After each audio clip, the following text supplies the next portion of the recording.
capabilities of generation. This RR is generated, printed through a TMS system. And today, there is no need of actually printing of RR. All the 99.9% RRs are generated electronically and transmitted electronically. Then collection of other charges like WRF, wagon registration fee. Whenever an indent is placed by a customer, that is demand is placed by a customer, he has to pay wagon registration fee. So that wagon registration fee is also collected electronically through TMS, and freight charges again are collected electronically. Then there are number of rate circulars being issued by railway board from time to time, which have policies like how much will be the freight charges, temperature charges, warfare charges. So we keep implementing those railway board circulars. And we also have integration with traffic accounts office. So whatever we are earning, those details are sent to the traffic accounts department, because balance accounting of all kind of earning from freight charges, freight business, that information is required by the traffic accounts department. And sometimes they raise error sheet also. Error sheet means that if some calculation, some error in the calculation of the freight charges, then those error sheets are raised by the traffic accounts department, which has to be addressed by the commercial department. We are integrated with banks, web claims for the payment purposes.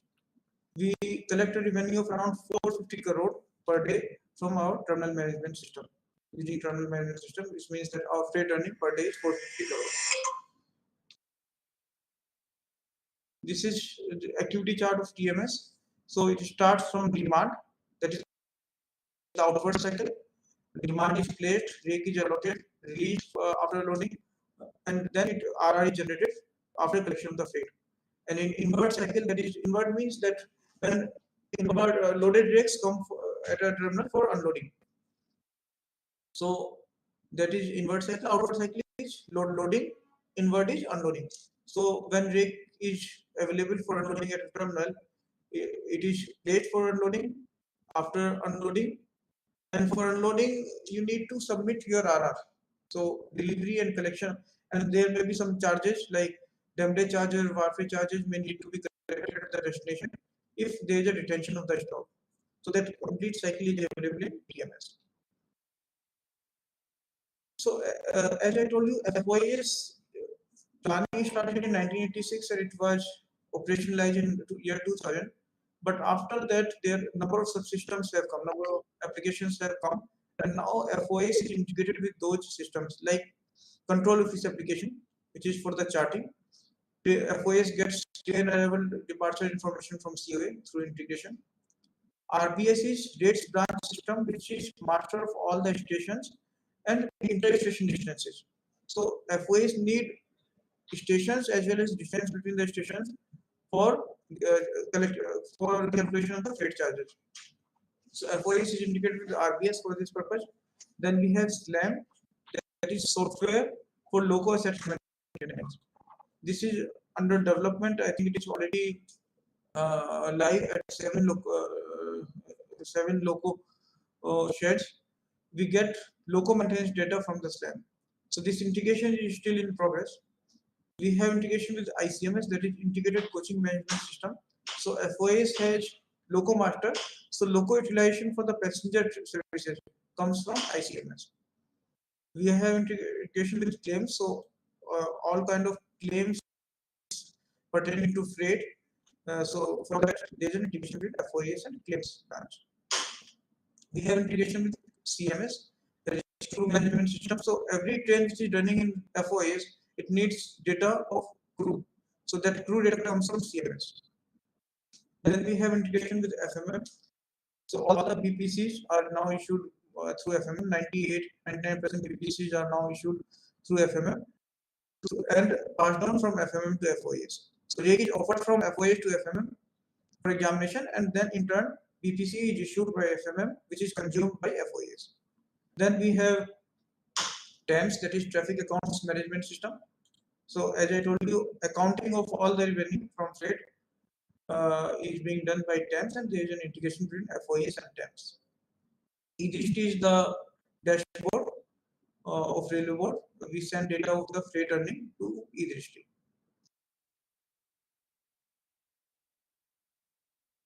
Recently, we have enhanced our integration with FMM. So now Wagon Master is available in IRWMS, which is maintained by FMM now. So now in FOIS, they can earlier FOIS user was able to create any wagon, but now there is integration with IRWMS. So all the wagons uh, are required to be part of the IRWMS, which means that FOIS user cannot create any wagon.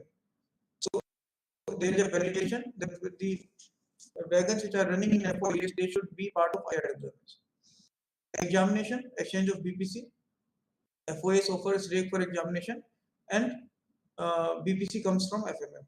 98 to 99% BPCs are coming from FMM. And there is also one check that the wagon consist of FOIS should 100% match with the BPC consist.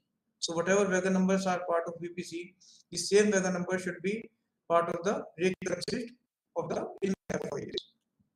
So it has improved FOIS wagon consist a lot. Earlier there was mismatch of the order of 50 to 60%. Now our FOIS rates are matching with the BPC, almost 100%. Then damage marking at loading unloading location happens. So whenever a wagon is marked unloadable at any of the loading or unloading location, that marking is done in FOIS and it is passed on to FMM, so that FMM user is aware that this particular wagon has been marked unloadable, and it can be attended at the time of examination. Then information about embedded empties, that empties which could not be loaded, that is also passed on to FMM from FOIS, so that they can be attended during the examination. If there is any attachment detachment of wagon and route in FOIS, that information is also sent to FMM, because that needs to be reflected in the BPC also.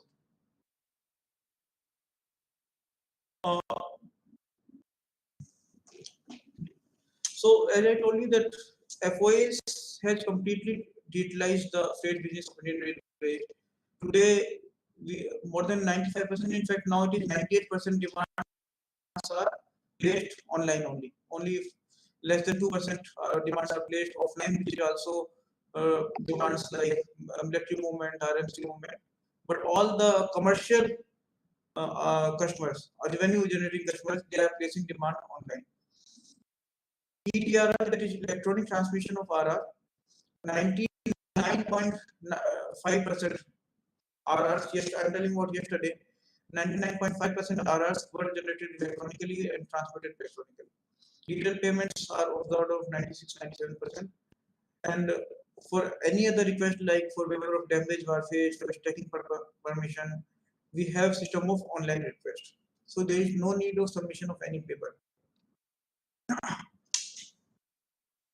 I'll explain you the process flow of electronic transmission of RR, how it is happening. Uh, so first thing is that customer has to opt for electronic railway receipt. So once he opt for electronic railway receipt, after collection of the freight charges, electronic railway receipt is generated and it is sent to the consignor. Now consignor can transfer. Consignor is the person who has done loading, who has placed and done loading, and consignee is the person who will receive this cargo. Right? So this RR should be with the consignee for taking the delivery. Earlier, physical RRs were issued to the consignor, and consignor was supposed to send the physical copy of RR to consignee through any means. He used to send by train, passenger carrying train, passenger train, or by flight also, or by courier. So there were issues of delays, and physical handling of RR also means that there were issues of that RR might have lost in the transit. And during COVID period, it was a big challenge because passenger trains were not even running. So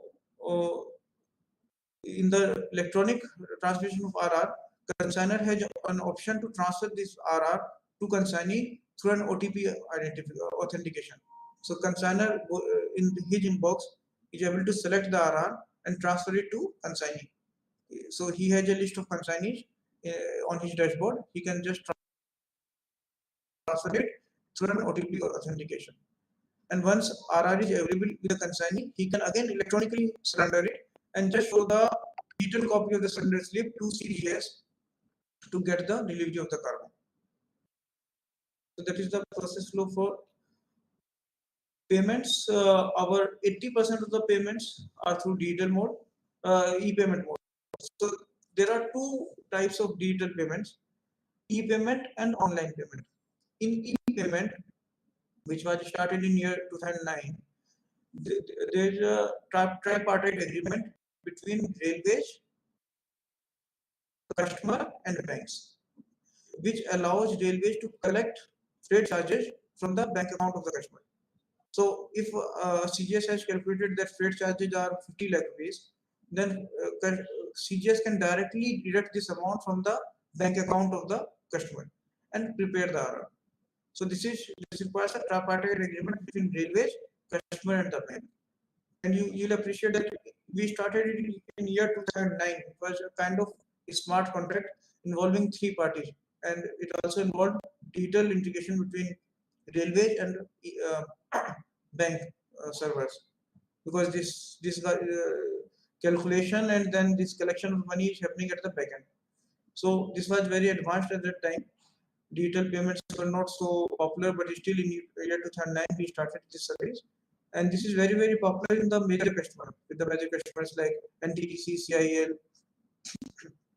Earlier, they were told the freight amount, and they were required to get demand draft prepared for that amount, and they have to go to the bank to get demand draft prepared. I mean, that was lots of hassles were involved in the process. Yeah, last year in June 2021, we started online payment also.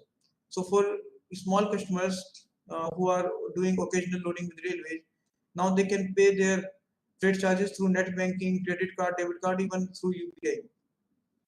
So like you pay on any of the e-commerce websites using your net banking. Same way, we have integrated with SBI payment gateway, and they can make payment for their freight charges through net banking or credit debit card. Mostly they use net banking because for a train, freight charges may vary from 50 lakh to 1 crore, depending on the distance, commodity, and so this amount is huge. And only 3% payments are issued through cash, demand draft, or vouchers. This is the architecture of e-payment, which so it starts from FOIS user. FOIS user means CGS, which is at the station. He fires the transaction. It goes to the my application server. Then from application server to it goes to the bank through firewall, and bank confirms that amount and send it to railway account. And once this confirmation is received, we get the confirmation from bank, and then RR is issued, and it happens in seconds. It does not take much of time. Then we have Spurti dashboard. I'll give you live demonstration of Spurti dashboard. that is smart freight operations optimization and real-time information dashboard. So I'll give you live demonstration, and then we have freight business development portal. That is the customer interface, customer website of FOIS. I'll also give you live demonstration of FBD. So initially I told you that FOIS is being developed as a digitally integrated supply chain solution for the customers. How it is working? So if we talk about supply chain, digital maturity model of the supply chain, there are different stages. It starts from analog when everything is manual.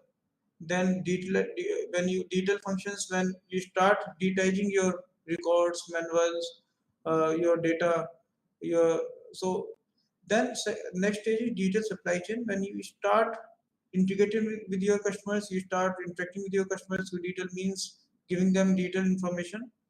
Next stage is when you start creating value for them, like optimization, like when they have visibility of their trains, their cargo, they can drive value out of it because they can plan in advance. So that is digital value chain. And then detailed ecosystem when all the partners in the supply chain are integrated, they can see, they have complete visibility of the cargo. So that is detailed ecosystem. So we have reached to a stage of digital value chain when we are able to create value for our customers through digital integration. That I'll tell you how we are doing it. So we have integration with uh, B2B integration with number of customers and other agencies. Like we have integration with Department of Mines, because mines, these mining department, they issue permit for the loading in railway wagons after mining. So we have detailed indication. We get these mining permits through electronic mining permits through this digital integration. We have integration with CBAC, that is customs IT system. The movement of all the game containers, those details are shared from FOIS to CBAC. Then container train operators, information about their trains, bulk customers like CIL, uh, Concor, NTPC, SAIL. So we have integration with them. Then we have integration with web bridges, pre-webbing. So there is electronic exchange of data between web bridges and FOIS. Mobile application claims. So I'll give you some more details. We have two ways of providing information to our customers. One is e-customer. So whomsoever has signed tripartite agreement. I told you about e-payment. In e-payment, we need to sign tripartite agreement between railways, customer, and the bank. So whomsoever signs tripartite agreement with railways, he gets a dashboard, e-customer dashboard. And on e-customer dashboard, he has information about his cargo, like outward trains which are moving from his terminal. Like if I'm a siding owner, I can see all the trains which have been loaded from my terminal, where these trains are. Inward rakes, the trains which are coming to my terminal.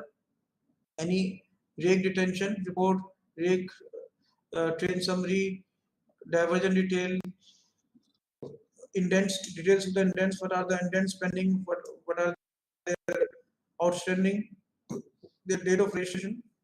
So I offer them a lot of information about their own cargo. Second is uh, integration through APIs, customized bespoke development as per the requirement of the customer. So customized development for our customers and integration with their ERP system. So I am integrating my FOIS with the IT system of the customer through API integration, that is application programming interface integration, and so that they can fetch information directly from FOIS. Like I will give you one example. Yeah, this is an integration with FOIS with IOCL. So IOCL, this is a dashboard created by IOCL for their trains, and the data they are getting from FOIS. So they can see on India map that where are these trains, their trains, and different color codes means different commodities. Like green one is HSD, their diesel, red ones are LDO. So they can see that where all these trains on a particular day on real-time basis. So this API integration, like on particular day they were having 44 rakes, out of which 27 were having white oil, 6 black oil, like that. Out of these 44 trains, 23 were moving, 18 were detained somewhere, and 3 were under unloading. And once the manager clicks on particular train, they get further information like this is a train which is uh, running from Panipat to Jammu Tawi. This train is loaded from Panipat ICL to Jammu Tawi, Jammu depot. Distance, chargeable distance, when it will reach at the destination, which is the commodity. It has ATF plus HSD. So there are 50 wagons, out of which 10 are loaded with ATF, 40 with HSD quantity. And how it is moving. So it started from Panipat, it is going towards Jammu Tawi, and they found that it was detained at Ludhiana on So they checked with the railway authorities and found that there was some agitation going on between Ludhiana and Jalandhar on that day. There was some farmers' agitation. So on their request, this rake was diverted via Firozpur because there was some shortage of oil in Jammu area. So this rake was diverted. So point is that they were able to see their rake on real-time basis, monitor them, and get all information, required information through this FOI integration with FOIS, which helped them in getting visibility of their rakes, real-time monitoring, and many times security is also an issue. Like if a rake is detained for more than some time, then there may be security issues. Like in coal, there are issues of theft because coal wagons are open wagons. So if rake is getting detained for longer time, then there may be issues of theft.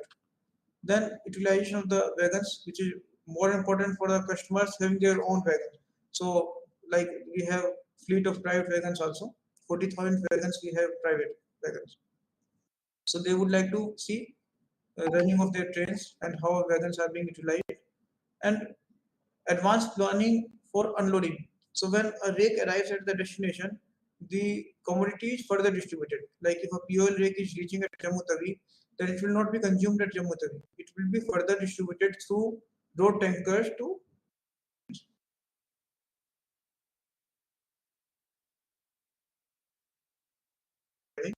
So that helps in advanced planning of trucks. Okay. So we have API based integration with our customers, and we have an API gateway. We call it Prabha. Prabha means flow. So the API platform has been developed by Grace for this API integration with customers and other users. This is a screenshot of the Prabha API gateway. Okay, this we have discussed. We have integration with other logistics service providers like warehousing. So this is an example of integration with CRWC, Central Railside Warehouse Company. So this is for Shakur Basti, cement signing Shakur Basti, and we have a warehouse of CRWC there. So it is showing that it has a capacity of 14448 million metric ton, and out of which this much is occupied and available 4630 metric ton space is available. So customer can decide whether to use this warehouse or not. And then we have also provided the details of the contact person, like whom can be contacted for booking the space. Then we have integration with IT system of customs, Indian customs, IceGate, Indian customs, electronic commerce, electronic data interchange. So information about all the container movement, exit container that is being exchanged with IceGate. For import containers, we also get information about the payment of the container. So we need not do payment of the import containers. Then we have integration with port community system, which is an integrated IT platform for major ports. So we exchange information about the trains which are moving towards the port with PCS, and then PCS shares this information with the ports IT systems. So PCS is an interface between FOIS and the IT systems of the port. Then there is a platform called Logistics Data Bank. Logistics Data Bank monitors movement of all the containers in the country.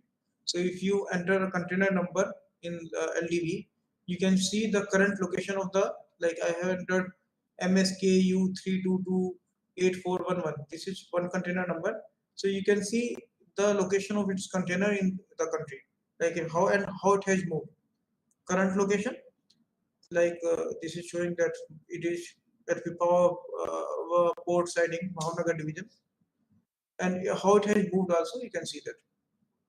So the movement of containers over Indian Railways, that is being shared with LDB. Then there is a portal called Prakash portal of Ministry of Power.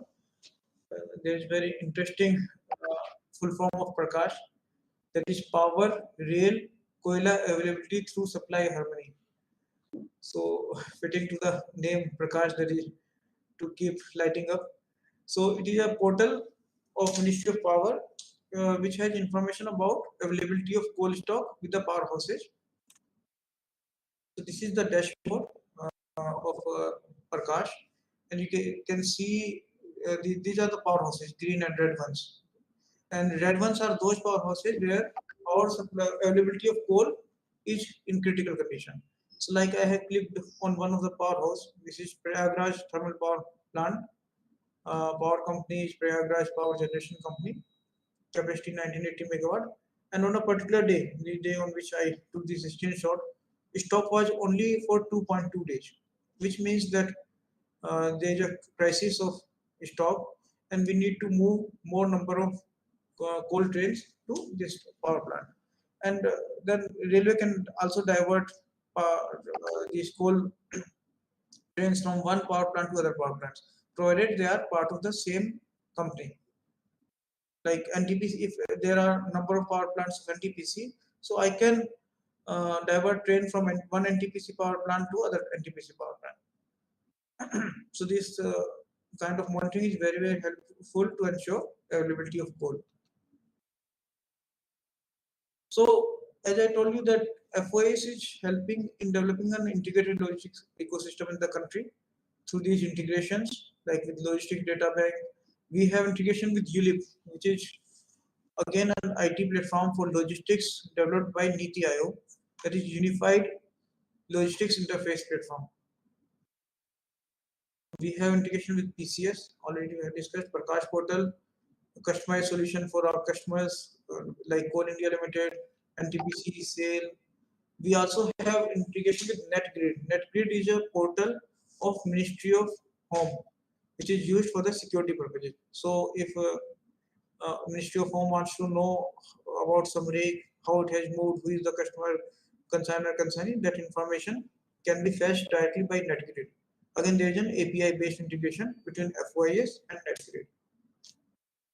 Then during the COVID movement, we integrated with IT platform of METI for the monitoring of the oxygen. So we were sending data of all the oxygen trains to METI for their integrated platform, integrated oxygen movement platform. Okay, so that is about.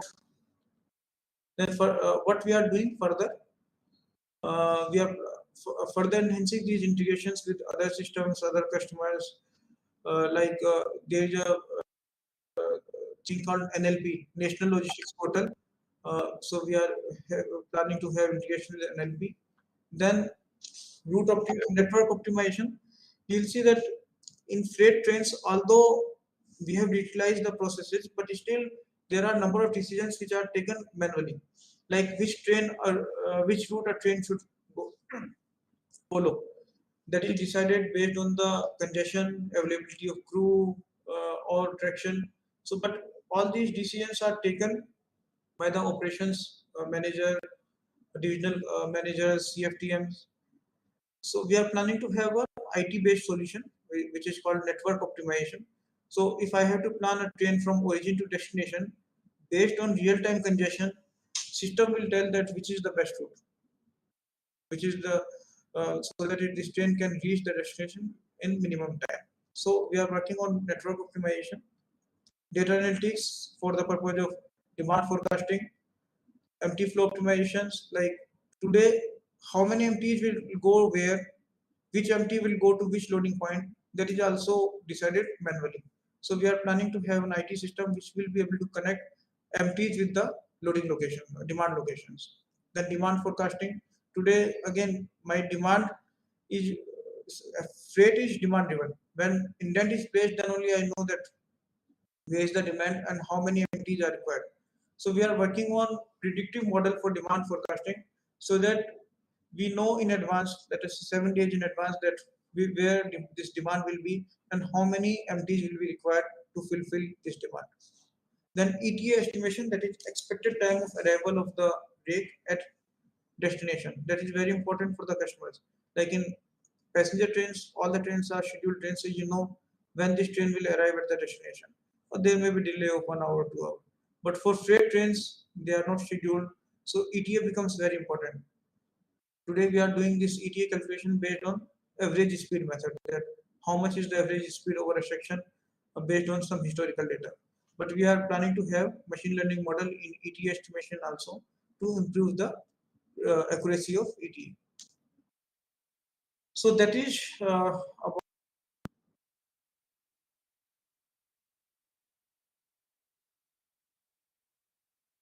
demonstration of FBD and Spurti. Right, friends? Can we have break for 5 minutes? Anyone?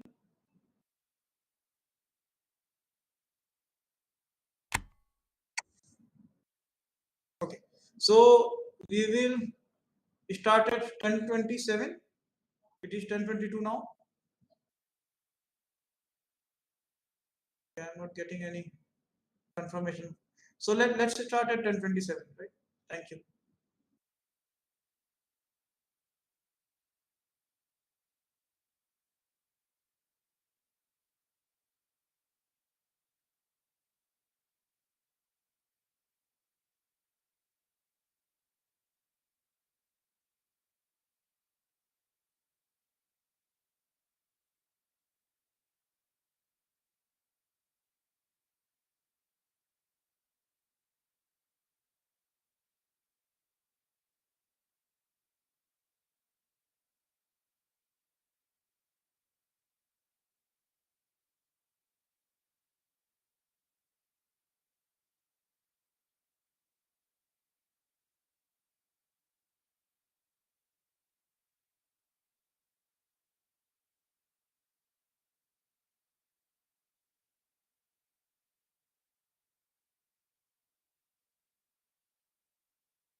Friends, we can start.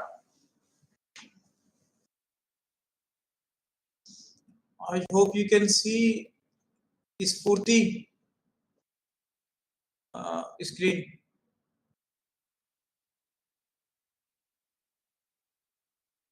So, as I told you, Spurti is our dashboard for the railway managers.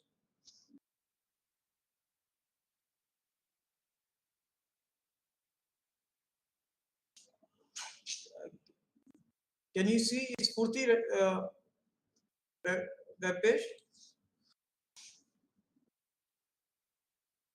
Friends, anyone?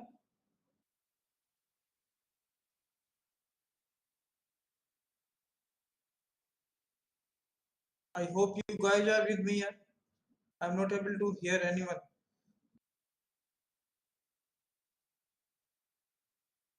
See in public chat if somebody is responding. Okay.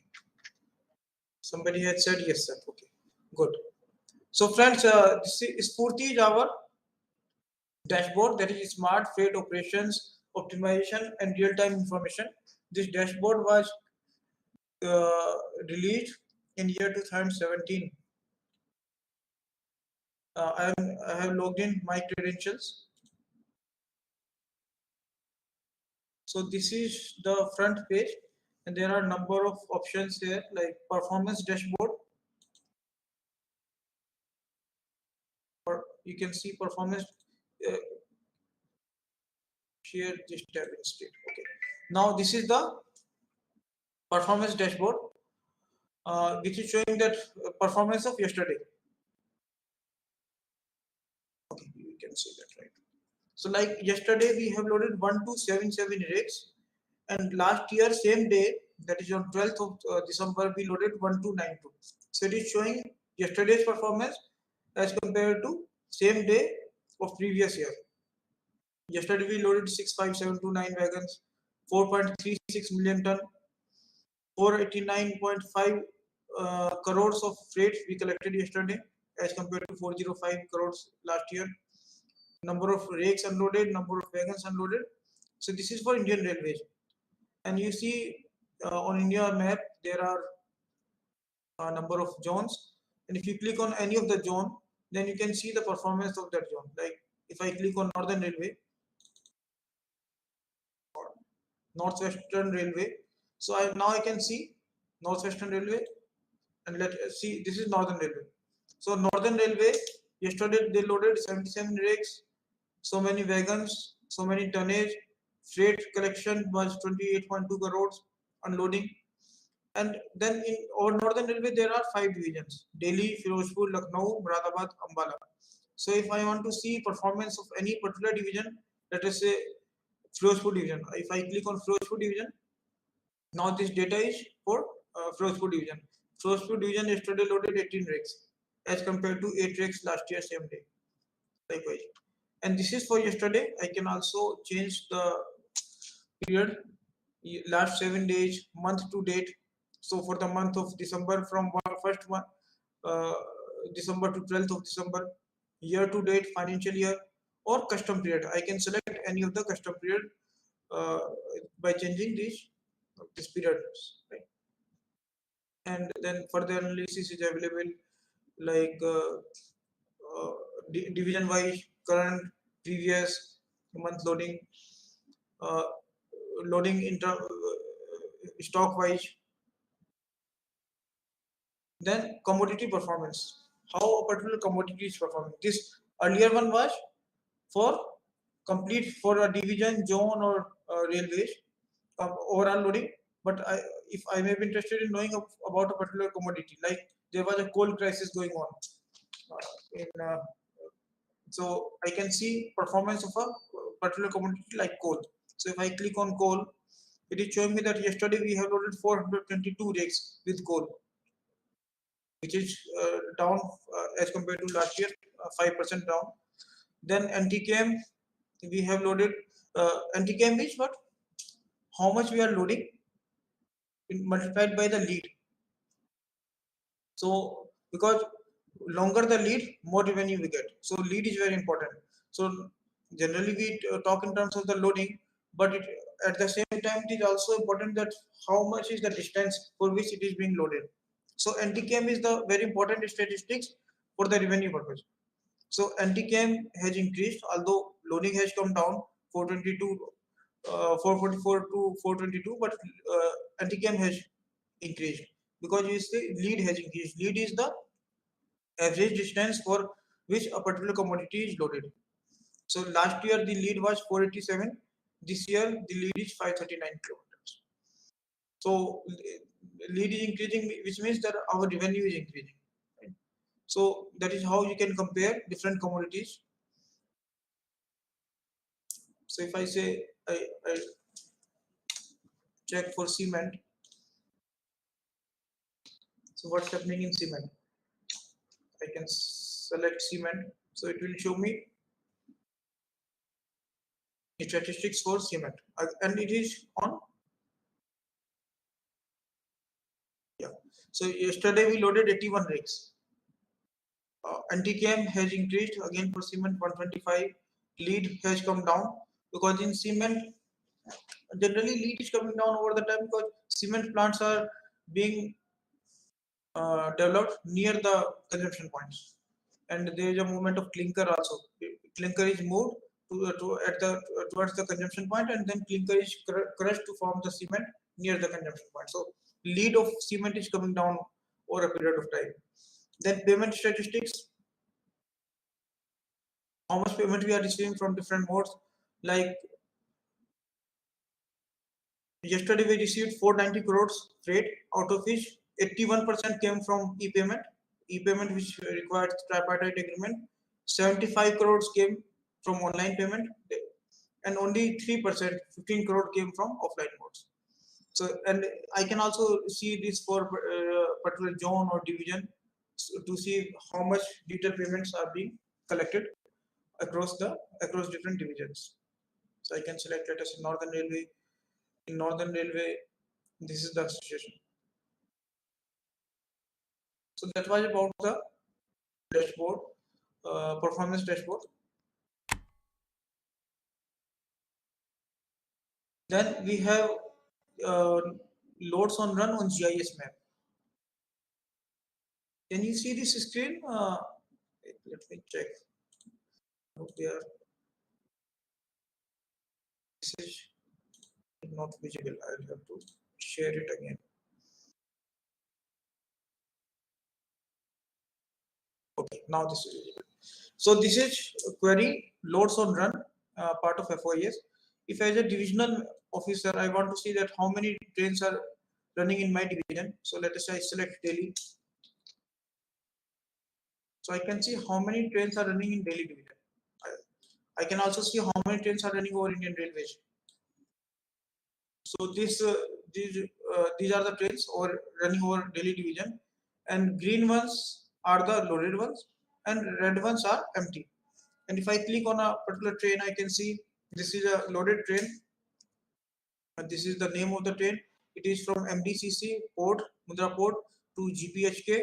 It has containers, 45 plus 1 containers. Current location is Jakhal, and it is going to GPHK.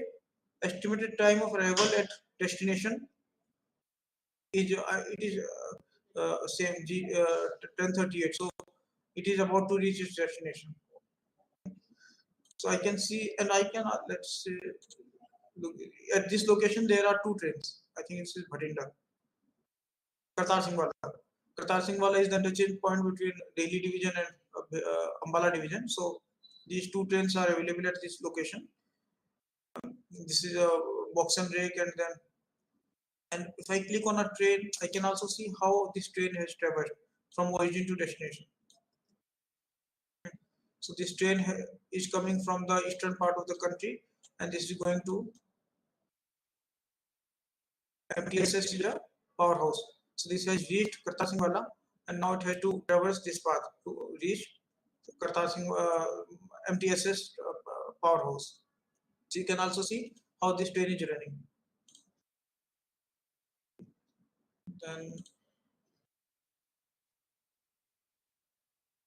Then we have number of queries. So I'll show you some of them. Commodity wise position. If you want to see location of all the trains loaded with a particular commodity, then this query is being used. So let us say you want to see all the trains having food grade. This particular query was developed during the COVID time when we were monitoring all the food grain trains. So this is the location of all the food grain trains on real-time basis. So at this moment, so many food grain trains are there. There are total 256 rakes, 254 rakes, and piecemeal there are two, and then there are their details is available here. You can see if you click on any of the train again, you can see the information about this train. Like it is Jabalpur, BGTA, Jabalpur to BRMT, and I can see how this train is moving. GIS view, grid view, how this movement of this train has taken place over all the stations which it has covered. Green ones are the stations which it has covered. This is available at MTA station now, and remaining stations are there. Red ones are the remaining stations.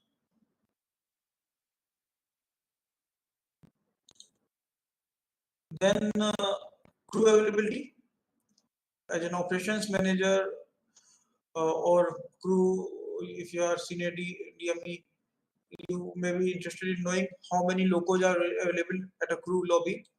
So if I select a division, let us say Delhi division, I select, and I want to see availability of crew at Ghaziabad location. So there is an integration between FOIS and CMS. So I am getting this data from CMS directly through this integration. So at Ghaziabad lobby, these are the crew available. Common crew, 48 are available, 55 under rest at headquarters, outstation 13 available, and 5 under rest. Goods LPG 40 available, 79 under rest. And if I click on, let us say I want to see LPG. So if I click on this tab 40, I can also see the names of these crew. Crew ID, headquarter, sign off time, their available time when they have become available, rest they have taken, and their mobile number. So I can get complete information about the these crew, availability of crew at a particular lobby. And this is again through integration with CMS, crew management system.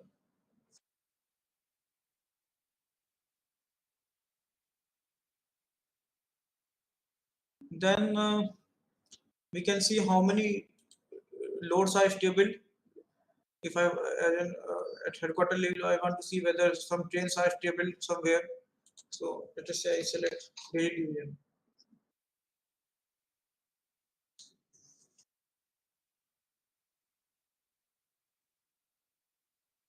And I submit. I can see that in Delhi division, or let me select a complete zone. And division there may not be many trains.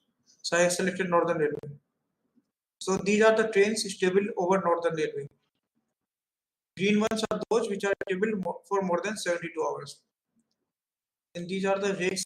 This is a rate BIA, this is a BRN rate, which is IRIMEE rate for the railway consignment. And this is stable from since morning, awaiting disposal. So as an operations manager, I can see that how many days are stable where. I can also see why they are stable. So this is again share per rate, which is stable on account of accident. Accident might have taken place somewhere. So this is stable since 5th of.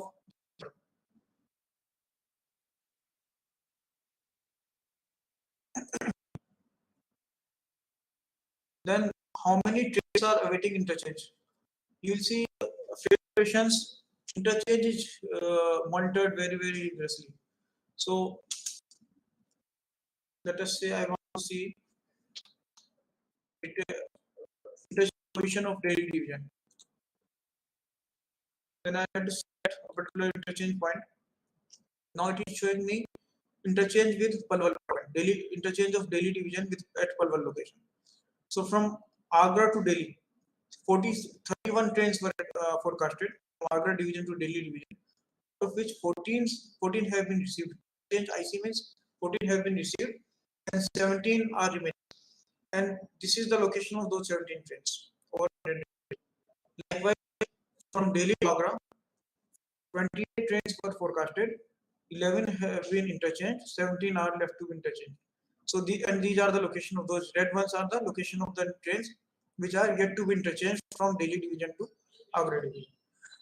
And as an operations measure, I can see details of these trains. Like this is a train which is expected at Palwal at 11:45.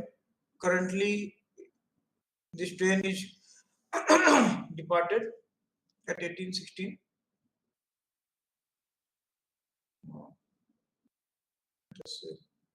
You can see that where this train is. Like one train is at Sonipat. This is again expected what I mean.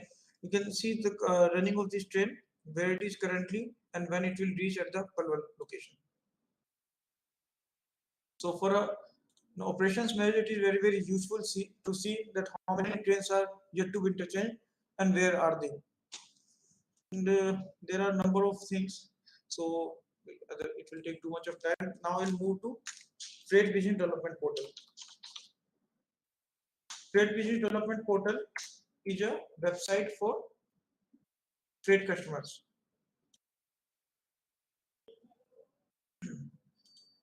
So it is available on Indian Railways website. So on Indian Railways website, when you click on freight services, you go to FBD, Freight Business Development Portal. This website has been designed considering the requirements of new customers as well as old customers. So there is an option new to rail. For a new customer, he would be interested in knowing the booking process, how to book cargo with railways. So there is a 4-step process. He needs to do registration, book the consignment, then movement take place, and delivery at the destination. So that is the booking information. Second thing, he may be interested in knowing the terminal, which is a suitable terminal for him. So a customer may find out a suitable terminal using number of options like terminals near me, terminal with a pin code, state, district, zone, division, all India. So a person may not be knowing that which division he is in, railway division, but he would be knowing in which district he is.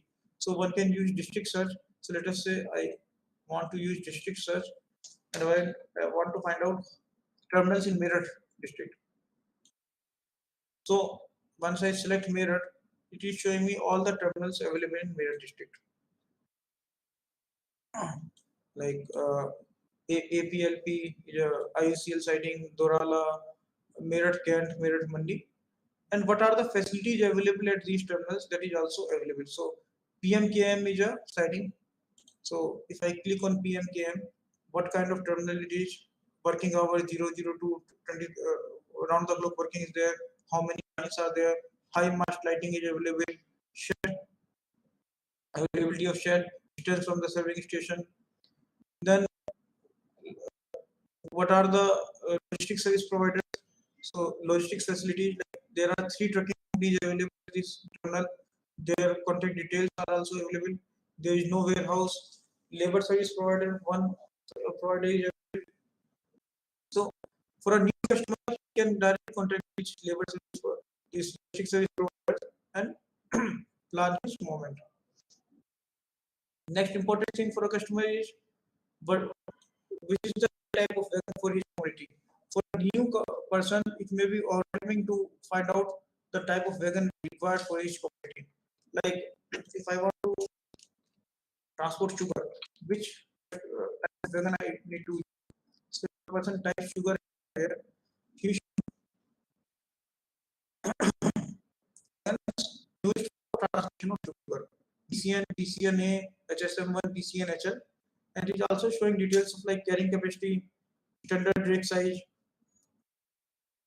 loading preference 92.5%, which means that over last year 92.35% time BCN was used. So this is the most preferred wagon for loading of sugar.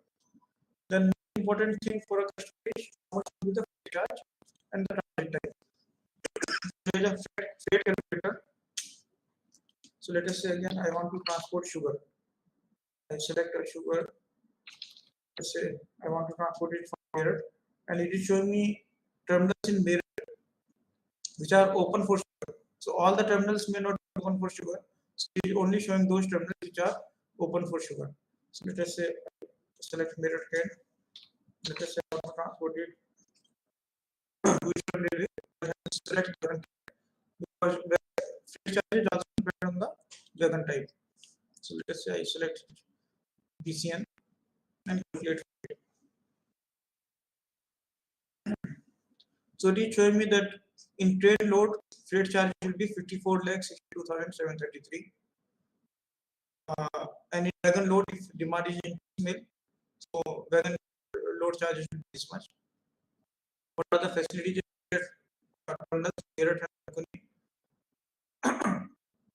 Distance from destination, carrying capacity, expected travel time, it will take around 80 hours from Meerut to Kankuni.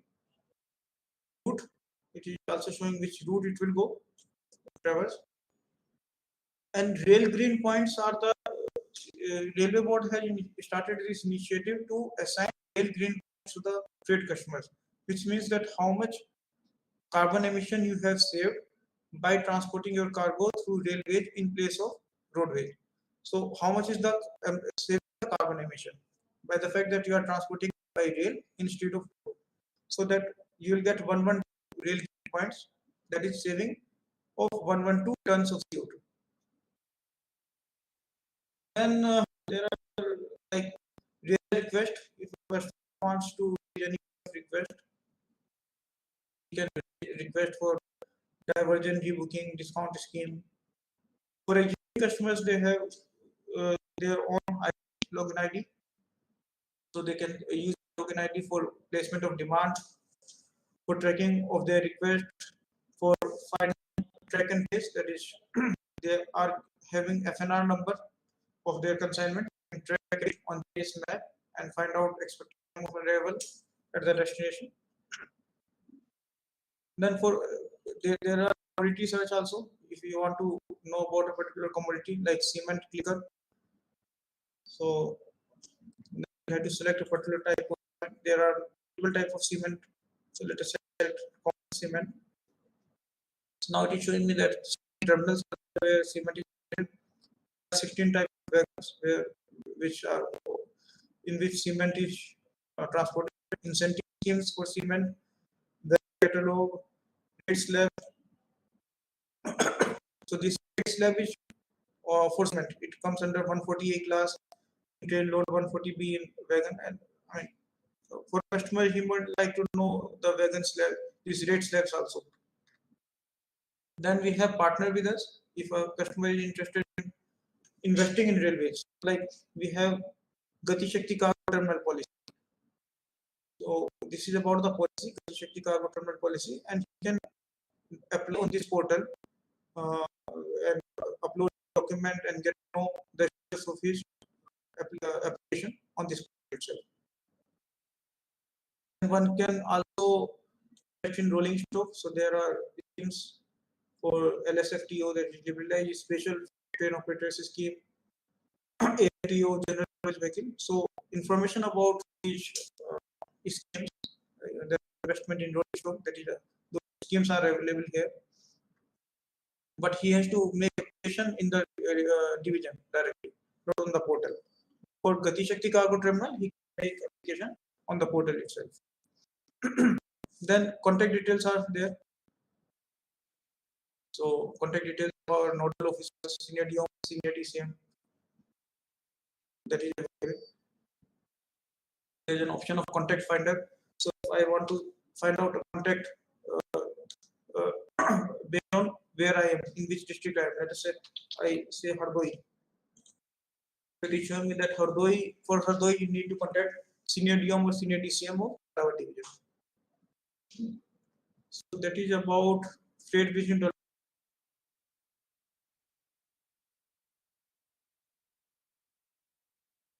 We have 7 8 minutes we can have a small quiz. Right?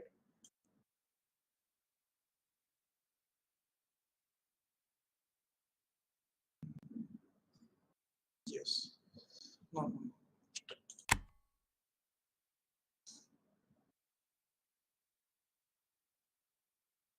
Okay.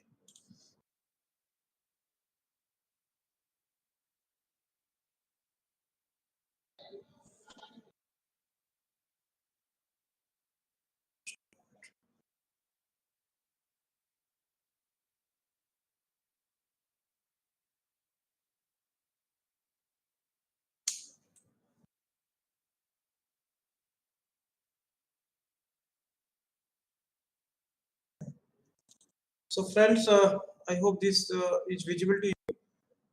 You can use your mobile app for this quiz.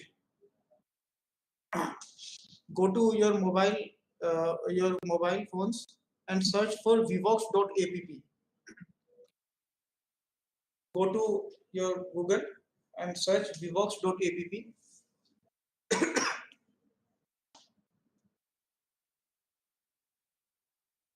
And when this screen opens up Vivox, you need to enter session ID, that is 118-632-871.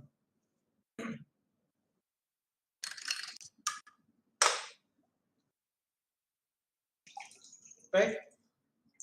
And then join session. When you join session, there will be an option of FOIS. Just click on that. Right?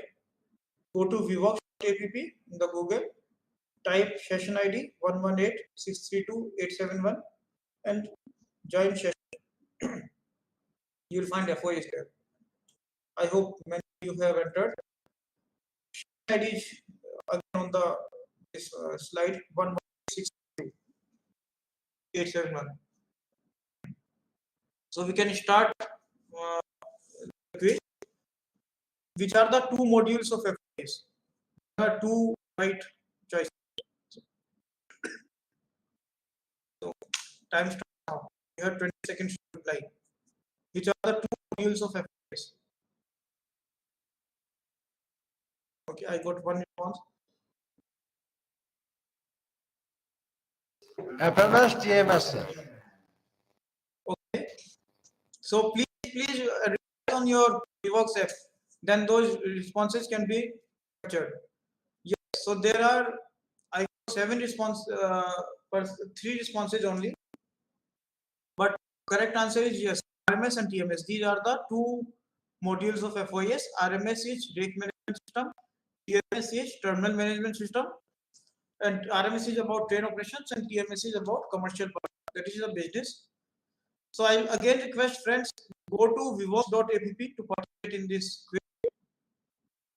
And once you get this screen, Vivox, you have to enter session ID, that is 118-632-871. And join session, then it will be shown ways. Okay, I hope many others would be able to join by now. So let's go to next. Proportion of freight revenue in total revenue of IR on a typical year, not about pandemic year. Typically, how much revenue comes from freight business? Now. 10 have joined the group. 4 responses, 5 responses, 7 responses. So I'm talking about normal year, not pandemic year.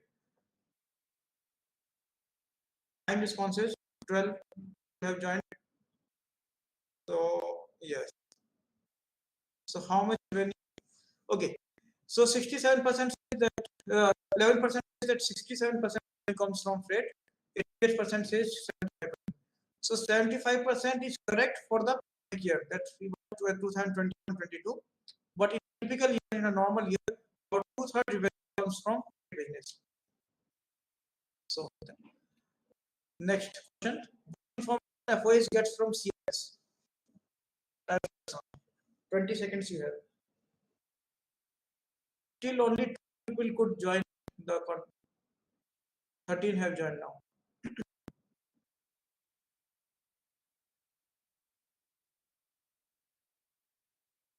Only 5 responses, 7 now. Okay, we got 7 responses out of 14 people who have joined the page. So, friends, don't worry about the wrong answers first, because these results I'm not going to share with your institute. These results will remain with me. This is exercise only. The purpose of this exercise is to learn more and discuss. So 50% have replied that we get crew details from CMS, which is the right answer. CMS is the crew management system, and we get crew details like name of the crew and the sign-on time. So crew detail is the correct answer. I would again request friends, please join vivox.app and use session ID as 1186328871 to join the session. It is very easy. You can do it in 1 minute. So let's go to the next question.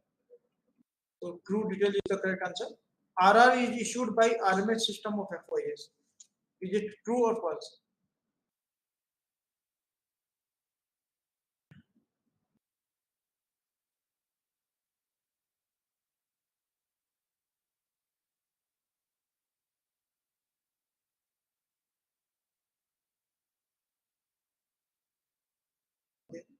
11 responses is false actually because RR is commercial part. So RR is issued by terminal management system. That is the commercial part of FOIS. The details of unloadable wagon is captured in FMM. Correct or incorrect? True or false? Sorry. I have very bad.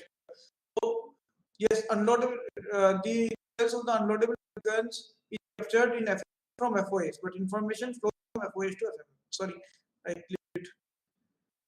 Oh, it is captured in FOIS and passed on to FMM. Physical surrender of RR is not required by ITIR. True or false? What's happening? I think some problem is there. Physical surrender of RR is not required in ITIR. True or false?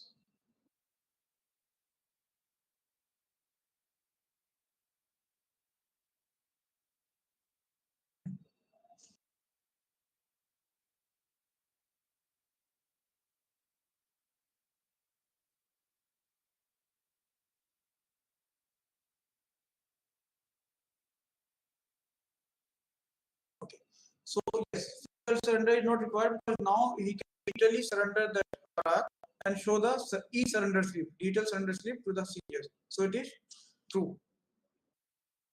Locomotive of passenger locomotive is available in FOIS. True or false?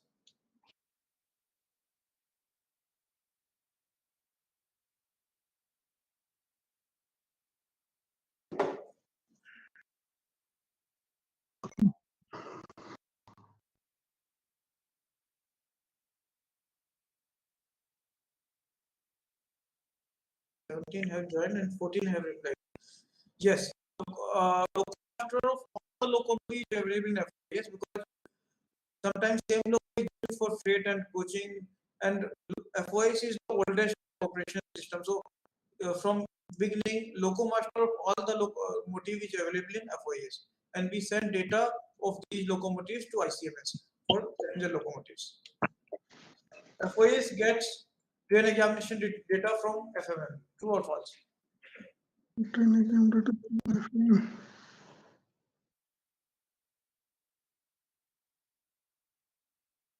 True. Yes, it is. Let everybody reply. We have got 14 responses out of 17. Yes, good. So nobody has said false. It is true. We get from FMM. We get BPC. 99% of BPCs are now coming from FMM. And I would like to thank all the mechanical officers here who have made it a success. FOS consists to match BPC consists received from it consist second consist.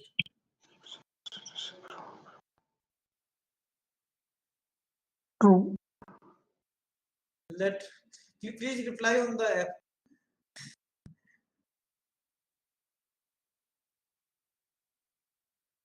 15 responses.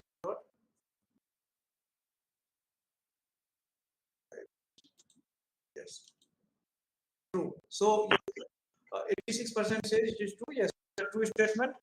We get BBC details from FMM, and FOIS consist should match with the BBC consist. Otherwise, train will not be allowed to depart in FOIS. Wagon master is available in FOIS. True or false?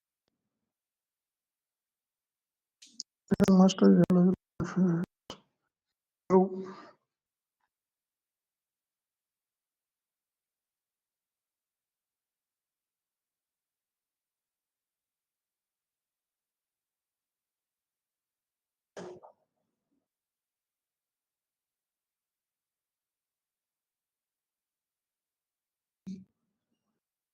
80% of you said it is true, but now it is false. Earlier it was true, but now we have moved Wagon Master to FMM. Initially it was with FOIS, but now it is part of FMM, which is IRWMS actually. It is Indian Railway Wagon Master is available with FMM. So it is a false statement. Planning of path for train is done by section controller. Yes, we can say I am not discussed it, so leave it.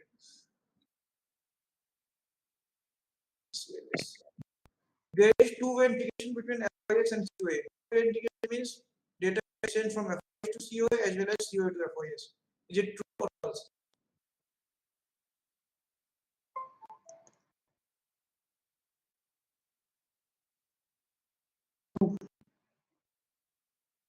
I have taken more time allotted.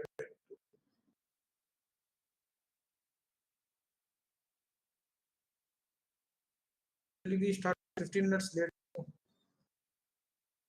Okay. This is true because everybody is true because train is originated in FOIS and passed on to COA, and then from COA we get train running data. So there is two-way integration. So that is the end of my presentation. If we have some time, we can have some discussion also. Sorry, I have taken slightly more time, but we started 15 minutes late also. Yeah, friends, any question?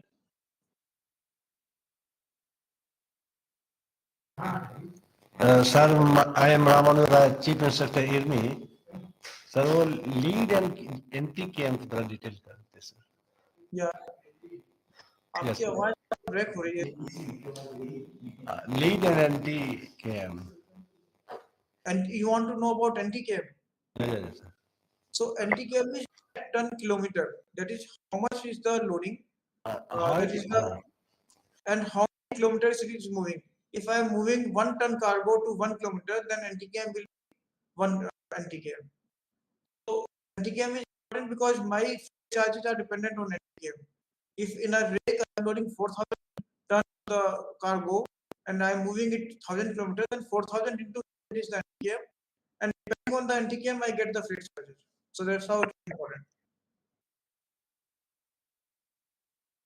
how it influences the lead how lead reduces Okay. So lead is generally reducing in certain commodities, but like in coal, now lead has increased. Because earlier coal loading has increased, lead has also increased because coal is supplied from different places to different places. Like from new mines come up, new powerhouses have come up, which are at the far locations. So now coal lead is increasing. Earlier there was this power plants were also using imported coal and coals from those ports which were nearer to the powerhouses. But now most of the coal movement is from our mines. Imported coal is very less. So that's how this lead has increased for the coal. So lead is very important because again our freight charges are dependent on the lead and tonnage both.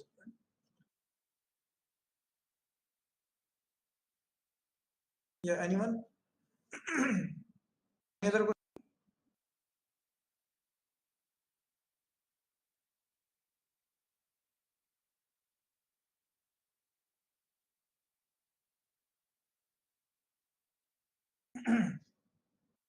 Friends, any other question?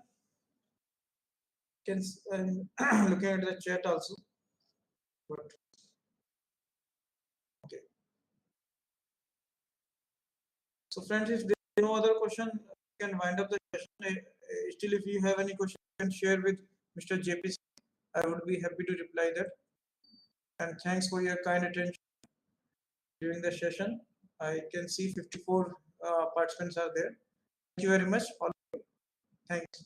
Thank you, sir. Our participation actually increases with the time. So thank you very much for your indulgence and very informative session. Thank you, sir. Thank you. Thanks, everybody. Thank you. So for the rest of the participants, we will break for the tea and join back again at around 11:30. The next session will be taken by GM iMMS Chris, Sri Vinod Kumar. So we will break for tea for I think now about 20 minutes. Is that okay with everybody? You can just type out something and let me know.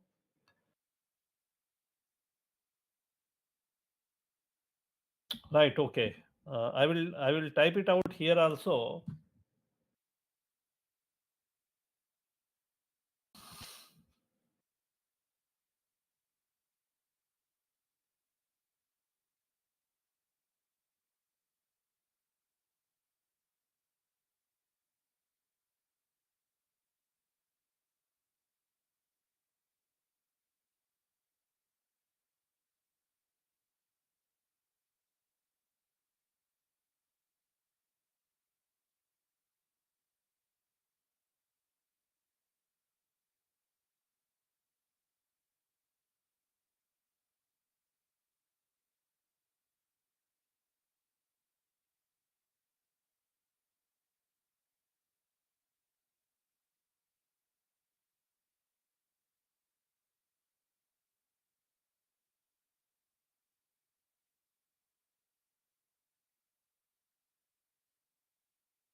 Good morning, all. Am I audible? Anybody can confirm it, please? Okay, thanks. ये Shri Vinod Kumar general manager MMIS CRIS जो है join कर चुके हैं. So next class session जो है अभी वाला वो सर ले रहे हैं. So without A do sir welcome and the session is your sir. Thank you. Thank you, Singh Saab. Good morning, friends. I am Vinod Kumar, General Manager, MMIS CRIS. I am from 98 batch. I originally belong to Eastern Railway. Then I got posted in Railway Board as a director. Then I joined here in CRIS as a GM in 2020. Welcome all.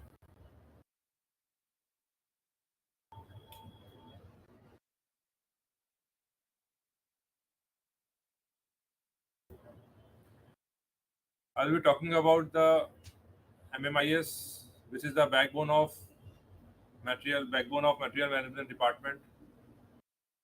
The project was sanctioned in 2008-9 for implementation of ERP-based integrated materials management system. That time, few of the railways were having their own system. It was a homegrown system. They were locally made. In 2016, it was decided by board to integrate all the systems and make the improvements. So from there, this word integrated came, where all the systems were integrated. And basically, the backbone was the system working in Western Railway and Eastern Railway. Their system was adopted and made available to all the zonal railways. Initially, it was planned only for the zonal railways, but subsequently, it was decided to roll out in use also. Depot module was rolled out in April 2015, then purchase module in August 2015.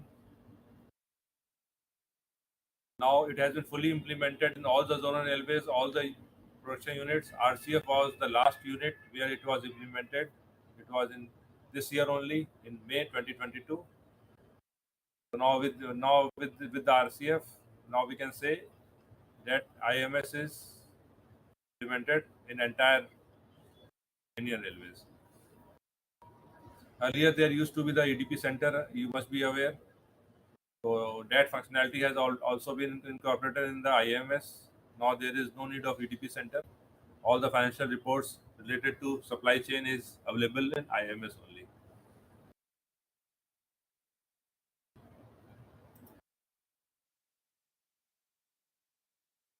iMMS mainly has the users from store department only.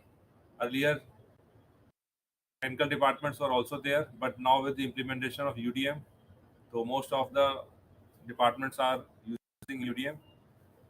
Presently, there are more than 52,000 users on iMMS. Daily receipt entries are more than 3 lakhs per year. Number of transactions are 25 lakh per year. All the transactions on iMMS are digitally signed. The data center is maintained at Chanakyapuri and DR setup is at Sikandrabad. All the codal provisions, instructions issued by Government of India, Railway Board are taken care in this. It has many major modules and minor modules. The majors are purchase module, where tendering aspect is taken care. Indenter module, it was earlier used for the indenters. Now this has gone on UDM. Depot module for store functionalities. Finance module for financial reports and all. Sale module for scrap sale. Recently, warranty rejection module was also earlier there, but recently instruction was issued by Railway Board. So now we have also developed this and roll out this month only. So at the end of the session, I will briefly explain you the warranty rejection module also.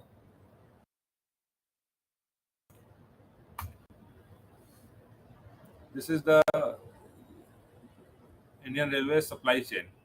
It starts from forecasting, generation of demand, then proposal is approved, then tender is created, tender is floated, tender is published, bidding takes place, then technical evaluation, then based on the evaluation, acceptance is done through direct acceptance or through tender committee. Then letter of acceptance is issued. Purchase orders are issued based on the acceptance. Once the material is supplied, receipt note are made, RO is done, material is taken into the books. After taking into the books, firm raises the bill and bill is paid. Or from the stocking depot, material issued to the user. Then data is transferred to UDM. That is maintained directly by the users. Blue one, the activities marked with the blue are done on iMMS. Marked with the gray are done on the IRIPS. Marked with the red or pink is UDM. Yellow is iPass. So you can see this. There is seamless data flow between all these four different applications.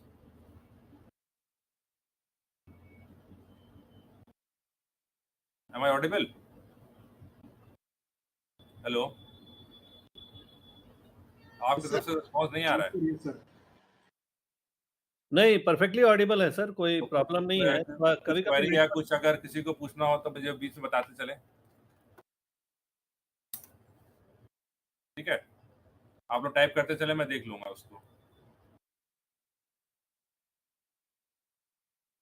This is the system of IMS. It has been integrated with all the applications, whether within the zone, within the railway, or outside, even outside the railway, we have integrated so that there is seamless data transfer.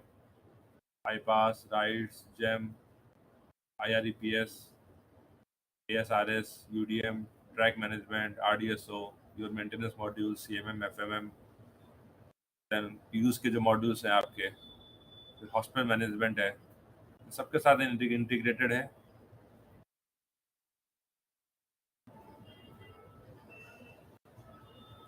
वो side से हमारा transaction जो होगा उनको visible होगा, उनका data हमारे पास आएगा।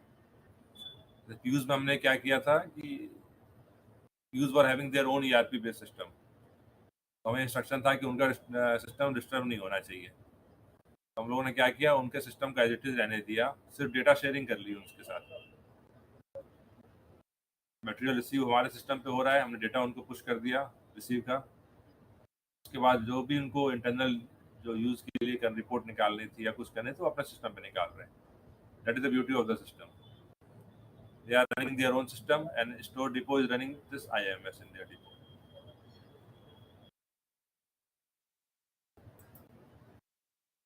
This is the portal from where it is you can log in iMMS.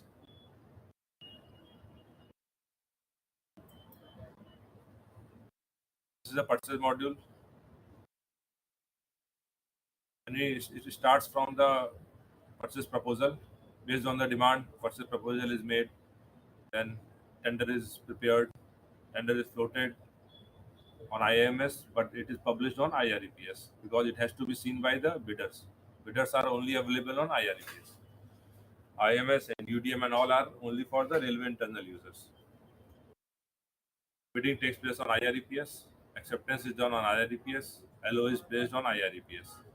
Based on the acceptance done on the IRIPS, data flows back to iMMS and purchase orders are issued. If it is a tender committee case and a system generated purchase order, then vetting is not required. Irrespective of the value, there will be no vetting.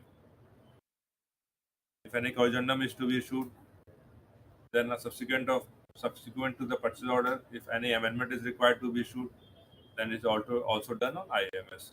Once we issue the MA or once you issue the purchase order, that data goes back to IRIPS and it is shown in the folder of that vendor. Now vendor can see that PO has been issued or MA has been issued. Each vendor has their own dashboard, so it is visible to them. Similarly, GEM purchase orders are placed on GEM through GEM portal only, but as we have to take the stock in our books and make the payment through iPass, so we need to make a coverage PO. For this also, we take the data from GEM through system, through web services, and most of the fields of coverage PO are auto-populated from the GEM data. Few fields like head of allocation and all, which is required iPass, but not mandatory for the GEM people.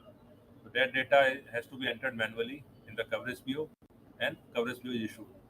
Once coverage PO is issued, our system knows that there is a purchase order. So material will be acknowledged on the system. Our note will be issued on the system.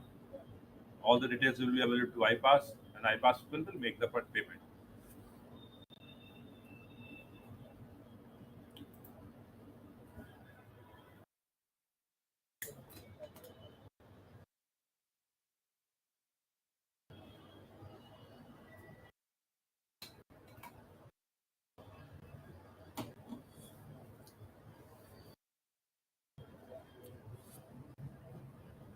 It is used at all the levels: headquarter, depot, division, small units also.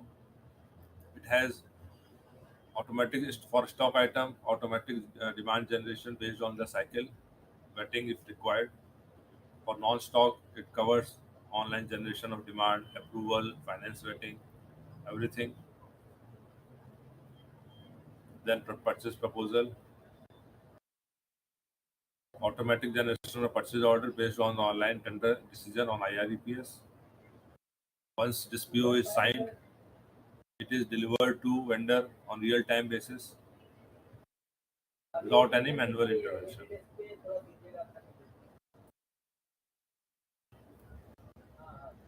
Entire system has online workflows for approval and vetting. The system takes care of the schedule of power accordingly. This for approval and vetting system shows the document for signature or acceptance.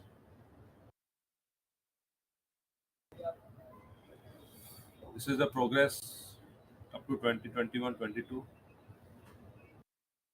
More than 2 lakh digital purchase orders are issued from this system. The value of purchase orders is in the range of more than 50,000. More than 2 lakh of online demands are generated.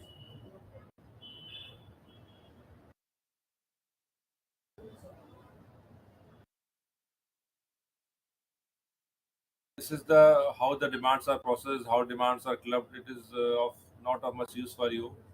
Just for sake of information, I'm sharing the screenshots of the screen. This is the making of purchase proposal, how purchase proposals are made. If we want to club the demands, then we can club from here.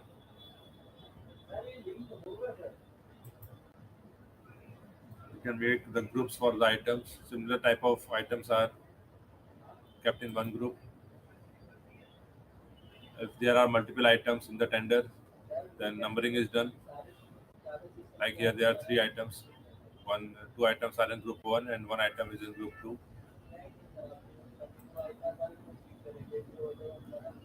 Type of service or supply or AMC we have to choose depending upon if the item is MNP, if AMC is required or not. You have to choose from the drop down. Then tender conditions we have to make, eligibility criteria, mandatory. There are a few mandatory terms and conditions. There are optional terms and conditions.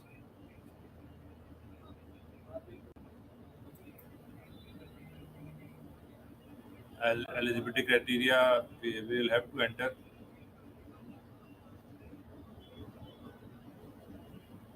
If you need the document, supporting document, then we have the provision allowed, not allowed. Yeah, Mr. Manveer Singh. Hello. Mr. Manveer Singh, आपने hand raise किया है? I think it is by mistake, sir. Okay, ठीक है. If document form is required to submit a document in support of this condition, then that option is here. Payment term, how the payment is going to be made.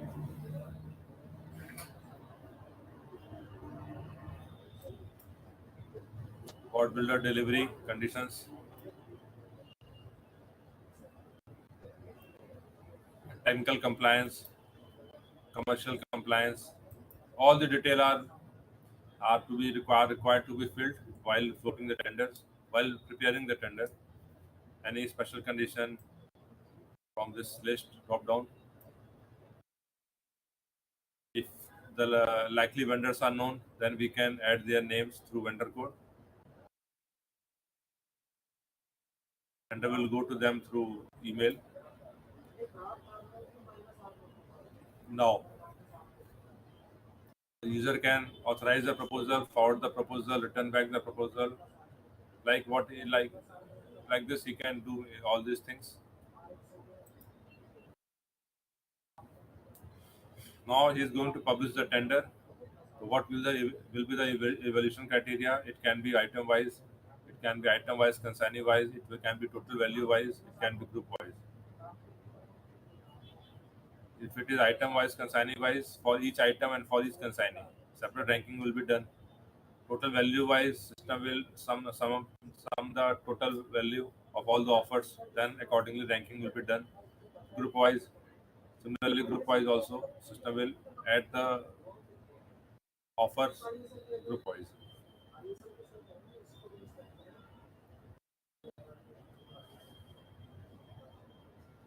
This is for the in compliance with the Making in India policy. We have made it mandatory in line with the Railway Board's order that this tender complies with the Make in India policy issued by Department of Industrial Promotion and Policy, so and so, written by Railway letter number so and so. This is mandatory as per the Government of India guideline. To that we have to ensure.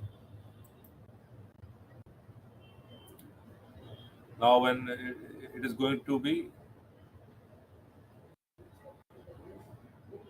the user is going to approve. System will suggest a tender opening date. Now, but he can change it also. The user can change this date also.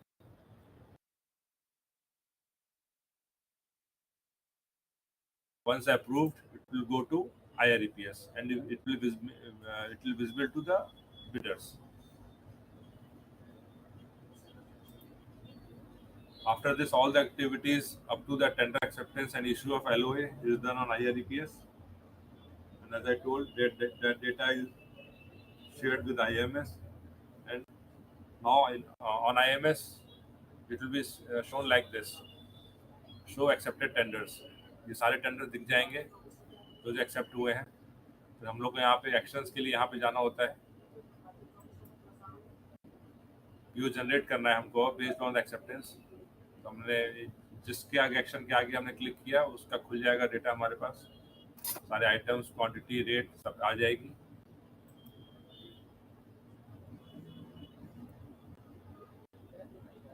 ये हमको देखना है कि security deposit वगैरह के लिए क्या है,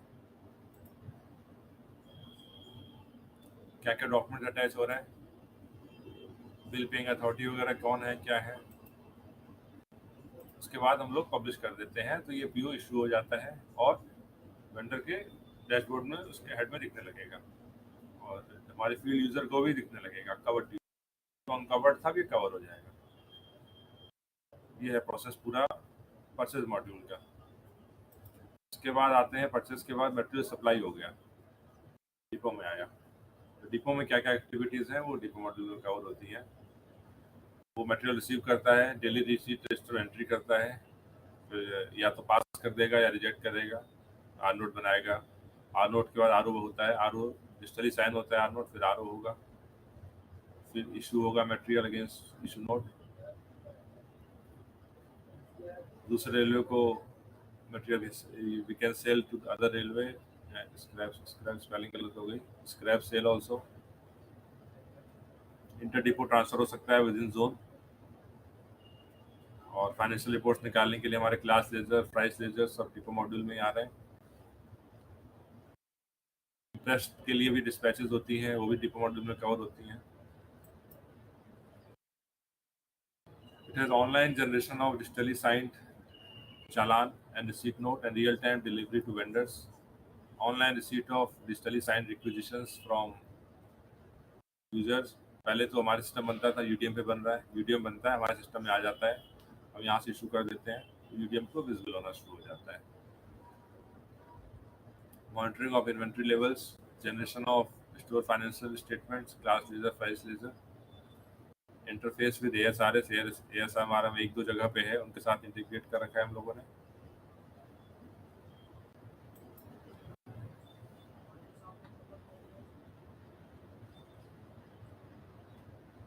डिजिटल रिक्विजिशन हमारे इशू नोट करीब 12 लाख के आसपास आते हैं एनुअली। और रिसीट हमारी जो हमारे रिसीट नोट्स बन रहे हैं 2.4 लाख के अराउंड बन रहे हैं एनुअली।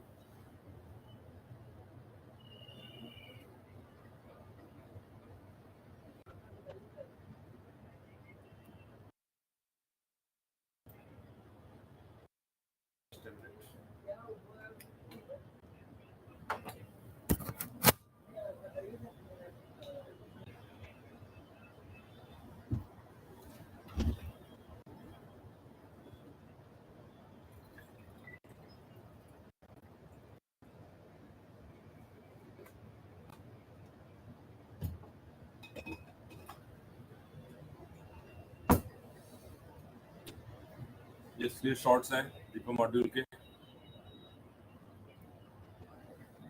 डिपो मॉड्यूल में ये हमारे फंक्शनैलिटीज हैं। रिसीट मॉड्यूल है, उसमें मटेरियल रिसीव कर रहे हैं उस समय के लिए।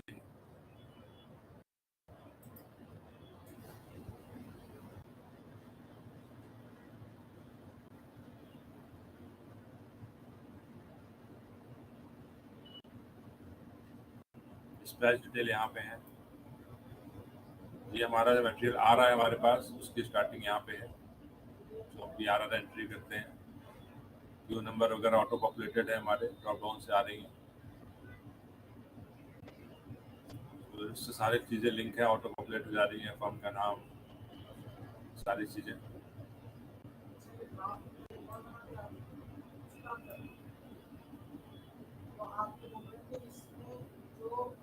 चालान साइन होने के लिए अगर एडवांस पेमेंट अगर है तो फिर डिपो अफसर के पास जाएगा, नहीं है तो सीनियर सुपरवाइजर जो है वो कॉम्पिटेंट है, तो उसका कोई वैल्यू नहीं है फिर, क्योंकि इस पर पेमेंट होनी नहीं है, पेमेंट आनवर्ड भी होनी है। और अगर इस पर अगेंस्ट पेमेंट हो रही है तो डिपो अफसर के पास जाएगा।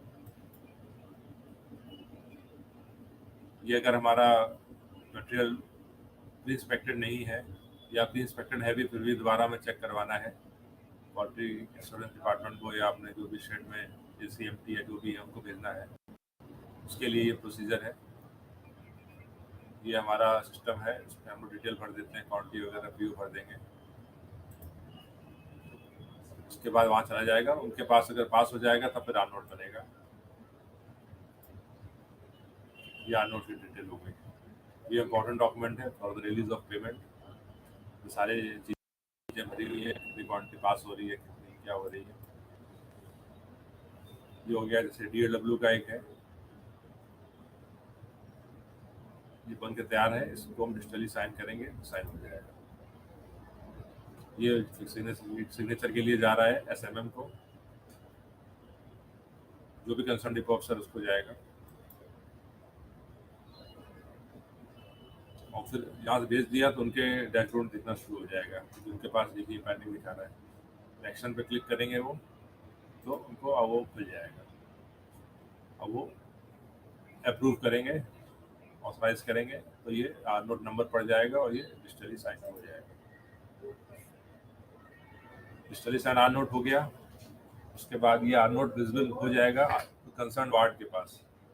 सिस्टम को पता है किस वार्ड का सामान है, उस वार्ड कीपर के पास उसके डैशबोर्ड दिखना शुरू हो जाता है। जैसे यहाँ 2 दिख रहे हैं, जिसको भी आरओ करना होगा वो क्लिक करेगा एक्शन के ऊपर और वहाँ जाके उसका आरओ करेगा।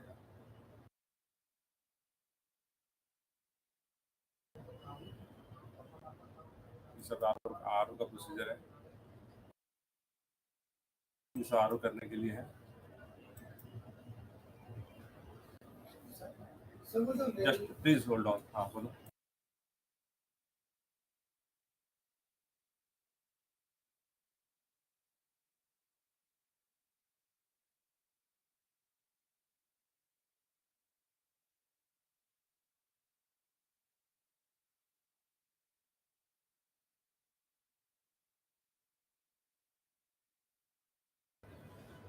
सॉरी, एक बार ये आरओ जब हो जाता है तो आर नोट में आरओ नंबर बैठ जाएगा जाके। उस आरओ नंबर का मतलब है कि हमारे बुक्स में आ गया है, तब वो आर नोट फॉर्म को विजिबल होगा, वो आर नोट आईपास को विजिबल होगा, वो आर नोट सबको विजिबल होगा। और जब फिर उसके बाद अगला प्रोसीजर है कि फॉर्म वाला बिल लगाना है। फॉर्म वाला उसके लिए IRIPS पे जाएगा, उसको दिखेगा कौन कौन से आर नोट आ गए हैं उसके पास। Please hold on again.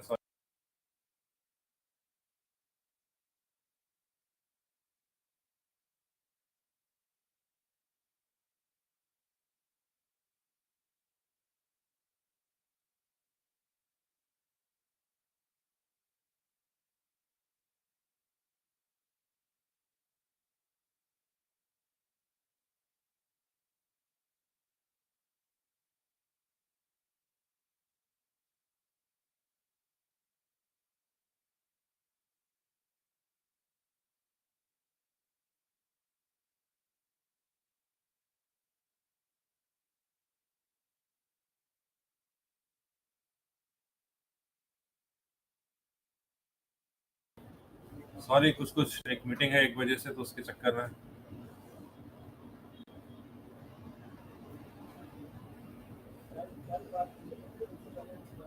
Mister Kannan लिखा है कि नो ऑडिबल। हेलो,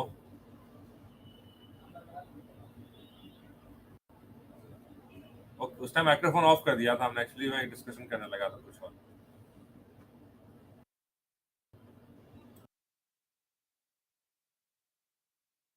तो मैं बता रहा था आप लोगों को, उसके बाद वेंडर बिल सबमिट करता है IRIPS के ऊपर, बिल आईपास को चला जाता है, वहाँ CO6 होता है, और ये हमारे आर नोट या राइट्स इंस्पेक्शन सर्टिफिकेट या पर्चे और सारे आईपास में अवेलेबल है थ्रू IMS। तो उसी तरह अकाउंट्स वाला फिर पेमेंट कर देता है। मैनुअल बिल का प्रोविजन जो पहले था वो नहीं बचा इस साल से, तो 100% बोर्ड ने बोला है 100% बंद कर दिया गया है मैनुअल बिल।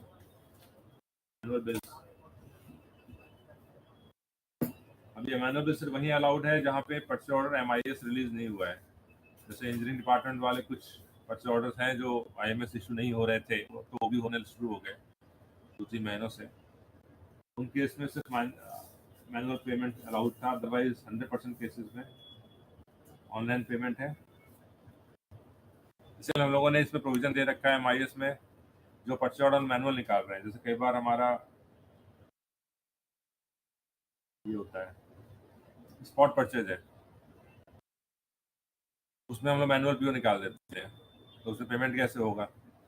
इसलिए हम लोगों ने MIS में प्रोविजन दे रखा है कि जो मैनुअल परचेज ऑर्डर है उसको डायरेक्ट परचेज ऑर्डर निकालने का,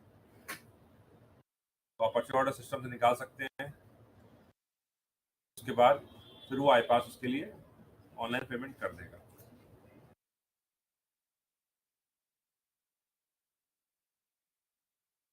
हमने बताया अभी तक आपको जो हमारे एग्जिस्टिंग सिस्टम है चले आ रहे हैं मॉड्यूल्स, लेकिन वारंटी मॉड्यूल अभी रिसेंट ऑर्डर हुआ है बोर्ड का। पता नहीं आप लोगों ने नोटिस किया है कि नहीं किया, 17 अगस्त का ऑर्डर है। आप लोगों को आइडिया है इसके बारे में, क्योंकि आप ही लोग मेन यूज़र हैं इसके। बताएं, कुछ लोग बताएं जिन्होंने पढ़ा है या जिन्होंने यूज़ किया है उसको।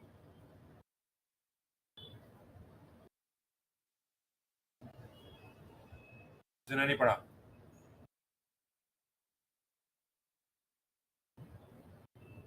आर यू अवेयर कि समथिंग हैज हैपेंड और something is going to happen?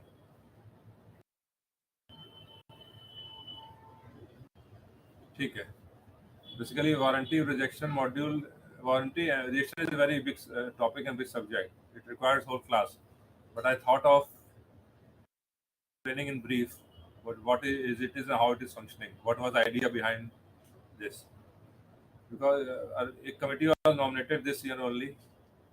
I was the member of that committee. So we submitted the report, and more or less the same report was accepted by the board, and instructions were issued on 17 October 2022. And there was pressure on us to start developing the application, and it was to be launched in this year only, within December. So we developed and we were able to launch on 1st of December, this month only. So I will tell you about what was the system earlier and how this new system will bring the changes.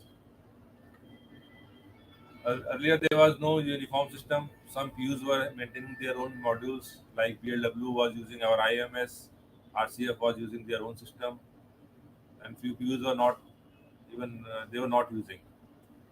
And zonal railways, they were just lodging the complaint on their local maintenance modules like FMM, CMM, but it was close-ended. It was merely a method to communicate through email and something like that. That's all. There was no system of recovery. There was no. They were operating independently. So it was decided that there should be one uniform system, or all the systems should be integrated. जैसे बताया BLW हमारा IMS use कर रहा था, तो ये plan करके फिर एक कमेटी बनाई गई थी। सर ने बताया उसका नाम committee was nominated for developing the online integrated warranty management system. तो इसके जो मेन फीचर्स पहले इसमें देख लेते हैं। हमारे जो वारंटी एक्शंस होते हैं 4 सिनेरियो में, ये हम लोगों ने इन्विजन किया कि ऐसे कंडीशन हो सकता है। फर्स्ट कंडीशन तो ये है कि मटेरियल अटैच स्टोर डिपो से इशू किया, वहाँ जाके वारंटी में रिजेक्ट हो गया। ये केस सिंपल है, इसमें तो आप सिंपल स्टोर को वापस कर देंगे रिटर्न स्टोर या एडवाइस नोट पे, फिर स्टोर के यहाँ से जो भी एक्शन होना है होगा। ये सिंपल है। लेकिन जो सेकंड, थर्ड एंड फोर्थ है, इशू उनके साथ था। लग के चले गए, रास्ते में कहीं फेल हो गया। दूसरा सिनेरियो है कि सेंट्रलाइज प्रोक्योरमेंट है, एक जगह पे आया, फिर पैन इंडिया बेसिस को इशू कर दिया गया, वहाँ लगा जाके और वहाँ फेल हो गया। मीन्स मटेरियल जो आया था वो अटैच डिपो से नहीं आया था, वो सेंट्रलाइज सप्लाई से कहीं से आया था। पहले और 2 में ये अंतर हो गया। तीसरा अंत है फिट कहीं और हुआ, फेल कहीं और हुआ। किसी वर्कशॉप में, शेड में, डिपो में कहीं फिट हुआ था, रास्ते में चलते चलते फेल हो गया।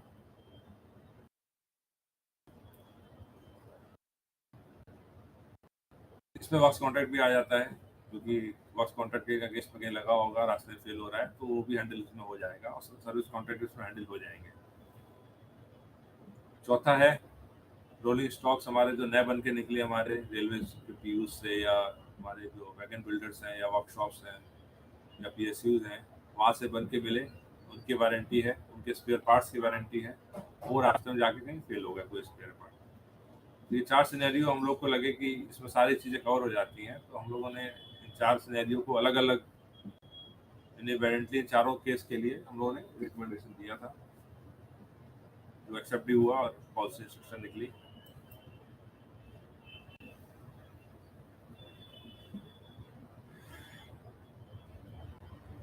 हम लोग इसको ये बोला गया था कि जो भी एग्जिस्टिंग सिस्टम्स हैं आप लोगों के यूजर्स के, जो सीएमएम यूज़ कर रहे हैं, एफएमए यूज़ कर रहे हैं, वाइज कर रहे हैं, स्लैम कर रहे हैं, या पीयूष वाले कर रहे हैं, उनको छेड़छाड़ नहीं करनी है। हमको उनको फोर्स नहीं करना है कि भैया अपना सिस्टम छोड़ो, हमारे सिस्टम पे आ जाओ। तो उसके लिए क्या डिसाइड हुआ है कि हम लोगों ने यूडीएम को एक सेंट्रल नॉमिनेटेड पोर्टल बनाया, एप्लीकेशन बनाया, उसको इंटीग्रेट कर दिया सारे सिस्टम के साथ। अब लोग फ्री हैं अपने अपने लोकल सिस्टम पे, जिसको जहाँ पे करना है अपना कंप्लेन एक लॉन्च करने के लिए। कुछ भी खराब हुआ, देखा आपने, वारंटी में है, और वारंटी में कैसे है कि नहीं पता कैसे चलेगा आपको। तो हम लोगों ने क्या किया, हम लोग आईएमएस से जो भी डेटा दे रहे हैं इशू के समय हम कैप्चर कर ले रहे हैं हम लोग आर नोट का डिटेल भी। अब हम आपको ये पुश कर देते हैं एफएमएम सीएमएम को कि मटेरियल जो इशू किया है वो सप्लाई कब हुआ था, और सप्लाई के समय हम वारंटी भी डिजिटली कैप्चर करना शुरू कर दिया हम लोगों ने। अब सारे यूजर को पता रहेगा कि ये जो मटेरियल लगा हुआ है ये किस परचेज ऑर्डर का है, ये कब सप्लाई हुआ था, इसकी कब तक वारंटी है। तो अब वो यूजर अपने सीएमएम एफएमएम या कहीं पर भी एक कंप्लेन लॉन्च करेगा, कंप्लेन लॉन्च करके वो यूडीएम पे पहुंच जाएगा। यूडीएम में जो यूजर है, यूडीएम से उसको रिवैलिडेट कर लेगा, सिस्टम से चेक कर लेगा डेटा जो आया सही आया कि नहीं आया, कंप्लीट है कि नहीं है। फिर फर्दर यूडीएम अगर रिएक्शन एडवाइस यूडीएम को इशू करनी है यूडीएम करेगा, अगर आईएमएस करनी है तो आईएमएस करेगा। मैं आपको केस बताऊंगा आगे कब किस केस में कहाँ पे होना है। इसमें हम लोगों ने सारी मेंटेनेंस एप्लीकेशंस को, आईआरईपीएस को, आईपास को, इंस्पेक्टिंग एजेंसी को इंटीग्रेट कर लिया अपने सिस्टम से। हमने पिछले 5 साल का जो भी परचेज ऑर्डर्स की सप्लाईज की डिटेल्स हैं सब शेयर कर दी हैं मॉड्यूल्स, मेंटेनेंस मॉड्यूल्स के साथ, ताकि उनको पता रहे कौन सा सामान किस वेंडर से आया है।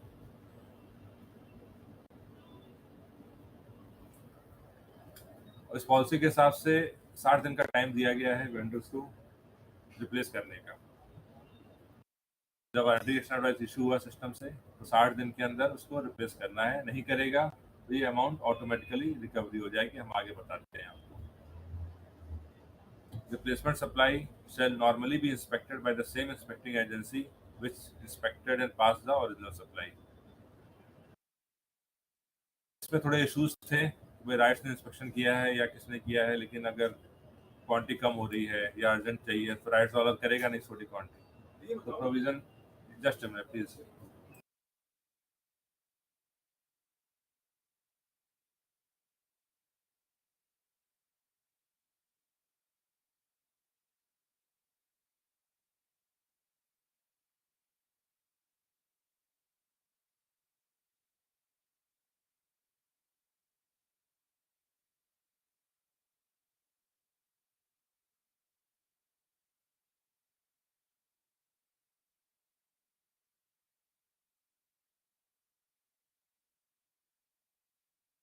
Just a minute.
Hello. Can we take the tea break for 5-10 minutes?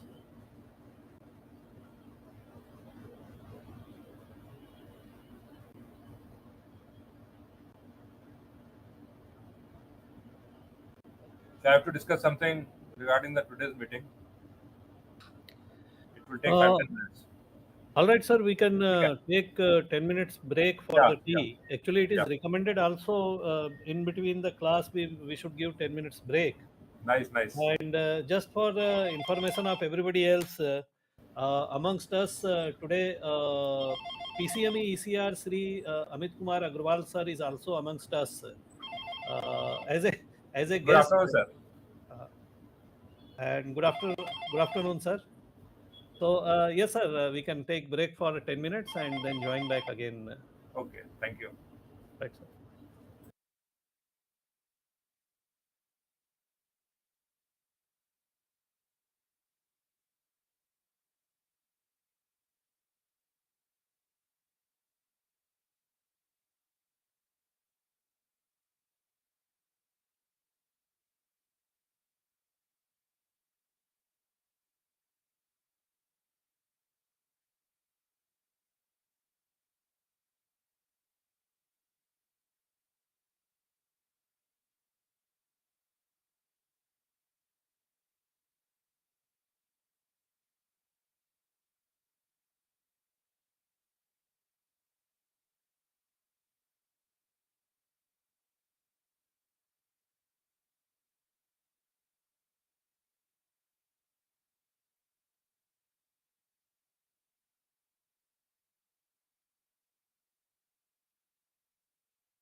Should we start?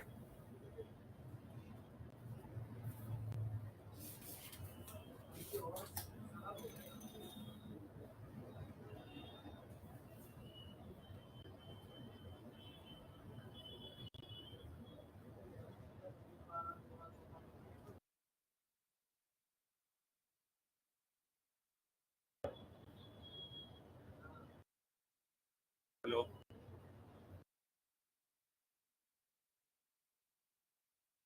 Sam? Yes, sir. We can start, sir. ये सारे जो लोग हैं ये ऑनलाइन ही है, वहाँ पे ऑफलाइन भी कुछ अवेलेबल है लो नहीं? सिंह साहब,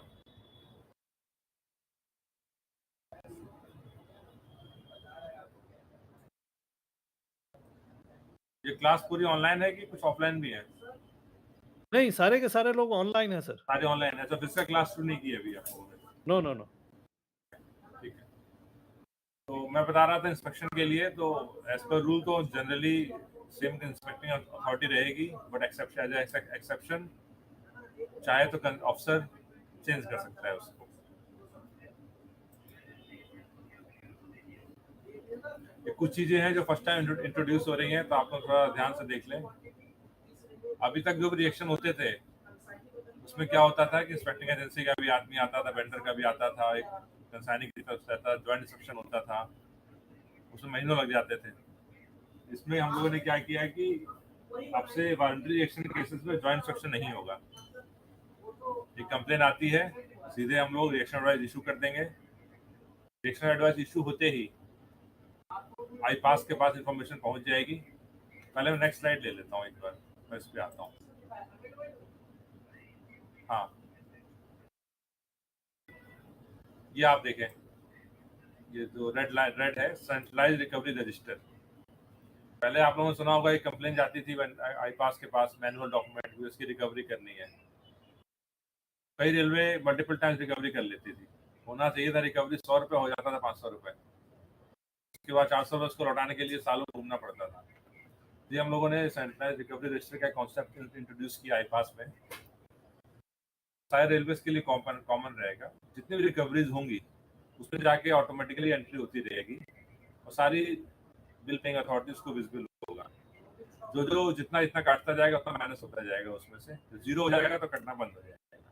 तो मल्टीपल रिकवरीज का कोई चक्कर नहीं बचा, मैनुअल डॉक्यूमेंट में कोई चक्कर नहीं बचा, और अपने आप टेक केयर कर रहा है. अब मैं आता हूँ पिछले स्लाइड्स पे. मैंने बताया कि ज्वाइंट इंस्पेक्शन अब नहीं होगा. जैसे रिकवरी एडवाइस जाएगी अकाउंट्स के पास, रिकवरी में एंट्री होगी, उसके बाद दो इन्फॉर्मेशन जाएगी. एक तो वेंडर का नाम से जा रही है, कितना अमाउंट उसको कर रोकना है. रिकवरी अभी 60 दिन का टाइम है उसके पास वेंडर का रिप्लेस करने के लिए, जैसा मैंने बताया था आपको. 60 दिन तक रिकवरी नहीं होगी, लेकिन उसका बिल में से अमाउंट विथहोल्ड हो जाएगा जितना अमाउंट का आपने रिजेक्शन इशू किया है, और उस क्वांटिटी का जो इंस्पेक्शन चार्जेस थे उसकी रिकवरी हो जाएगी उसका राइट्स के इंस्पेक्टर के बिल में से. वो स्टेट में रिकवरी है. क्वालिटी खराब थी, इंस्पेक्शन उसने किया था, इसलिए उसकी रिकवरी. और वेंडर का बिल विथहोल्ड हो गया डे 1 से. 60 दिन तक वेट किया सिस्टम ने, 60 दिन तक कुछ नहीं किया उसने, तो आई पास उसको विथहोल्ड अमाउंट को रिकवर कर लेगा. और 60 दिन के बाद फिर रिकवरी, उसके बाद कोई रिप्लेसमेंट अलाउड ही नहीं है. रिकवरी हो गई, नो रिप्लेसमेंट. अब वारंटी पीरियड के लिए भी कंफ्यूजन होते थे. हमारा पीओ में लिखा रहता है एज पर आईआरएस कंडीशन, जो बोलता है कि 24 महीना या 30 महीना from date of installation, from date of supply, whichever is earlier. Drawing में कुछ और बोलता है. सर अभी बड़े कंफ्यूजन है जी, बीटीसीकेएम बोल रहा हूं सर. एमसी प्राइवेट से अभी भी कंफ्यूजन है उसमें. बाय डिफॉल्ट हाँ, बताएं. 30 मंथ ही आ रहा है. हाँ, अभी तो आईआरएस कंडीशन हो गया ना. कभी कभी नहीं सर, हमेशा अभी तक यही आ रहा है. बाय डिफॉल्ट 30 आता है. अभी तो आईआरएस जो होना कंडीशन चाहिए हो वो गया. आ ही नहीं रहा है. नहीं, अभी तो एक मिनट रुक जाइए, बता रहे हैं.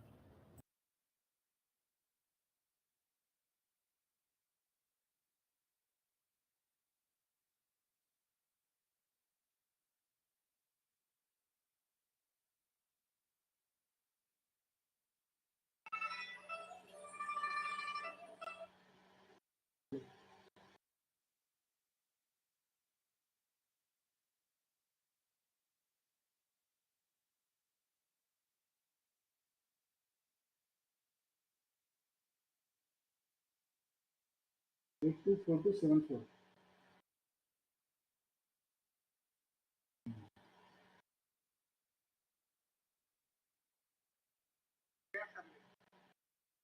देखो देखता हूँ आएगा तो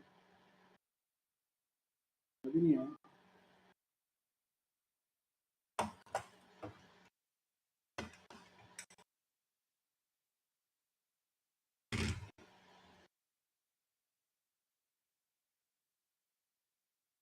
हेलो, आप बता रहे हैं कि 30 मंथ डिफॉल्ट आ रहा है शायद। हेलो, हाँ सर। आप बता रहे थे कि 30 मंथ डिफॉल्ट आ रहा है शायद, आप ही बता रहे थे। हाँ मैं ही बता रहा हूँ सर, हाँ, बाय डिफॉल्ट 30 आ रहा है। अभी 1 मिनट रुक जाइए, हम बताते हैं। अभी क्या है, टेंडर फ्लोट करते समय एक ऑप्शन हम लोगों ने रिसेंटली दिया है। टेंडर फ्लोटिंग अथॉरिटी को 3 ऑप्शंस दिए हैं। इसकी वारंटी क्या रहेगी? एज पर कंडीशन रहेगी तो डिफॉल्ट 30 मंथ ही आएगा। अगर कुछ और होती है तो वो मैनुअल फीड कर सकता है। अगर टेक्निकल डिपार्टमेंट बोलता है कि भैया 10 महीना है या 5 साल है या 10 साल है, तो मैनुअली सर वो उतने महीने उसमें टाइम बाउंड देना है। ये आप 3 ऑप्शन देंगे तो वो कभी नहीं होगा मैच। उसमें मंथ या जो है ना वो परमानेंट स्पेसिफाइड होना चाहिए और उतना ही वो कर पाए। बाकी और करेंगे कि IRS रिली या मतलब जो है ना एस्पेक्ट के अनुसार डालेंगे तो कभी नहीं होगा। अभी तो 30 मंथ तो परमानेंट ही है, उसमें चेंज कम ज्यादा कर सकता है। 30 मंथ तो आएगा ही लिख के। जी सर। तो क्या क्या इशू आ रहा है ये बताइए आप।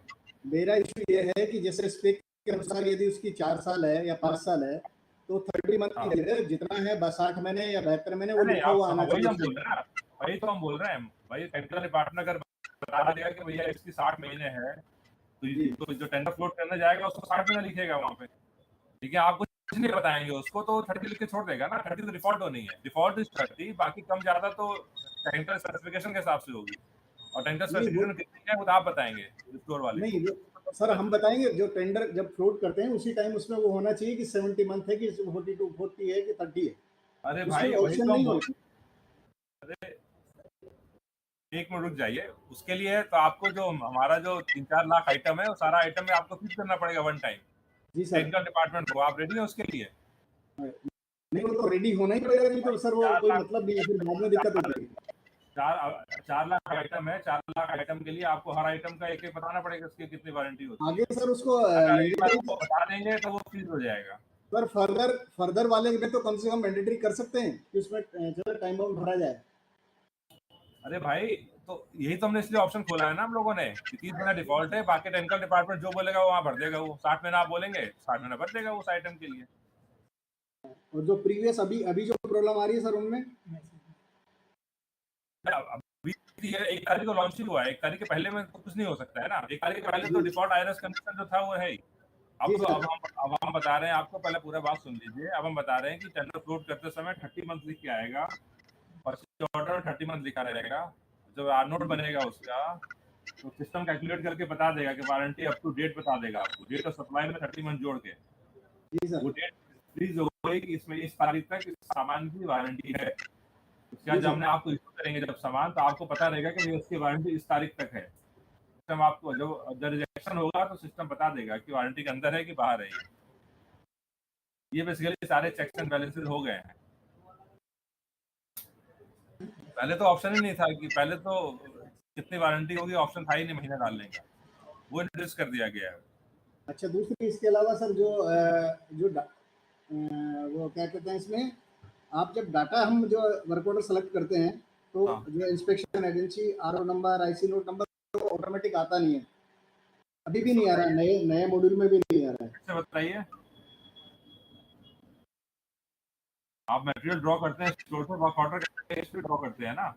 हाँ उसके बाद जो इशू कर रहा है तो इशू में वो आर-नोट सेलेक्ट करके आपको दे रहा है। आपको नहीं दिख रहा है लेकिन सिस्टम में है वो सारा डेटा। लेकिन हमें जो कर रहे हैं उसमें दिख नहीं रहा सर। नहीं जब वार्ड कीपर इशू कर रहा है ना उसके पास उसको दिख रहा है किस किस जो स्टॉक पड़ा है 100 पीस है तो किसके सारों के किसके सप्लाई के अगेंस्ट का है। चेकबॉक्स में आके टिक मारता है उसको तो वहां से उसको दिखेगा। आप अपने वहां से पूछिए जो UDP या जो भी सेंटर में कंप्यूटर देखता होगा ना आपके यहाँ वो सब दिखेगा उसको किस वेंडर का है कब तक का है सारी चीजें हो गई। हमने MCF में इसीलिए अभी तक एक भी कंप्लेंट जो है ना लॉन्च नहीं की है इसीलिए क्योंकि ये प्रॉब्लम जो है बाद में बाकी तो आपके पीएल पटियाला ने कर दिया है, बाकी लोग तो मेरे ख्याल सर से वो 20-25 वो भी इनकम्प्लीट कर रहे हैं, जो दिख रहा है नहीं उनका रिकवरी हो गई दिख रहा है सर, वो भी incomplete। विद होल्डिंग हो चुकी है, इनकम्प्लीट कहाँ है, विद होल्डिंग हो चुकी है पास से, इनकम्प्लीट नहीं हुई है। होल्डिंग की है उसमें ही डाटा जो है इनसफिशिएंट है, कहाँ पे? ये तो दी, लेकिन उसमें जो है जो डाटा चाहिए वो उसमें फिर भी नहीं भेज हो क्या रहे हैं। नहीं डेटा सफिशिएंट कौन सा डेटा इनकम आपके वर्ला साहब जो क्लास ले रहे हैं आपने हाईलाइट किया है उनको? सर किया हुआ है मैंने। हाँ उनको नरूला जी भी किया है, नरूला जी को भी, तिवारी साहब को भी जो है हाँ, क्या क्या उन्होंने चिट्ठी बोला? भी भेजी, लेटर भी। कोई बात नहीं सर, आप मेरा आगे करिए, देखते हैं बात करके। हाँ, ठीक है ना। देखिए जो डेटा आपका अगर पोर्टेड डेटा होगा, एमसीएफ का डेटा अगर पोर्टेड है पीयू का, तो पोर्टेड डेटा में तो इनकम्प्लीट है तो हम कुछ नहीं कर सकते, लेकिन जो डेटा हमारे सिस्टम से है वो कंप्लीट है।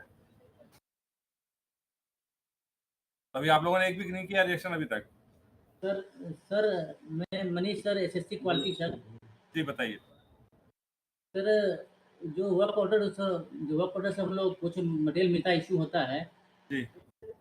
तो उसी से हर चीज लिंक होना चाहिए, आरओ नंबर सर लिंक होना चाहिए सर। मुझे आरओ नंबर मैनुअली सर हमको सेलेक्ट करना पड़ता है पीओ से। वो तो स्टोर वाला इशू कर रहा है, करते समय कर रहा है ना, आप थोड़ी कर रहे हैं। नहीं यस सर, लेकिन सर मुझे सेलेक्ट करना पड़ता है मैनुअली सर, वारंटी लॉन्च में। अभी बेसिकली ये सब चीजें अभी हाल में शुरू हुई हैं रिसेंटली, बीएलडब्ल्यू के लिए तो पहले से थी, लेकिन बाकी पूरे रेलवे के लिए अभी रिसेंटली शुरू हुई है, तो डेटा अभी तक ना आपको मिला नहीं है। सारे अभी इशू नोट लिंक नहीं हुए आरओ के साथ, अब जो हो रहे हैं वो हो रहे हैं, पुराने हो गए वो नहीं मिलेंगे आपको आरओ से अभी, इसलिए थोड़ा ट्रांजिशन फेज है, थोड़ा वेट करिए। पुराने वाले में भी यदि आईएमएमएस पे डाटा थे तो मिलने चाहिए ना। पहले तो ये चेक नहीं था ना, इशू करते हैं आरओ से इशू नहीं होता था ना पहले, ये तो पॉलिसी आने के बाद इशू होना शुरू किया, जून या जुलाई से प्रॉब्लम शुरू किया। आईएमएस से पहले चालू था सर, उसमें सर पहले आरओ चुनने का ऑप्शन नहीं था, वो मैंडेटरी नहीं था, चाहे तो करे चाहे ना करे, इसलिए आपको मैनुअल करना पड़ रहा है। समझ गए मेरी बात? जी सर। वो मैनुअल करने में पहले जो बाद में लीगल प्रॉब्लम होगी। हम क्या? मैनुअल सेलेक्ट किया, हमने गलत सेलेक्ट हो गया, हमें पता नहीं होता कि कौन सा है, वहां से प्रेशर करते हैं कि यार आप वारंटी लॉस नहीं कर रहे हो। यदि हम मैनुअली सेलेक्ट करके भरते हैं और वो पीओ यदि गलत सेलेक्ट हो गया तो बाद में फर्म आर्बिट्रेशन में जाएगी तो क्वालिटी वाले को पूछ लेगी। बिल्कुल हो सकती है, लेकिन जो डेटा अवेलेबल नहीं है उस पर तो नहीं है, तो नहीं है, इसके क्या कर सकते हैं आप बताओ? उसमें तो आपको ब्रेन लगाना पड़ेगा ना। नहीं वो तो लगाना तो पड़ेगा। इसकी पॉसिबिलिटी काफी कम है कि पीओ सिस्टम इतना आपको इन्फॉर्मेशन दे रहा है कि आप ठीक है सर, आप कैरी ऑन करिए, देखिए बात करते हैं। सर उसमें आप अपने लेवल पे जो कर सकते हैं सर वो मतलब हमारी बात पहुंचा दीजिए। सर डाटा सर आईएमएस में है डाटा सर, लेकिन डाटा सर जो vendor approving agency, inspection agency, IC number, IC date, data sir मुझे मिल नहीं रहा है सर आईएमएस से। हम लोगों ने जो डेटा हमसे मांगा गया एमयू ग्रुप ने, हमने उनको सारा डेटा दे दिया है। आपको कुछ और डेटा चाहिए तो नरला साहब को बताइए, हम उनको कुछ दे देंगे।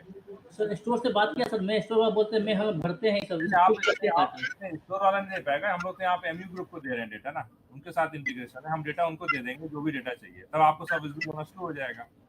स्टोर वहाँ का लोकल स्टोर वाला नहीं कर पाएगा। ओके ठीक है, थैंक यू सर।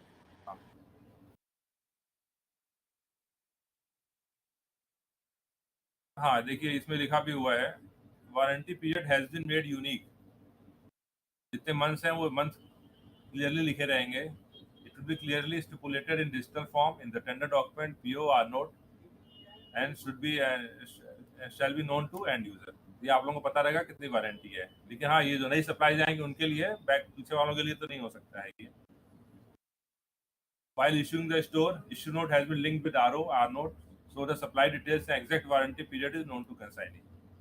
ये भी जून से शुरू हुआ है, तो जून के पहले वालों में मैंडेटरी नहीं था, तो उस केस में आपको आर नोट आरओ लिंक हो भी सकता है, अगर वार्ड कीपर ने सेलेक्ट किया होगा, नहीं किया होगा तो नहीं होगा, लेकिन जून के बाद से ही मैंडेटरी हो गया है, तब सारे केस में मिलेगा। और हम लोगों ने सारी डिटेल जो है जो मांगी गई थी हम लोगों के से, पीओ नंबर, जो वेंडर के नाम है, कब सप्लाई हुआ है, कब इशू हुआ है, सारा हमने उनको शेयर कर रखा है एमयू ग्रुप के साथ और सीएमएम ग्रुप के साथ। और भी कोई इन्फॉर्मेशन चाहिए तो आप उनको बता दें, वो हमें बोलेंगे तो हम उनको वो भी शेयर कर देंगे, इसमें कोई इशू नहीं है।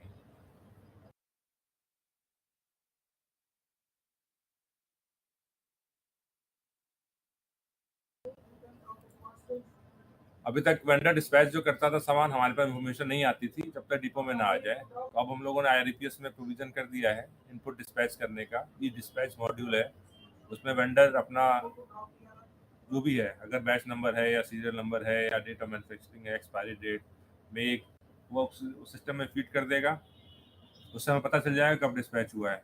जब हमारे पास आ जाएगा सामान तो हमारी जो फील्ड्स हैं DRR के समय या नोट के समय वो ऑटो पॉपुलेट हो जाएंगी। अगर सही है तो ठीक है, नहीं तो एडिट करके हमारा जो भी कंसर्न डीलर है वो उसको पास कर लेगा।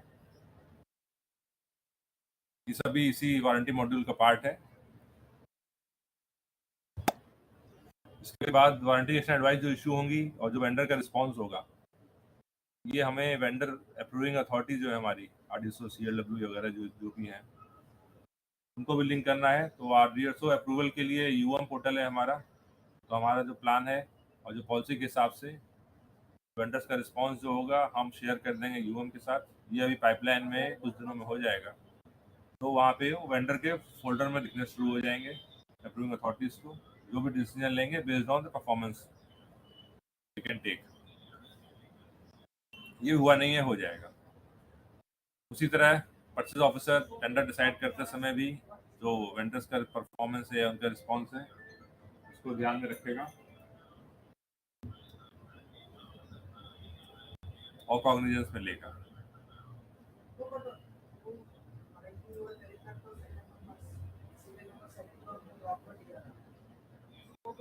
मिस्टर विनोद कुमार जी ने हाथ उठाया।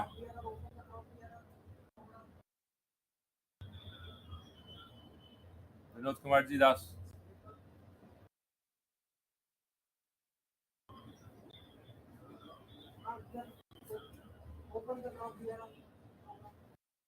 नहीं है मिस्टर विनोद कुमार।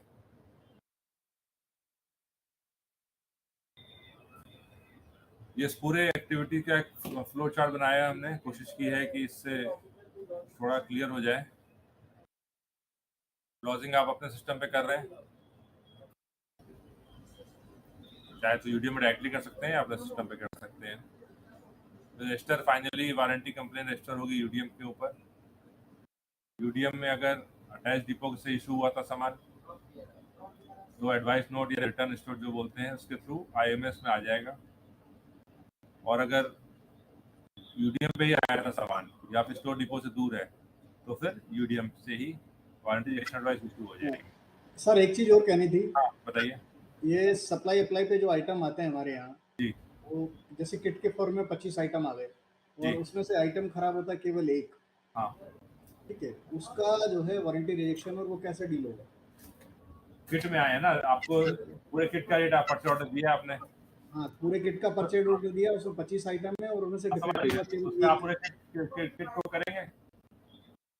इसलिए तो आपका छोटा केस है। वैगन के केस में एक स्पेयर पार्ट खराब हो गया। जी सर। 35 लाख का वैगन है तो उससे 35 लाख पूरा विदहोल्ड होना है। उसमें पूरा विदहोल्ड हो जाएगा सर? 35 लाख पूरा विदहोल्ड होना है। जो बोर्ड ने ये पॉलिसी में क्लियरिटी नहीं थी, हम लोगों ने बोर्ड को रेफर किया था। जी सर। बोर्ड ने राइटिंग में बताया कि पूरा विदहोल्ड होगा। ठीक है, तो आप सोच लीजिए। कुछ आइटम्स ऐसे होते हैं सर जिनमें PL नंबर वगैरह नहीं होता, जैसे उसका वारंटी रेज करता है, जैसे इपॉक्सी फ्लोरिंग हमारा। हाँ इपॉक्सी फ्लोरिंग की कंप्लेंट लॉज हुई, बिल्कुल। अब उसका कुछ ना PL नंबर होता हमारे पास ना कुछ होता है। PL की क्या जरूरत है आपको? वो इपॉक्सी फ्लोरिंग मान लीजिए नॉन स्टॉक है, UDM पे आएगा, उसका लेजर में तो है ही कब आया कब नहीं आया, कब आरओ हुआ कब उसमें लिया, सारा रिकॉर्ड तो है ही। UDM से हो जाएगा वो। ठीक है सर, है ना, तो उसमें कोई इशू नहीं है। बस ध्यान रखिए, बस ये जो है बोर्ड का जो क्लियरिटी थी कि जिस चीज के लिए कॉन्ट्रैक्ट हुआ है पैसा रिकवर उतना करेंगे आप। वैगन का कॉन्ट्रैक्ट है, एक पार्ट खराब हुआ है तो वैगन कर लेंगे। आपका किट का कॉन्ट्रैक्ट है, एक चीज खराब हुई तो हम किट का पैसा लेंगे। सर अभी तक यही है, कुछ चेंज होगा तो अभी कहना अभी नहीं कह सकते, फिलहाल यही है। हाँ बताइए। सर मेरे यहाँ कुछ प्राइवेट पार्टी बनाती है सर। जी। सर तो वर्कमैनशिप पे कंप्लेन आती है सर, बहुत सारा जी कंप्लेन। जी। सर उसका डील कैसे करेंगे सर हम लोग? वर्कमैनशिप वाला अब इसमें अभी नहीं है, ये सप्लाई ये मटेरियल के लिए है बेसिकली, चाहे वर्क कॉन्ट्रैक्ट में आया हो चाहे जो भी आया हो, वर्कमैनशिप इसमें कवर नहीं है। तो 30% कंप्लेन आ रही है सर वर्कमैनशिप पे। वारंटी तो बेसिकली सामान का होता है ना। नहीं सर, हम लोग कोच का भी वारंटी 2 साल देते हैं सर। वो आप उसमें तो आप देते हैं। ये सर एयर ब्रेक का फिटमेंट है सर, बायो टैंक का फिटमेंट है, प्लम्बिंग फिटमेंट है सर, कोच फिटमेंट है सर, ये सब सर इसका हम वारंटी दे नहीं पाते हैं इस पर।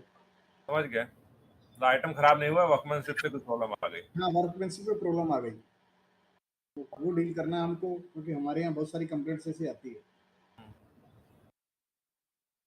हमें ये चर्चा हुई थी बीच में, लेकिन ये हुआ कि वर्कमैनशिप के लिए अभी इसमें प्रोविजन नहीं है, क्योंकि बड़ा सब्जेक्टिव चीज है वो। सर ठीक है सर, आप अपने क्वांटिफाइड तो है नहीं वो।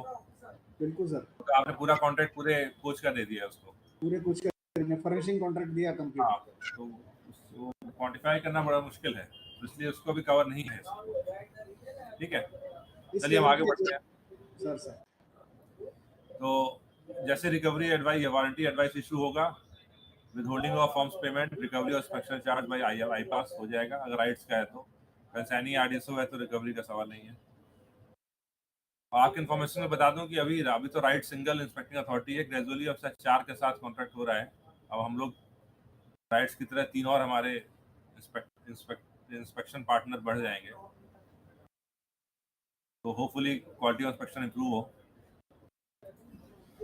तो उसके बाद इशू कर दिया हम लोगों ने। अब वेंडर के पास ऑप्शन है, या रिप्लेसमेंट करे या रेक्टिफिकेशन करे या जो करे, टाइम पे करता है तो फिर उसका हम लोग बुक्स में ले लेंगे, और जो भी आर नोट वगैरह इशू होगा या सीआरएन इशू होगा यूडीएम पे, उसमें लिख देंगे कि this is not for the payment, this is for replacement supply, तो ताकि पेमेंट ना हो उसकी। अगर 60 दिन के अंदर जो टाइम में नहीं करता है तो आई पास उसकी रिकवरी कर लेगा। रिकवरी करके इन्फॉर्मेशन हमारे पास आ जाएगी, और हम लोग इन्फॉर्मेशन ये पुश कर देंगे आप लोगों के जो भी लोकल मॉड्यूल्स हैं जहाँ से आई थी कंप्लेन लॉज हुई थी, वेंडर अप्रूविंग अथॉरिटी को, पेइंग अथॉरिटी को, इंस्पेक्टिंग अथॉरिटी को, इन सबके ऊपर हम लोग इन्फॉर्मेशन कर देंगे। तो ये पूरा एक फ्लो चार्ट है, इसमें मोर और लेस सब चीज़ कवर हो जाती है।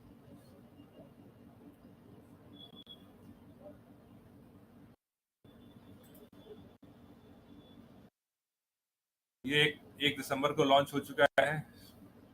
मेरे ख्याल से धीरे धीरे करीब 20-22 हमारे सिस्टम से निकल भी गई हैं वारंटी एडवाइसेस। 3-4 केस में विदहोल्ड भी हुआ है। रिकवरी का 60 दिन बाद होनी है, तो रिकवरी तो अभी नहीं हुई है, लेकिन विदहोल्ड तक हम लोग पहुंच चुके हैं। अभी इश्यूज आ रहे हैं, जो भी जैसा आपने बताया वो इश्यूज हैं, तो we are taking care, try कर रहे हैं रिजॉल्व होने का। स्टार्टिंग में टीथिंग ट्रबल्स हैं, तो please cope up with it. हम फुल प्रूफ तो इनिशियली नहीं बन सकता, ग्रेजुअली हम लोग इम्प्रूव कर रहे हैं। और मेरे ख्याल से यूडीएम और जो टेक्निकल सीएमएम और एमयू वाले रेगुलर इसकी क्लासेस भी ले रहे हैं, तो आप लोगों से रिक्वेस्ट है कि वो भी अटेंड कर लें। एटलीस्ट है सिंपल, बहुत कॉम्प्लिकेटेड नहीं है, और सिस्टम ड्रिवन है। एक क्लास भी ले लेंगे तो काफ़ी चीज़ें क्लियर हो जाएंगी आपको, और आपको जो रिक्वायरमेंट एडिशनल इन्फॉर्मेशन चाहिए और एडिशनल डेटा चाहिए हमको बता दीजिएगा, क्लासेस में रेज करिएगा, तो हमसे मांगेंगे, हम उनको शेयर कर देंगे।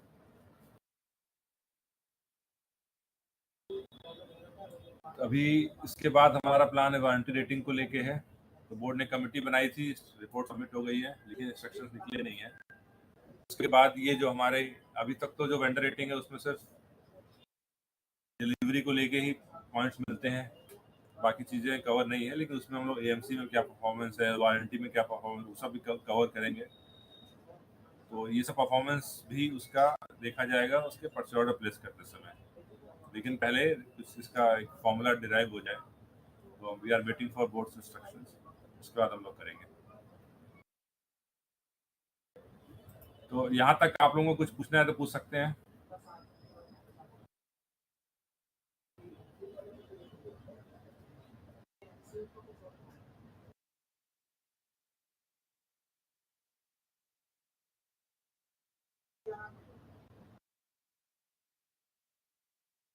आगे बढ़े फिर।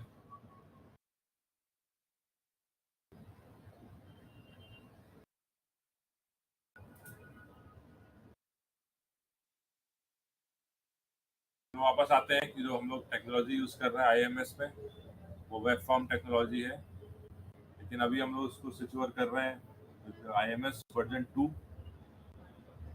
स्प्रिंग हाइबरनेट फ्रेमवर्क पे बनाएंगे, क्योंकि मैंने बताया स्टार्टिंग में कि हमारा जो IMIS था that was design only for the zonal railways, limited इसकी फंक्शनैलिटीज थी, ग्रेजुअली ऐड होती चली गई, फ्यूज आए, नए नए फीचर्स आए, हर फ्यूज की अपनी अपनी एडिशनल रिक्वायरमेंट्स थी, तो उतना कोप अप करना मुश्किल हो रहा है, इसलिए हम लोग उसको स्विच ओवर कर रहे हैं स्प्रिंग हाइबरनेट पे। UDM भी हमारा स्प्रिंग हाइबरनेट पे बना है। ये जैसा पता है आप लोगों को डिजिटली सिग्नेचर से क्या एनेबल्ड है, डिजिटली साइंड सारे डॉक्यूमेंट्स होते हैं, टाइम हमारा सिंक्रोनाइज है इसरो के सिस्टम से, मल्टी लेवल ऑथेंटिकेशन है, प्रिविलेजेस हैं, ऑडिट ट्रेल निकाल सकते हैं हम लोग, बोर्ड के जो भी हमारे शेड्यूल ऑफ पावर्स हैं वो सब इसमें ऑलरेडी फीड की हुई हैं, सारे प्रोसेस फ्लो डिजिटाइज हैं, तो हम लोग वो सब टेक केयर कर रहे हैं इसमें। थैंक यू, मुझे इतने कहना था, एक्चुअली एक बजे से मीटिंग भी है हमारी, तो सो आई रश थ्रू। तो आप लोग कुछ पूछना हो या कुछ हो तो आप पूछ सकते हैं हमसे, टाइम है अभी 10-15 मिनट।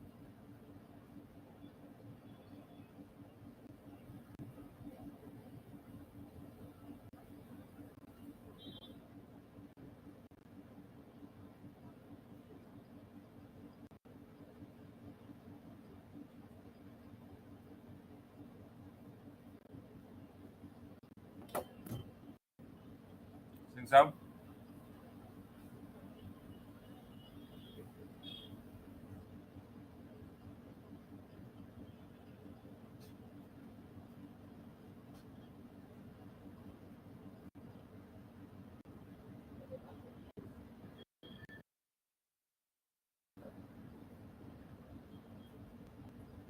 am I audible?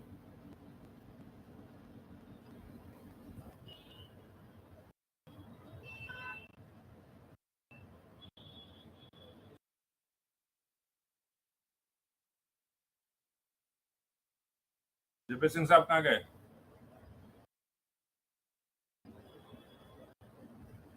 किसी को क्वेरी या कुछ क्वेश्चंस या कुछ सजेशंस तो आप नीचे चैट रूम में लिख दें, मुझसे पढ़ते नहीं होगा तो मैं उसको देख लूंगा, अगर किसी और से होगा तो मैं उनको फॉरवर्ड कर दूंगा।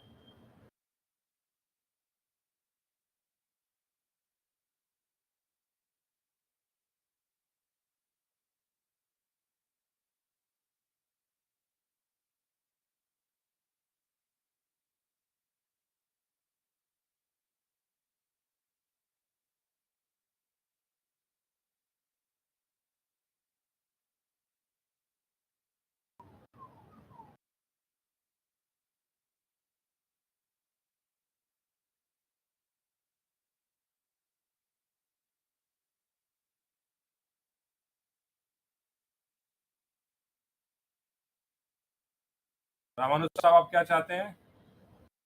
Summarise please. Good afternoon sir. एक समराइज कर देते प्लीज सर, थोड़ा सा कुछ छूट जाता था बीच बीच में सर, अगर संभव है तो सर, नहीं तो फिर कर लें। ठीक है, नहीं बिल्कुल, थैंक यू आपको सर। रश कर देता हूँ एक बार। Okay ji sir, please sir, please sir.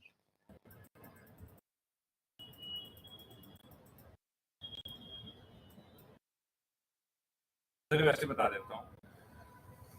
MIS जो है हमारा, जो एक जोनल रेलवे में ऑलरेडी रनिंग थे, उनमें से वेस्टर्न और ईस्टर्न रेलवे को जो सिस्टम था उसको लेके बनाया गया था, उसको इंटीग्रेट करके 2015-16 में लॉन्च हुआ। ऑरिजिनली जोनल रेलवेज में, ग्रेजुअली सारे फ्यूज में भी लॉन्च हो चुका है। इसके डिफरेंट मॉड्यूल्स हैं, जो स्टेजेस हैं वो टेंडर फोरकास्टिंग से लेकर परचेज ऑर्डर के बाद सप्लाई रिसीट पेमेंट तक पूरा सप्लाई चेन कवर करती है। जो लूप होल्स थे इसमें या जो गैप्स थे वो प्लग इन हो रहे हैं, जैसे UDM भी उसको प्लग इन करने के लिए बनाया गया है, वारंटी मॉड्यूल जो बनाया वो भी उसको प्लग इन के लिए बनाया गया है। ग्रेजुअली हम लोग इस टाइप के जो गैप्स हैं उसको आइडेंटिफाई कर रहे हैं और उसको डिजिटाइज कर रहे हैं, ताकि हमारा गोल ये है कि एंड टू एंड डिजिटाइज हो जाए। मैंने आप लोगों को परचेज मॉड्यूल के बारे टाइम बताया, यहाँ पे हम फोरकास्टिंग से लेकर टेंडर फ्लोटिंग तक करते हैं, उसके बाद IFP से चले जाते हैं, उसके वापस परचेज ऑर्डर अपने IMS से निकालते हैं। मैंने बताया डिपो मॉड्यूल के बारे में, जिसमें मटेरियल रिसीव होता है, नोट तो DRR एंट्री होती है, इंस्पेक्शन अगर जरूरत है तो इंस्पेक्शन होता है, नल बनता है, RO होता है, वो RO नोट चला जाता है IRIMEE में वेंडर के पास, वेंडर अपना बिल रेज करता है और पेमेंट ले लेता है। ये हो गया हमारा डिपो मॉड्यूल। उसका मैंने बताया आपको वारंटी के लिए जो रिसेंटली लॉन्च हुई अक्टूबर में, कि कैसे हम लोगों ने क्या क्या चेंजेस किए, पुराने सिस्टम में क्या खामियां थी, नए में क्या क्या इम्प्रूवमेंट किया हम लोगों ने, और कोशिश की कि एंड टू एंड डिजिटाइज हो जाए। डेटा शेयरिंग हम लोगों ने की बाकी एप्लीकेशन के साथ, और जो नए स्टेप्स लिए, इंस्पेक्टिंग एजेंसी की रिकवरी करना, वेंडर का विद होल्डिंग करना, जॉइंट इंस्पेक्शन को बंद करना, और 60 दिन का लिमिट करना। पहले इसे ओपन एंडेड थे, सालों चलती रहती थी वारंटी। तो इस टाइप के जो नए स्टेप्स थे हमने आपको बताए, और ये बताया कि हम लोगों ने इसको रोल आउट कर दिया है 1 दिसंबर दिस मंथ को, और कई रेलवे ने ऑलरेडी इशू भी कर दिए हैं, विद होल्डिंग में शुरू हो चुकी है अकाउंट से। तो और उसके बाद फिर क्या टेक्नोलॉजी यूज़ कर रहे हैं हम लोग, IMS हमने बताया आपको कैसे ऑथेंटिकेशन होता है, क्या सेफ्टी फीचर्स हमारे हैं, ये हमने बताया आपको। और फिर ये बताया कि वारंटी वाले, क्योंकि टॉपिक नया है, उसकी रेगुलर क्लासेस हो रही हैं, ट्रेनिंग सेशंस, तो प्लीज़ आप लोग अटेंड करें, और इशूज़ हों तो आप वहाँ रेज करें। कुछ डेटा हमसे चाहिए IMS से, हम उनको शेयर करेंगे, और अदरवाइज कुछ सजेशंस आप अभी देना चाहें तो यहाँ पे चैट बॉक्स में लिख दें, अगर मुझसे पर्टेनिंग होगा तो मैं उसको एग्जामिन जरूर करूँगा, और अदरवाइज जिससे पर्टेनिंग होगा मैं उसको पुश ऑन कर दूँगा। और बताएं अब कुछ और चीज़ें बची हो तो।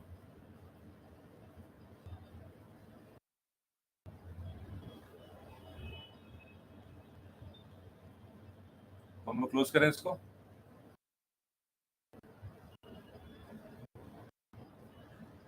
All right, sir. If there are no more questions, we can close it. ठीक है, तो मुझे टाइम पे ख़त्म भी हो गया, 1 बजे मीटिंग भी है मेरी, तो I will be proceeding for the meeting. मैंने आपको नंबर शेयर कर दिया है सिंह साहब, Yes, sir. वो व्हाट्सएप पे नहीं किया है आपको, एक बार देख लीजिएगा। हाँ उनका ठीक है, मैं पूरे टाइम यहाँ पर नहीं था actually, I was with senior professor, so कोई इशू नहीं है, तो मैंने उनको ब्रीफ कर दिया है, you can talk to him. ठीक है, Sure. चलिए, I will. Okay, thank you much, thank you very much everybody, thank you everybody, thank you. Thank you.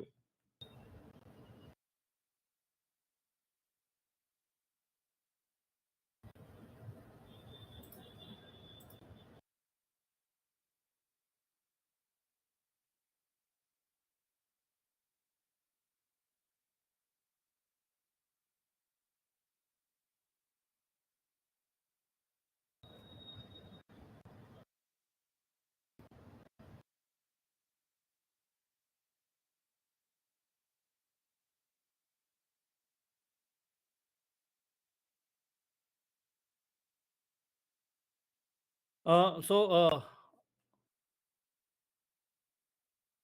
all participants, this session was supposed to go up to 13:30, but it has completed slightly before.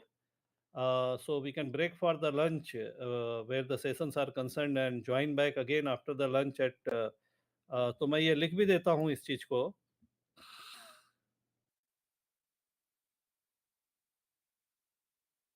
Screen पर।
I have just noted it on the screen. The third session is by Sri Hirak Das Gupta. He is the developer with Chris, involved in development of workshop information system. He's senior project engineer, so he will take the session at normally the time is 14:30, but we will start at 14:40 because people take little time to join. Thank you everyone, and I request PCME sir, we will break for the lunch and join back after the lunch. Thank you, sir.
Can anybody confirm that I am audible?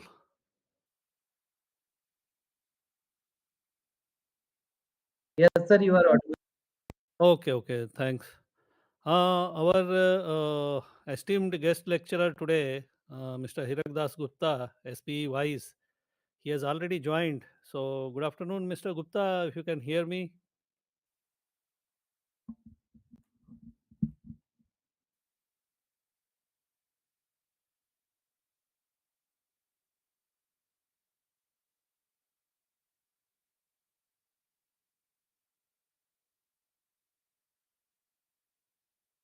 Hello hello हाँ, आपकी आवाज आ रही है गुप्ता अच्छा जी। Okay okay हाँ, good afternoon या some audio problem was there, so I think now it is resolved. yes, of course. Okay, So, actually, we wanted to start by 1440. So, okay, we no had issues, yeah, written that. So, we still have to wait for about 5 minutes. yeah, fine, And fine. Without further ado आप straight away 240 पर और 1440 पर आप please start कर दीजिएगा। हाँ sure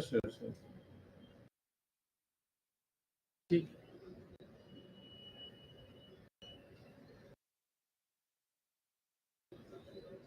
actually हमारे participants जो हैं वो 50 प्लस हैं। अच्छा ओके। और लेकिन लंच टाइम में जो डिस्कनेक्ट हुए हैं तो अभी तक we can see only 32 that includes 2 of me because Okay. it is just connected at 2 places Mm-hmm. and Okay, fine. another one to 3 faculty. And there are some guest participants are there among that noted one is PCME Eastern Railway ECR he said. Okay, fine, fine. Agarwal sir वो भी जुड़े हुए हैं अच्छा। and that's about it. So we will wait for another 5 minutes हाँ sure. and start. I think अगर हम 40 भी हो जाते हैं तो that's good enough. वो धीरे धीरे लोगों का नंबर बढ़ जाएगा. हाँ ठीक है कोई इशू नहीं, कोई प्रॉब्लम नहीं। So, as usual, you can take yourself this presentation layer. Mm-hmm. You can just click on your own icon and click on take presenter, or bottom side plus icon you can click and take presenter. So you will you have already taken a light. And then if you want to share a screen, then there is an icon for sharing a screen. Yeah. Or if you want to upload any presentation, that plus button will do that as well. Right. Okay, fine. Okay, thanks. Okay, thanks a lot.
Hello hello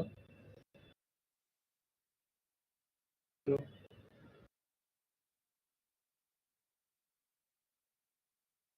हाँ गुप्ता साहब बोलिए। हाँ हाँ हाँ, तो start करते हैं फिर, है ना? हाँ जरूर जरूर। अच्छा, Anyhow, ठीक ठीक our ठीक। numbers also, participations numbers also are better than 40 now. अच्छा अच्छा, ठीक ठीक We ठीक, can तो straight फिर away. Please continue. Okay okay, fine fine. Hello, good afternoon everyone. आज एक्चुअली हम लोग वाइस प्रोजेक्ट के बारे में एक बार डिस्कस करेंगे कि किस तरह से वाइस प्रोजेक्ट वर्कशॉप के अंदर इम्प्लीमेंटेड है। तो एक बार मैं आपको अपना स्क्रीन शेयर करता हूँ।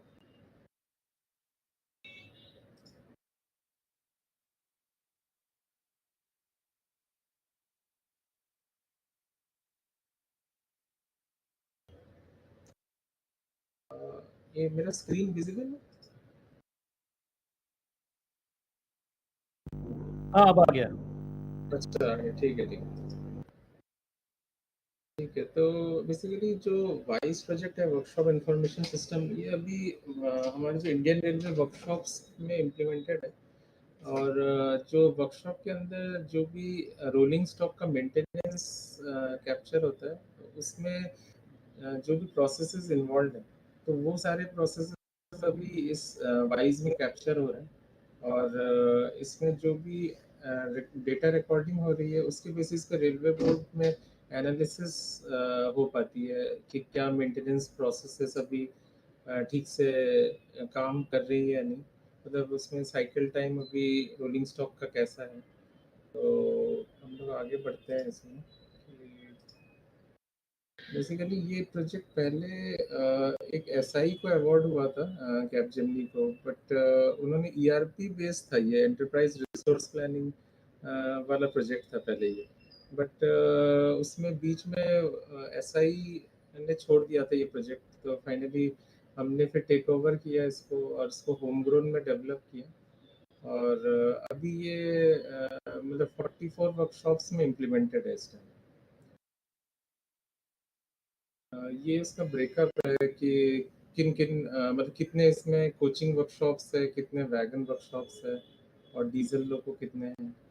तो ये उसका ब्रेकअप है कि इसमें कुछ वर्कशॉप्स ऐसी भी हैं जो मल्टीपल रोलिंग स्टॉक पे एक साथ काम करती है। तो वो भी इसमें इंक्लूडेड है इसमें। और हमारा एप्लीकेशन अभी क्रिस के तो जो दूसरे एप्लीकेशन है उनके साथ अभी इंटीग्रेटेड है। CMM, FMM, iPass, IMMS और यूडीएम, इन सारे एप्लीकेशन से हमने अभी इंटीग्रेट किया है एप्लीकेशन को। तो जो भी डेटा फ्लो होता है वर्कशॉप में, तो जो रिलेवेंट डेटा है वो इन एप्लीकेशंस में हम लोग पास ऑन करते हैं। और अभी ये आपके जो जोन वाइज वर्कशॉप्स जो अभी ऑनबोर्डेड है वाइज सिस्टम में, वो ये इनकी लिस्ट है।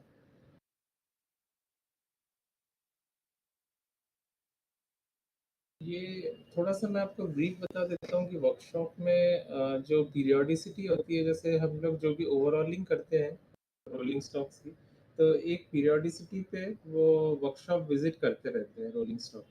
तो यहाँ पे जैसे आप देखेंगे कि कोच के अंदर मल्टीपल वेरिएंट्स होते हैं कि कुछ आईसीएफ कोचेस होते हैं, कुछ एलएचबी कोचेस होते हैं।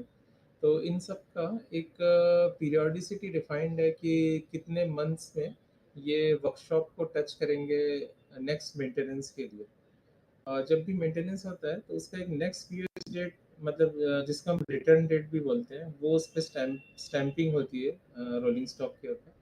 और फिर उसको नेक्स्ट टाइम उस रिटर्न डेट के बेसिस पे फिर से विजिट करना होता है ताकि वो ओवरऑलिंग हो सके। तो इसमें ज़्यादा से ज़्यादा कोशिश ये रहती है कि रोलिंग स्टॉक का जो मेंटेनेंस वाला जो टाइम पीरियड है वो कम से कम हो, ताकि ट्रैफिक को अवेलेबिलिटी ज़्यादा रहे।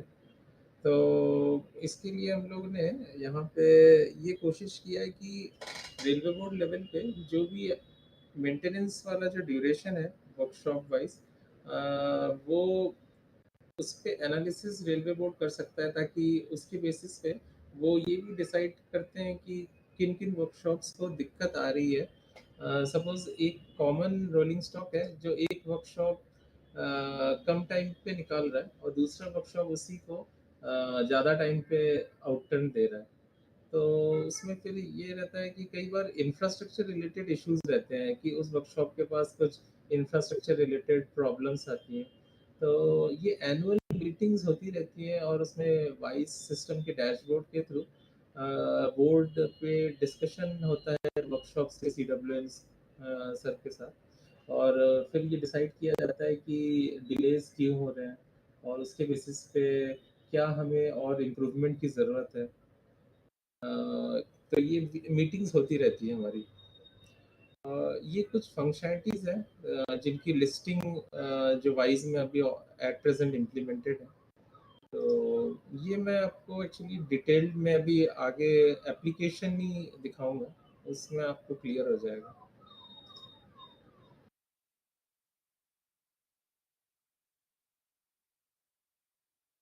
इसमें हमारे कुछ मैनेजमेंट डैशबोर्ड्स हैं जो CWM हेडक्वार्टर और रेलवे बोर्ड लेवल पे, और ये आपका एक वर्कफ्लो है वो मैं आपको एक बार क्लियर कर देता हूँ कि क्या होता है। जैसे सबसे पहले जो डिपो यूज़र है, आप इसमें फ्रेट डिपो भी ले सकते हैं या कोचिंग डिपो भी ले सकते हैं। तो इनके यूज़र्स CMM या FMM एप्लीकेशन यूज़ करते हैं। जो कोचिंग डिपोज है वो CMM एप्लीकेशन यूज़ करती है और जो फ्रेट डिपोज है वो FMM एप्लीकेशन यूज़ करती है। तो सबसे पहला जो स्टेप है उसमें क्या होता है कि जो कोचिंग डिपो है वो POH के लिए मार्क करता है। जैसे कोई एक कोच आया और उस कोच पे उनको POH के लिए मतलब पीरियोडिक ओवरऑल के लिए किसी वर्कशॉप के लिए डिटैच करना है उस कोच को, तो उस कोच को वो डिटैच करते हैं और कंसर्न वर्कशॉप को उसको मार्क करते हैं POH के लिए।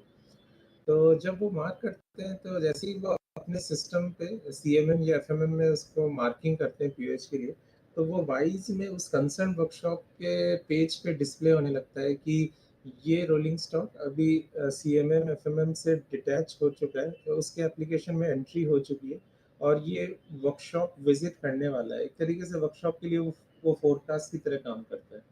तो वर्कशॉप जब लॉगिन करता है और वो देख पाता है कि ये रोलिंग स्टॉक मेरे वर्कशॉप में आने वाला है, तो वो पहले से प्लानिंग करके रखता है कि अगर जैसे कुछ भी इंफ्रास्ट्रक्चर रिलेटेड कुछ इम्प्रूवमेंट्स अगर उनको करने हैं या जो शेड्यूल प्लानिंग कुछ करनी है तो वो कर सकते हैं वो पहले से। इसके बाद क्या होता है कि इसके बाद क्या होता है कि जैसे ही वो रोलिंग स्टॉक सबसे पहले ये वाला प्रोसेस फ्लो अगर देखेंगे, जैसे CMM user detach the coach for POH और FMM user detach the wagon for POH। फिर वाइज यूज़र जो करता है वर्कशॉप यूज़र उस रोलिंग स्टॉक को रिसीव करता है अपने अपने वर्कशॉप में, और उसके बाद अगर उसमें कोई भी डेफिशिएंसी है उस रोलिंग स्टॉक में मटेरियल डेफिशिएंसी, तो वो उसको मार्क करता है। और उसके बाद उसकी बर्थिंग होती है रोलिंग स्टॉक की कि उसको प्रॉपर कौन से बे में प्लेस करना है। फिर हमारे CWM ऑफिसर SSC लेवल पे मल्टीपल व्यूज़ हैं और जिससे वो रोलिंग स्टॉक को होल्डिंग में व्यू कर सकते हैं और उसका करंट लोकेशन ट्रैक कर सकते हैं। उसके बाद हमारे रोलिंग स्टॉक में क्या होता है कि मल्टीपल असेंबलीज डिसमेंटल होते हैं और कंसर्न शॉप्स को हैंडओवर हो जाते हैं ताकि वो उसका मेंटेनेंस कर सके। तो एक हमारा असेंबली मेंटेनेंस सोल्यूशन भी है जिसके थ्रू ये प्रोसेस कैप्चर हो रहा है, और ये यहाँ तक वो फर्दर शॉप को असेंबली, उसके बाद असेंबली शॉप जो है वो अपना जॉब ऑर्डर उस पर क्रिएट कर सकता है। तो हमने एक प्रोसेस दे रखी है जिसमें एक मास्टर टास्क लिस्ट डिफाइन कर सकते हैं जो भी वर्कशॉप यूज़र है, और मास्टर टास्क लिस्ट के बेसिस पे वो एट प्रेजेंट उस असेंबली पे कौन सा ऑपरेशन परफॉर्म करना है तो वो टास्क लिस्ट सेलेक्ट करते हैं उसमें। उसके बाद ये SSC शॉप यूज़र एक इंस्पेक्शन यूज़र होता है, हर एक शॉप के करस्पॉन्डिंग एक इंस्पेक्शन यूज़र होता है। वो इंस्पेक्शन यूज़र उसमें टास्क असाइन करता है, जॉब ऑर्डर्स बनाता है और वो कंसर्न शॉप यूज़र को वो जॉब्स असाइन करता है, इशू करता है। तो उसके बाद जो शॉप यूज़र है वो उस जॉब ऑर्डर पे काम स्टार्ट करता है, और उसमें अगर उसको कोई गैंग असाइन करना है तो वो गैंग असाइन करता है। तो अभी गैंग के लिए हमने क्या कर रखा है, एक हमारा आईपास सिस्टम है, उसके साथ एम्प्लॉय मास्टर इंटीग्रेशन कर रखा है हमने उस वर्कशॉप का। तो उस वर्कशॉप के सारे एम्प्लॉयज़ देखते हैं, तो वहाँ से वो अपना गैंग फॉर्म करके उस गैंग को असाइन करता है। उसके बाद अगर कोई मटेरियल उसमें इशू होना है उस रोलिंग स्टॉक पे, तो वो मटेरियल भी उसमें इशू होता है। तो मटेरियल जब भी इशू होता है तो वो यूडीएम के साथ हमारा इंटीग्रेशन है। तो यूडीएम में उसका कंजम्पशन जो रोलिंग स्टॉक पे हुआ, तो वो यूडीएम में भी वो कंपनसेट होता है साथ में। और कुछ ऐसे भी केसेस होते हैं जब क्या होता है कि असेंबलीज डिवीजन से आती है मेंटेनेंस के लिए। तो उस केस में क्या करते हैं, डिवीजन से जो असेंबलीज वर्कशॉप में आती है, तो उन पे भी हम मेंटेनेंस जॉब ऑर्डर बुक कर सकते हैं, और उनको मार्क फिट करके हम वापस असेंबली को रोलिंग स्टॉक पे इंस्टॉल कर सकते हैं। असेंबली मेंटेनेंस का एक काफ़ी मतलब एग्जॉस्टिव मॉड्यूल है वाइज में, जिसमें आप असेंबली एक्सचेंज का पूरा प्रोविज़न है इसमें। जैसे आप रोलिंग स्टॉक से कोई असेंबली डिसमेंटल करके उस असेंबली को किसी डिवीज़न को हैंडओवर करना है, वो भी आप कर सकते हैं। या डिवीज़न से कोई असेंबली आई, उसको मेंटेनेंस करके उसको आप रोलिंग स्टॉक पे फिट कर सकते हैं। मतलब ये सारे एक्सचेंजेस पॉसिबल हैं। उसके बाद फाइनली क्या होता है, जब रोलिंग स्टॉक पे सारा काम कंप्लीट हो जाता है, तो वो रोलिंग स्टॉक एनटीएक्सआर को ऑफर हो जाता है। एनटीएक्सआर एक न्यूट्रल एग्जामिनर होता है जो कि ये चेक करता है कि ये रोलिंग स्टॉक अभी फिट है या नहीं रन करने के लिए, ट्रैफिक में यूज़ होने के लिए। तो वो क्रॉस चेक करता है, वो भी हमारे एप्लीकेशन का एक यूज़र है, जिससे वो चेक करता है कि कौन कौन से रोलिंग स्टॉक अभी एनटीएक्सआर को ऑफर्ड है। वो उसके पास एक लिस्ट खुल के आती है। उसके बाद वो चेक करता है कि उसमें कुछ प्री डिफाइंड एनटीएक्सआर के डिफेक्ट लिस्ट होती है कि वो चेक करता है कि ये डिफेक्ट्स अभी भी है तो नहीं उस रोलिंग स्टॉक पे। तो अगर उनमें से कोई डिफेक्ट रहता है तो वो चाहे तो उसको रिजेक्ट भी कर सकता है, उस रोलिंग स्टॉक को। तो रिजेक्ट करता है तो वो वापस वर्कशॉप यूज़र को दिखने लग जाता है कि ये रोलिंग स्टॉक अभी एनटीएक्सआर से रिजेक्शन हो चुका है। तो वो वापस उसमें जॉब ऑर्डर बना के फिर से एनटीएक्सआर को ऑफर कर सकते हैं। मतलब ये साइकिल चलती रहती है, जब तक एनटीएक्सआर उसको फिट ना कर दे तब तक वो वर्कशॉप यूज़र उसको वर्कशॉप से डिस्पैच नहीं कर पाएगा। तो ये सारी प्रोसेसेस हमारी कैप्चर, और जैसे ही वो डिस्पैच होता है रोलिंग स्टॉक, तो वो सीएमएम और एफएमएम को भी हम साथ के साथ ये पास ऑन कर देते हैं इंफॉर्मेशन थ्रू सर्विस कि हमारा रोलिंग स्टॉक अभी वर्कशॉप से आउट हो गया, तो ताकि वो ट्रैफिक के यूज में आ जाए। सॉरी सर, स्लाइड नहीं दिख रहे सर। स्लाइड नहीं दिखती? अच्छा, एक मिनट। किसी को भी मतलब विजिबल नहीं है? Yes sir. किसी को भी नहीं दिख रही, किसी को भी नहीं दिख रही। अच्छा, एक मिनट मैं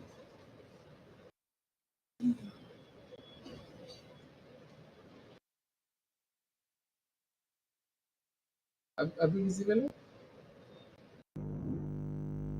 यस सर। हाँ यस सर, अच्छा अच्छा अच्छा, ओके, ठीक है ठीक है। तो एक मिनट, मैं ये वाला फ्लो अभी बता रहा था आपको कि वर्कशॉप के अंदर किस तरह से रोलिंग स्टॉक का जो मूवमेंट होता है और डिफरेंट सेक्शंस किस तरह से उसके ऊपर काम करते हैं। तो फाइनली एनटीएक्सआर को ऑफर करते हैं, फिर एनटीएक्सआर डिसाइड करता है कि उसको रिजेक्ट करना है या फिट करना है। और अगर उसमें कुछ प्रॉब्लम आती है तो वो रिजेक्ट करके वापस वर्कशॉप यूज़र को भेज देता है।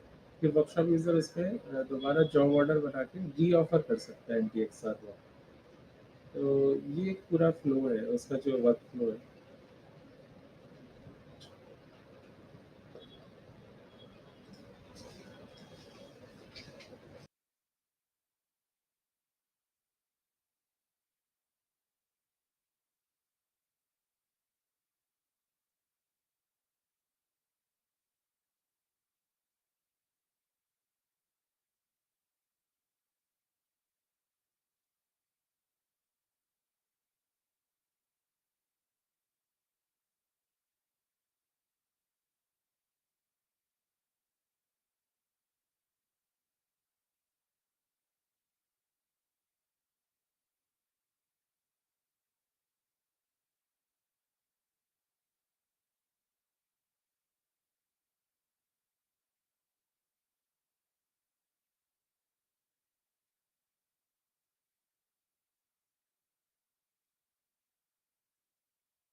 हेलो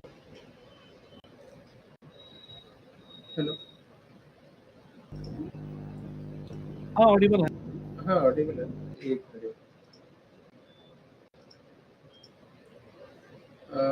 तो यहाँ पे मैं ये बता रहा था कि जैसे डिस्पैच और रोलिंग स्टॉक के बाद वो वापस CMM और FM को हम लोग इसको नोटिफाई कर देते हैं कि ये रोलिंग स्टॉक अब वर्कशॉप के प्रेमाइसेस से निकल चुका है और ये अब ट्रैफिक के यूज़ में है। तो यहाँ पे जाके ये प्रोसेस कंप्लीट होता है। एक बार मैं आपको मतलब ये हमारे जो POH के अलावा भी कुछ एक्टिविटीज़ होती है, जैसे कुछ कई बार वो रोलिंग स्टॉक का टाइप मॉडिफिकेशन होता है या रोलिंग स्टॉक का कन्वर्जन होता है। मतलब आजकल क्या होता है कि कुछ रोलिंग स्टॉक का NMG कन्वर्जन हो रहा है कंडमनेशन के बाद, तो ये भी एक अलग से प्रोसेस कैप्चर्ड है इसके अंदर। और साथ के साथ जो पैरामीटर रिकॉर्डिंग होती है रोलिंग स्टॉक की, कि मेंटेनेंस से पहले क्या था पैरामीटर और मेंटेनेंस के बाद क्या पैरामीटर हुआ। प्लस कुछ वर्कशॉप्स हैं जो कि कुछ मैन्युफैक्चरिंग करते हैं कुछ मटेरियल्स की, तो वो भी प्रोसेसेस कैप्चर्ड है अभी। प्लस वारंटी क्लेम है अभी, जो अभी रिसेंटली हमने integrated online warranty system launch किया है, जो मल्टीपल सिस्टम्स के साथ अभी इंटीग्रेटेड है। इसके अलावा एक जब हमारा ये क्वारंटाइन वाला जब चल रहा था ये COVID-19 में, तो उस टाइम कुछ क्वारंटाइन मार्क करने के लिए, आइसोलेशन कोचेस मार्क करने के लिए एक फंक्शनलिटी थी। इसके अलावा हमारे डैशबोर्ड्स हैं और कुछ पाइवट रिपोर्ट्स हैं, और ये जो सिस्टम्स है जिनके साथ अभी इंटीग्रेट कर रखा है हमने, CMM, FMM, UDM, IMIS, IPAS, EDRST, HRMS, और प्लस मटेरियल के लिए हमने अभी UDM के साथ इंटीग्रेट कर रखा है। ये कंप्लीट एक वर्कफ्लो पिक्चर है इसका।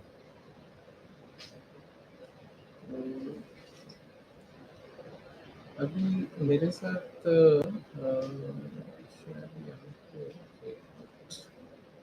मैं आपको एक बार एप्लीकेशन का ओवरव्यू दे देता हूँ।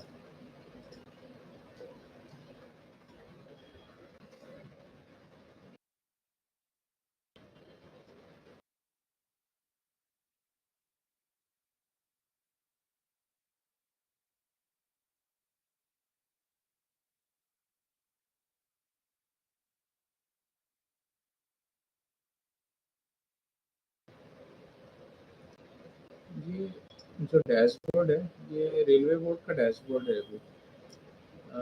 तो इसमें रेलवे बोर्ड मॉनिटर करता है कि फाइनेंशियल ईयर टारगेट और आउटकम के बीच में कितना डिफरेंस है।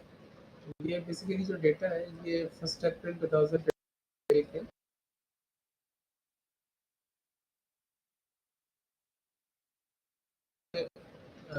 LHB में जो टोटल टारगेट था फाइनेंशियल ईयर का वो 8302 है, इसमें से अभी अचीव किया है 5586।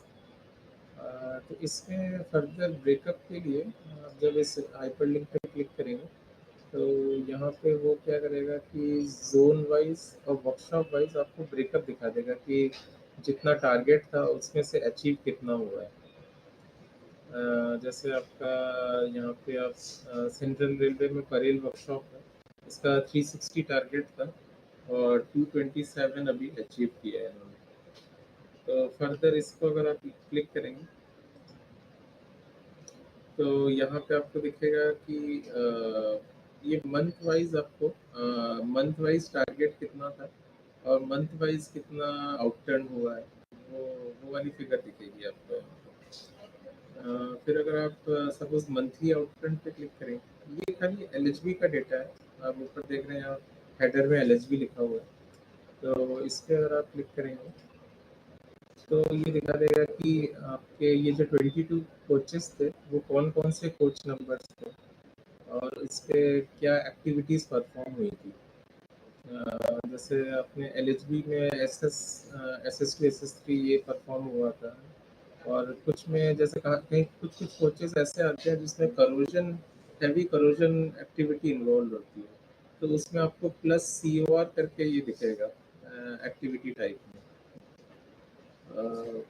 और कुछ में आपका जो SS2 और SS3 दिखेगा। तो शेड्यूल वाइज वैसे वो रिटर्न आते रहते हैं वर्कशॉप में। ऐसे अगर आप ICMS को देखेंगे तो ICMS में भी आपका जोन वाइज वर्कशॉप वाइज आप देख सकते हैं इसमें कि क्या अभी तक का आउटटर्न हुआ है। जैसे माटुंगा का 288 टारगेट था और 200 अचीव किया है, तो 200 पे क्लिक करेंगे तो ये आपका दिखा रहा है कि मंथली टारगेट 24 का था। तो कुछ कुछ मंथ में इन्होंने 24 से अबव भी चले गए और कुछ कुछ में उनका 24 से लेस रहा है।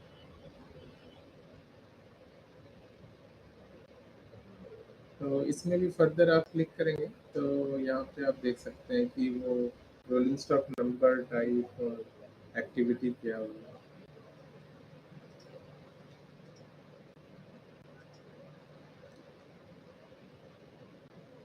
अच्छा, अभी यहाँ पे वर्कशॉप से कितने लोग हैं, एक बार या तो पोल करके देख लेते हैं।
Seems like very few are from workshop.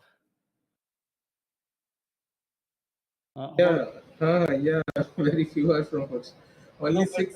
but only 50% have responded so far. अच्छा, okay, Say fine. about one fourth of the participants are from workshop roughly. Yeah. Okay, no issues. Actually, what I want to know that whether they are able to understand or not, because this is something specific to the workshop domain. No issue, please continue. अच्छा, okay, fine. Okay. So this is the dashboard which I am showing you. So are everybody is comfortable in hello?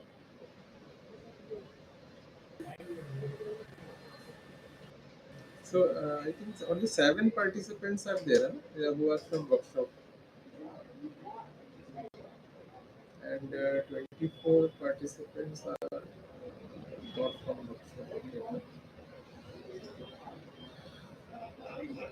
तो ये आपको मैं dashboard अभी दिखा रहा था। इसमें ये टारगेट वर्सेस आउटकम का तो अभी एक्सप्लेन कर दिया था मैंने कि किस तरह से हम रेलवे बोर्ड पे इसको ब्रॉडकास्ट कर रहे हैं। प्लस एक वर्कशॉप इनफेक्टिव परसेंटेज रहता है हमारे वर्कशॉप में। जैसे इसमें क्या रहता है कि जो भी हमारा जोनल होल्डिंग है, जैसे हर एक कोच का एक बेस जोन डिफाइंड है कि ये कोच इस जोन को बिलोंग करता है। बट अगर सपोज वो कोच किसी वर्कशॉप के अंदर अभी मेंटेनेंस में है, तो एक तरीके से हम बोलेंगे कि वो कोच इनफेक्टिव है। अगर मेंटेनेंस में है तो वो ट्रैफिक यूज में नहीं है, तो इसका मतलब वो एक इनफेक्टिव रोलिंग स्टॉक है। तो बेसिकली ये जो इनफेक्टिव परसेंटेज है कोच का 1.88, ये ओवरऑल इनफेक्टिव परसेंटेज है। अगर मैं इस पर क्लिक करूँगा तो आप देखेंगे इसमें जोन वाइज आपको जैसे ये दिख रहा है कि जोन सेंट्रल रेलवे में 6,520 कोचेस असाइंड है सेंट्रल रेलवे को। उसमें से 140 कोचेस हैं जो किसी न किसी वर्कशॉप के अंदर अभी मेंटेनेंस हो रहा है जिनका। तो बेसिकली 2.15% इनफेक्टिव है। अगर आप इस पर क्लिक करेंगे 140 पे, तो आप इसमें देखेंगे कि मतलब ये ज़रूरी नहीं कि सेंट्रल रेलवे का कोच है तो ये किसी सेंट्रल रेलवे के वर्कशॉप के अंदर ही इसका मेंटेनेंस चल रहा है। ये भी हो सकता है कि वो उसके अलावा भी किसी जोन के अंदर अभी मेंटेनेंस हो रहा है। जैसे आप देखिए ये वाला जो कोच नंबर है 87841, ये अभी न्यू बंगाईगांव वर्कशॉप जो कि NFR जोन में आता है, तो नॉर्थ ईस्ट फ्रंटियर रेलवे, तो उसमें आ रहा है अभी, मतलब उसमें मेंटेनेंस अंडर मेंटेनेंस है अभी। मैक्सिमम आपको दिखेंगे कि ये central railway workshop central railway के अंडर ही किसी वर्कशॉप में है, एक SWR में है। तो ये बिल्कुल लाइव डेटा है, मतलब ये at present as on time ये अभी रोलिंग स्टॉक इन वर्कशॉप्स के अंदर है। तो इसके थ्रू काफ़ी एनालिसिस हो जाती है रेलवे बोर्ड को और जोनल यूज़र्स को, कि उनको भी पता चल जाता है कि एट अ ग्लांस कि अभी हमारे कोचेस कहाँ चल रहे हैं, कहाँ अभी मेंटेनेंस में है। तो कभी कोई अगर रिकॉलिंग एक्टिविटी परफॉर्म करनी है कि कुछ ग्रुप में एक्टिविटी परफॉर्म करनी है, तो वो इन सब से कांटेक्ट कर सकते हैं कंसर्न वर्कशॉप से।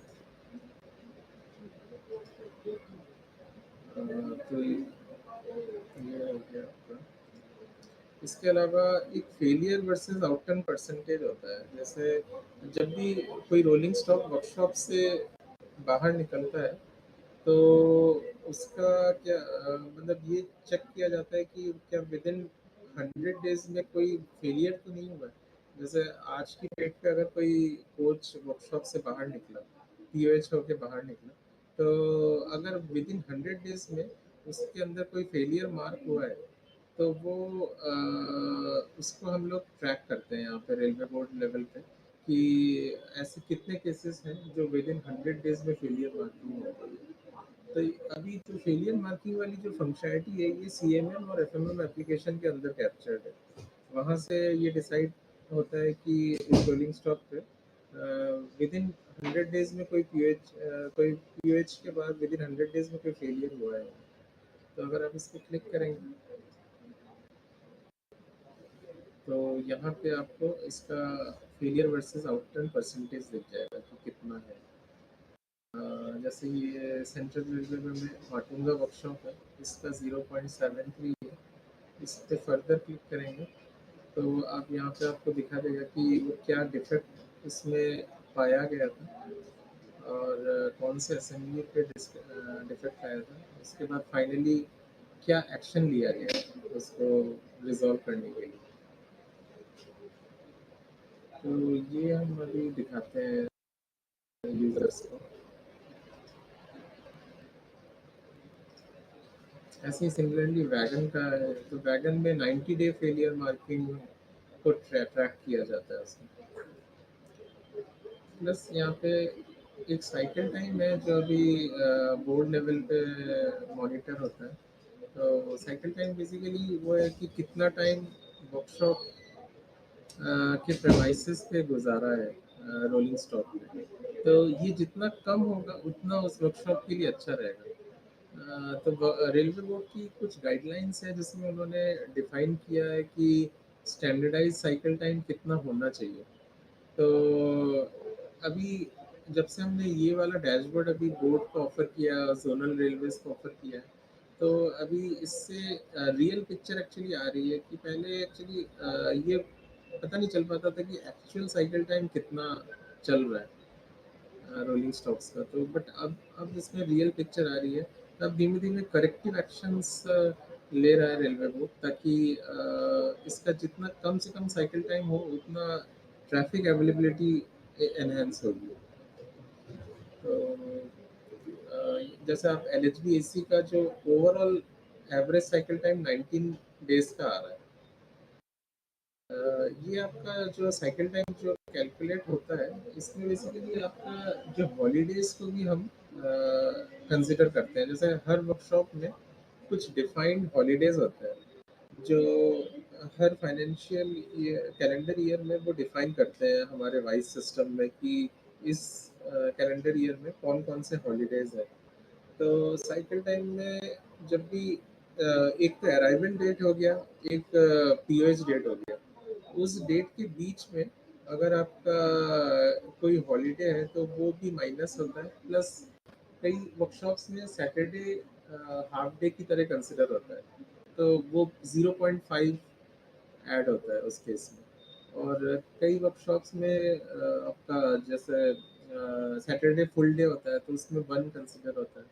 प्लस कुछ जगह पे ऐसा होता है कि मंडे को हॉलीडे होता है जैसे आपका शायद जो खड़गपुर वर्कशॉप है वहाँ पे मंडे हॉलीडे रहता है। तो इस टाइप के सारे परम्यूटेशन कॉम्बिनेशन हमने अभी रखे हैं सिस्टम में और उसके बेसिस पे ये साइकिल टाइम कैलकुलेट होता है।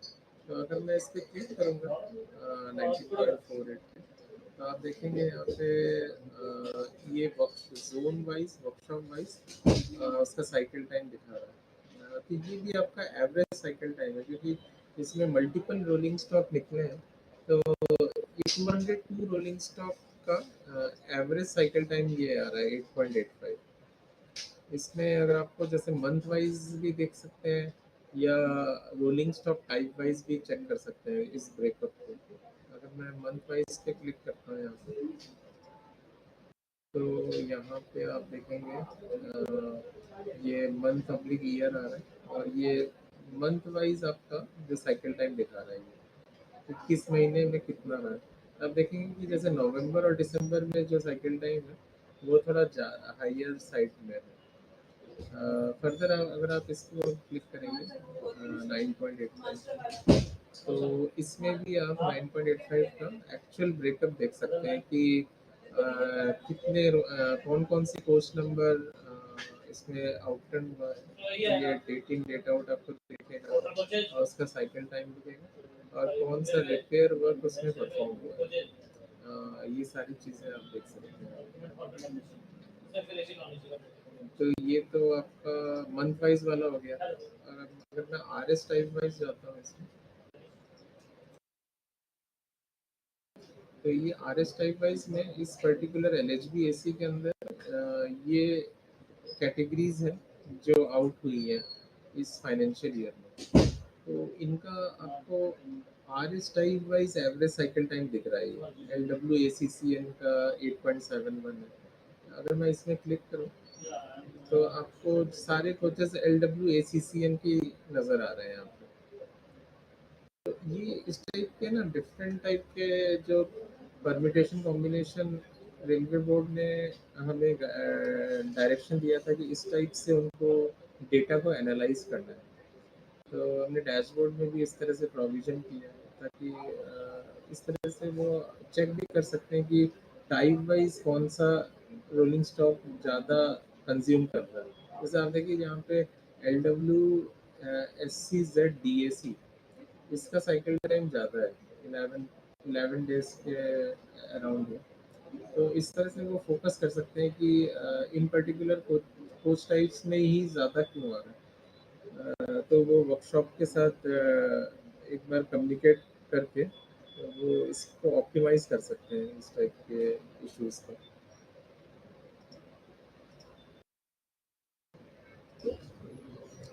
तो ये आपका साइकिल टाइम ओवरऑल था। तो ऐसी एक साइकिल टाइम होता है जो खाली पीओएच के लिए यूज होता है कि जिसमें खाली प्योर पीओएच एक्टिविटीज में इन्वॉल्व कितना, इसमें साइकिल टाइम कितना होगा। तो ये डिफरेंट कैटेगरीज हमसे बनवाई थी बोर्ड में। तो साइकिल टाइम ये प्योर पीओएच है, ये पीओएच प्लस स्पेशल वर्क्स है, कुछ स्पेशल रिपेयर्स भी परफॉर्म होते हैं। तो क्या होता है कि कई बार क्या होता है स्पेशल वर्क मतलब जैसे कोई एक्सीडेंट वाला कोई कोच आ गया वर्कशॉप के पास, तो उसमें जो मेंटेनेंस प्रोसीजर उसमें ज़्यादा टाइम लगता है उसको फिर से रिस्टोर करने में। तो उस वजह से क्या हो रहा था कि पहले हमने एक कैटेगरी जब दिया था तो उसमें ज़्यादा उसका एवरेज साइकिल टाइम ज़्यादा बढ़ गया था। तो इस वजह से ये वर्कशॉप मतलब बोर्ड ने फिर हमें गाइड किया कि आप स्पेशल वर्क्स को अलग से दिखाइए ताकि हमें ये बेसिकली साइकिल टाइम जो पीओएच है इसका मेन क्राइटेरिया रहता है कि उसको कम से कम हो। जो ये कन्वेंशनल केस है जो पीओएच वाला, और बाकी थोड़े से नॉन कन्वेंशनल है जो कि स्पेशल केसेस हैं। तो उस पे अगर ज़्यादा भी होता है तब भी ये कम केसेस होते हैं, इस वजह से ये चल जाता है। बट जो प्योर पीओएच वाले केसेस हैं उसमें साइकिल टाइम को कम रखने का टारगेट है बोर्ड की तरफ से। जैसे ये pOH plus rolling stock conversion का अलग ये हेड है। एक अभी जो बोर्ड मॉनिटर कर रहा है वो ये मॉनिटर कर रहा है कि ऐसे कितने रोलिंग स्टॉक है जो 30 डेज से ज़्यादा वर्कशॉप के अंदर है। तो उसका काउंट हम दिखाते हैं। जैसे आपको 24 एलिजिबल कोचेस हैं जो 30 दिन से ज़्यादा वर्कशॉप के अंडर मेंटेनेंस है। अगर मैं यहाँ पे क्लिक करूँ तो यहाँ पे उसका फर्दर ब्रेकअप दिखा रहा है कि लिलवा में चार ऐसे कोच हैं। तो अगर मैं क्लिक करूँगा तो मुझे दिख जाएगा कि वो कितने दिन से, जैसे इसका अराइवल डेट 10 नवंबर था और अभी भी वो वर्कशॉप के अंदर ही है। तो इन सब केसेस को भी वो थोड़ा मॉनिटर करते रहते हैं बोर्ड से कि ऐसा क्यों हो रहा है। तो उन सब वर्कशॉप से डिस्कशंस भी होते रहते हैं। ऐसे ही आपका एक मैन आवर पर रोलिंग स्टॉक का रहता है कि पर रोलिंग स्टॉक कितना मैन आवर कंज्यूम हो रहा है। तो हमारे एक फंक्शनलिटी है वाइस में जिसके थ्रू हम जो भी मेंटेनेंस के लिए रोलिंग स्टॉक आता है तो उस पर जॉब ऑर्डर बुक करते हैं। तो जॉब ऑर्डर बुक करते वक्त हमारा अलाउड टाइम हम बताना पड़ता है कि कितना उस पर टाइम लगने वाला है और कितना टाइम उसमें एक्चुअल लगा है, प्लस उसमें जो भी गैंग्स क्या क्या असाइन हुई है तो उसके बेसिस पे हम ये डिसाइड करते हैं कि एवरेज साइकिल टाइम LHBAC पे कितना लगा है रोलिंग स्टॉक। तो ये उस हिसाब से वो ब्रेकअप आता है इसका। ये वर्कशॉप वाइज कुछ ब्रेकअप देता है।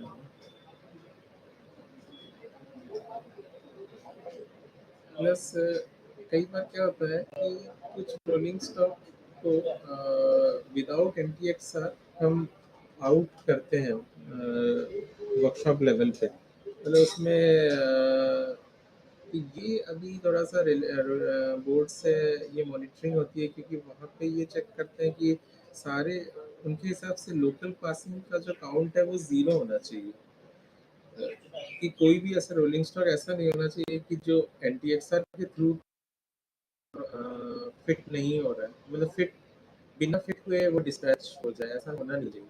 बट फिर भी कई बार वर्कशॉप्स को ये स्टेप लेना पड़ता है लोकल पासिंग को, तो वो भी बोर्ड समझना चाहता है कि ऐसे कौन से केसेस हैं जिसके लिए उनको विदाउट NTXR हमें डिस्पैच करना पड़ रहा है रोलिंग स्टॉक को, क्योंकि NTXR ही एक अथॉरिटी है जिसके थ्रू फिटनेस उसको मिलता है रोलिंग स्टॉक को, ताकि वो ट्रैफिक यूज़ के लिए फिट है या नहीं है वो डिसाइड करता है।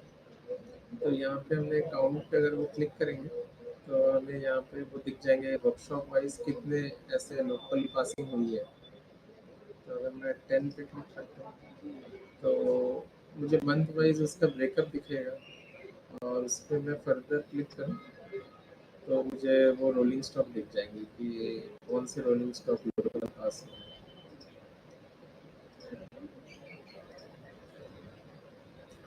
प्लस अभी जो वर्कशॉप होल्डिंग वाला टैब है, इसमें हम ये दिखाते हैं कि एट प्रेजेंट कितने कोचेस हैं जो LHB टाइप के हैं और अभी वर्कशॉप के अंदर खड़े हैं, या कितने कोचेस ICMS हैं जो वर्कशॉप के अंदर खड़े हैं। तो इस पर हम क्लिक करेंगे फर्दर, तो यहाँ पे ये ड्रिल डाउन होगा और इसमें वर्कशॉप वाइज हमें काउंट दिखेगा।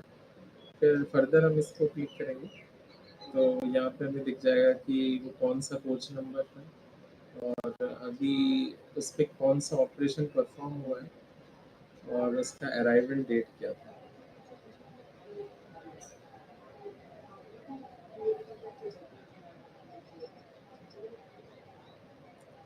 तो ये डैशबोर्ड का पूरा ओवरव्यू था।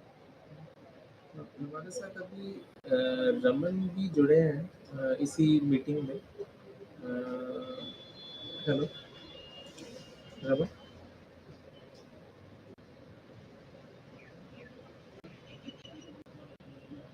Hello,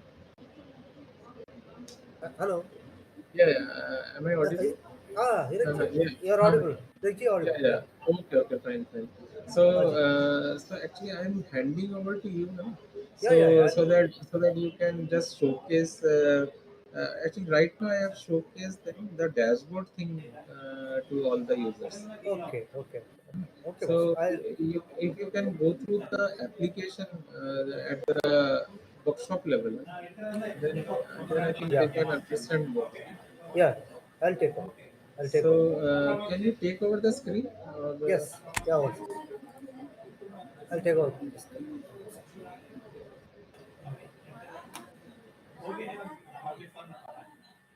Hello.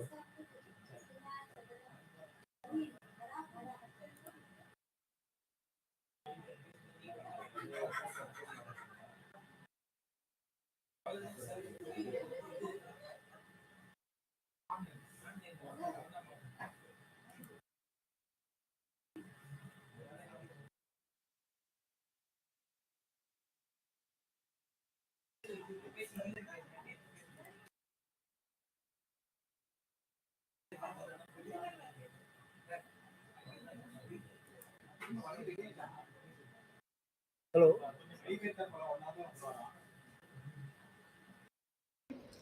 Yeah, you are audible. Whether my screen is visible? Yeah, your screen is visible. Okay. Thank you very much.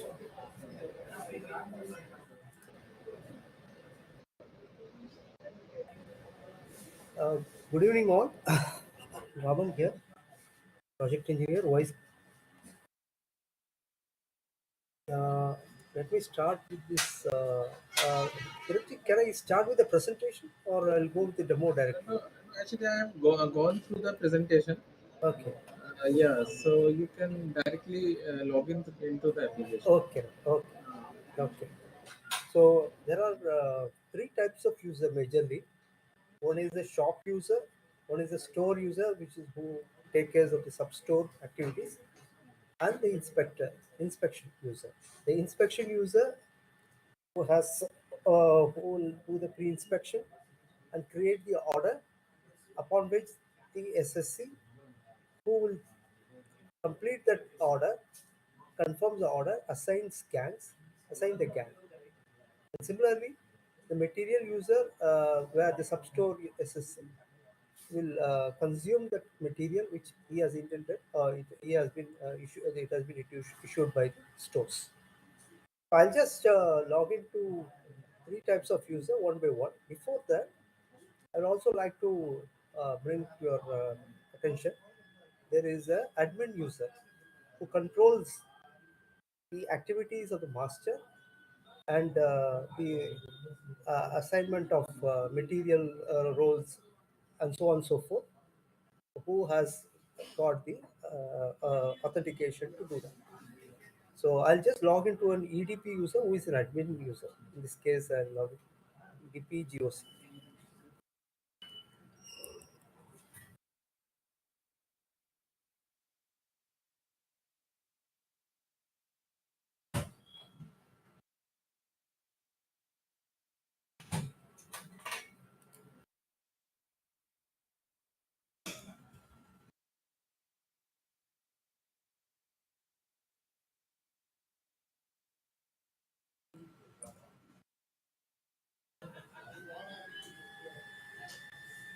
The screen look like this.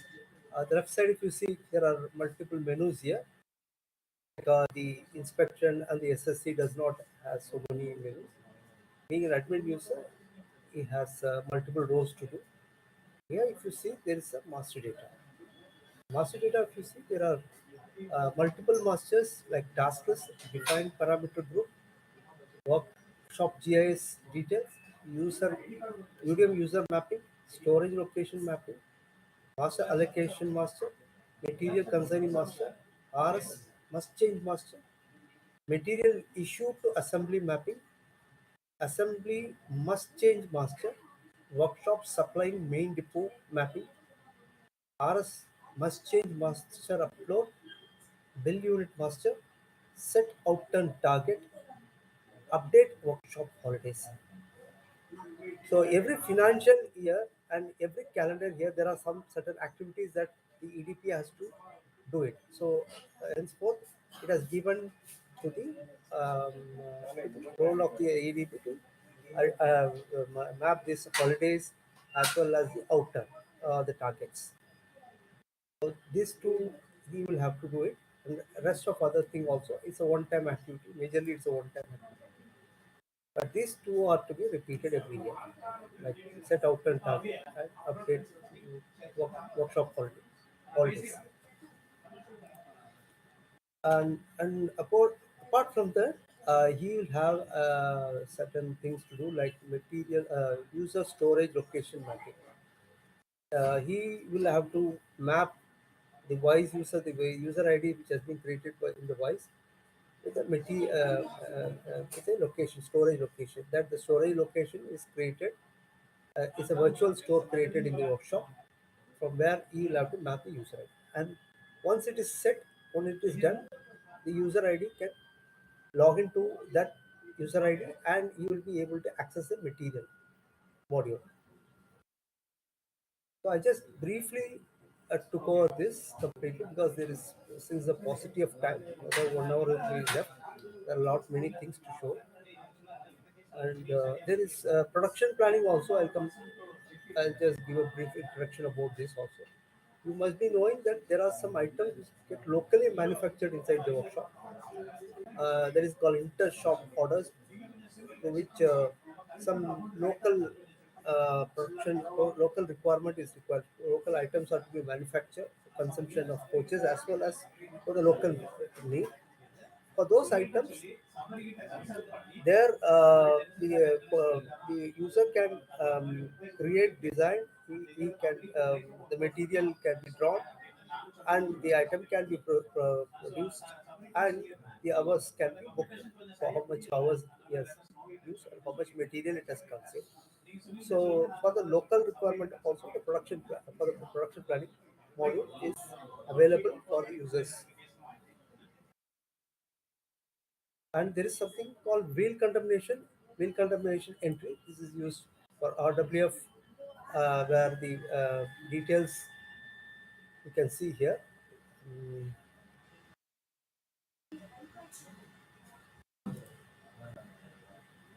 The drawing has been already uploaded, and this is available, and they can also contain the wheel using they can feed the data like wheel number, heat number, mold number, manufacturing date, manufacturer. They can choose which manufacturer from this list, and whether it is a casting or forged item. And wheel put in service if their date is available, and condemn date, what date they propose to condemn, and reason for condemnation, and say it. It can be for any category like coach, wagon, diesel loco, or electric loco wheels. And we have also given one costing module for input of cost for every quarterly, where how much direct labor for each coach wise, how much labor has been direct, how much labor hours has been consumed, how much material has been cost of material, what is labor on cost, what is material on cost, and total cost.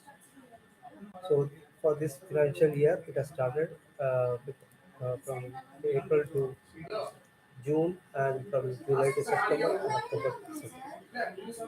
So, and now we have introduced this integrated warranty club. It has been recently launched since 30th November. And you can see these these menus are there. A warranty complaint by workshop to PU, warranty complaint by deposed sets to workshop, warranty complaint by workshop to UDF, and pending warranty complaint status. And there is a report on complaint status raised to PU. So I'll come across this one by one, just giving a brief overview. Apart from this, there are some reports, web reports are there, and some downloadable reports is there. Then coming to assembly, as you all know that when the coach or wagon, whatever arrives, it will be detached, the bogie is separated and sent into bogie shop. Further, it has been detached as axle and wheel and axle, further bearing.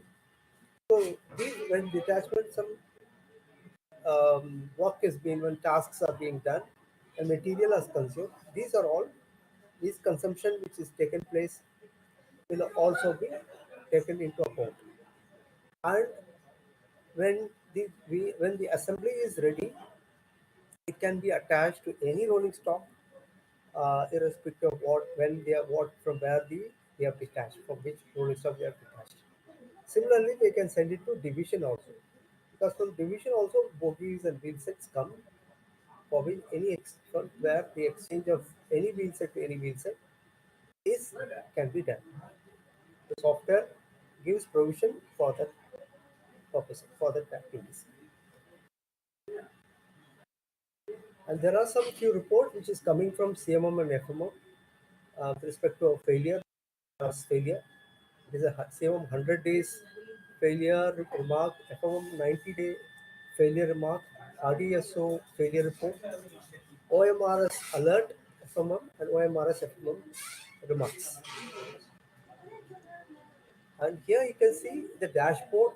In dashboard, we can see the current position, layout, upload, that is the workshop layout upload, and coach corrosion point. I'll just go one after the just to brief you on this dashboard. So if you have noticed this is the EDP login of GOCW, and they have two categories: coach, wagon, and diesel loco. Three in fact. And if you see this is for coach. The dashboard is for coach. You can see working days, incoming, outgoing, monthly targets, actual, yearly targets, actual, shop total. This give a brief. It gives an overview of what is the status of the rolling stock in GOC. Like the CWM can see what is the how much month it has working days there, and how much have been completed. And you can see how much what amount of coaches have come inside. That is today's incoming and last working day. I mean yesterday's last working day, how much it has been outturned. Monthly targets and actuals. So if you notice here, there is a monthly target of 94, of which you can see the types of coaches for which 94 category, the types of coaches for this 94. And till date, target per month, how much they have achieved, and cumulatively how much they have achieved. And you can see the yearly targets also similarly. So you can they are broadly categorized as outturned, AC, non-AC, EMU, LHP, demo. And you can see the target, till date target per year and cumulative outturn per year. And here holding also, if you see this is a type of coaches, total coaches of that type. How much has come for QOH, how much has come for IOH, what is SS2, how much has come for SS2, SS3, SS1, how much has been condemned, how much have been converted, and how much have been into special repairs, how much have been to MLR and NPOH. So if we just scroll down to see how much is in the holding. And there is a drill down, if you just click that, it will show you the actual coaches inside. The detail which how much is in RS1. You can see here, the category is coach, rolling stock number, rolling stock type, which is the GS, which you have clicked that. Owner is Southern Railway, and you see POH is a type. Arrival date, time, days it has been inside the workshop, and you see the birthing stages now. And the stage is also given. What is the status? NTX are fit. So this is a dashboard overview. Layout upload I will show you. The workshop layout which they have given. This is a layout. If you click that, you can see the layout of the workshop. It can be uploaded using this new layout upload. And coach corrosion drawing also you can upload. So you can see how many coaches corrosion drawings that they have uploaded already. There is a provision to upload corrosion drawing as well. Coming to RS process, I just also give you a very brief overview of this. Now you can see RS in transit from RS process. This is a major menu where transactions takes place. This is done mostly by SSC and also by inspector, also by the material user. And here the EDP and the progress may use it for rolling stock conversion, taking inside the coach and dispatch of the coach. This is RS process, RS transit. RS in transit is the coach waiting to be taken inside the workshop. That it has arrived at the gate of the workshop, and physically they would have taken inside, but by the coach would have not taken inside in the system in VICE.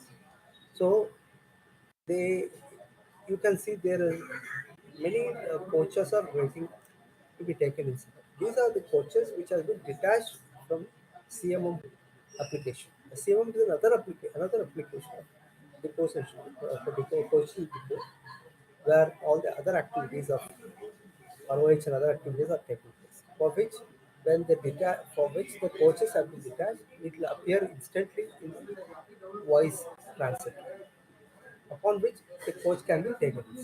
Right, they will have to simply click and they have to enter the pocket details and receive rolling stock. It's a wagon, they have to rolling pocket detail and receive the rolling stock. Once they receive the rolling stock inside, it will come inside the holding, RS holding.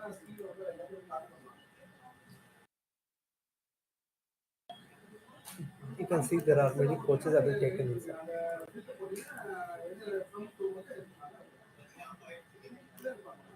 And for which now they can start the activities. There are many activities one can do this. This is fairly very uh, large number of activities can taken at one single page. So if you have noticed, it is a condom. This has been condom from this story. How they do condom, I just show you. Now coming here, how the coach is also taken inside, I just show you. Rolling stock in there's a menu here. You click that and see this window opening up, and they will choose the RS owner, whose here is Southern Railway. They will enter the details of rolling stock number.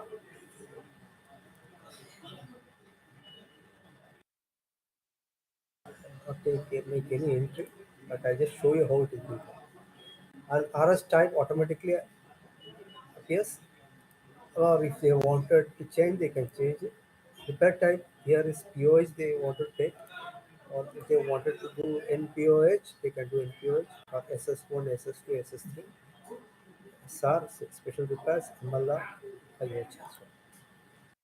Then they can enter the arrival date.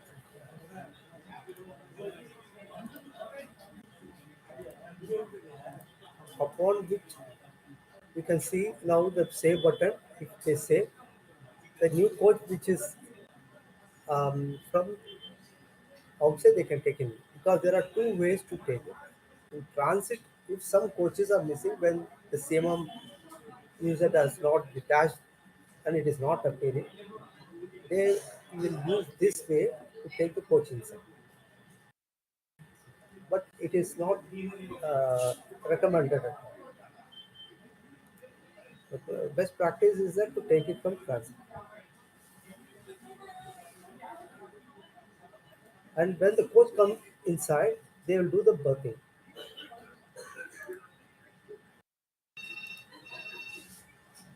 They click the berthing button. Now here, if you notice, there are many lines appearing, many capacities are appearing. So how much capacity and how many lines is required is to be given by the user. So we will configure that berthing to you so that it appears like that. This is what GOC people have given. Then you can see this many lines are there, of which you can see what is the capacity and how much been occupied. So if you want to place it on any line, it will show you those details.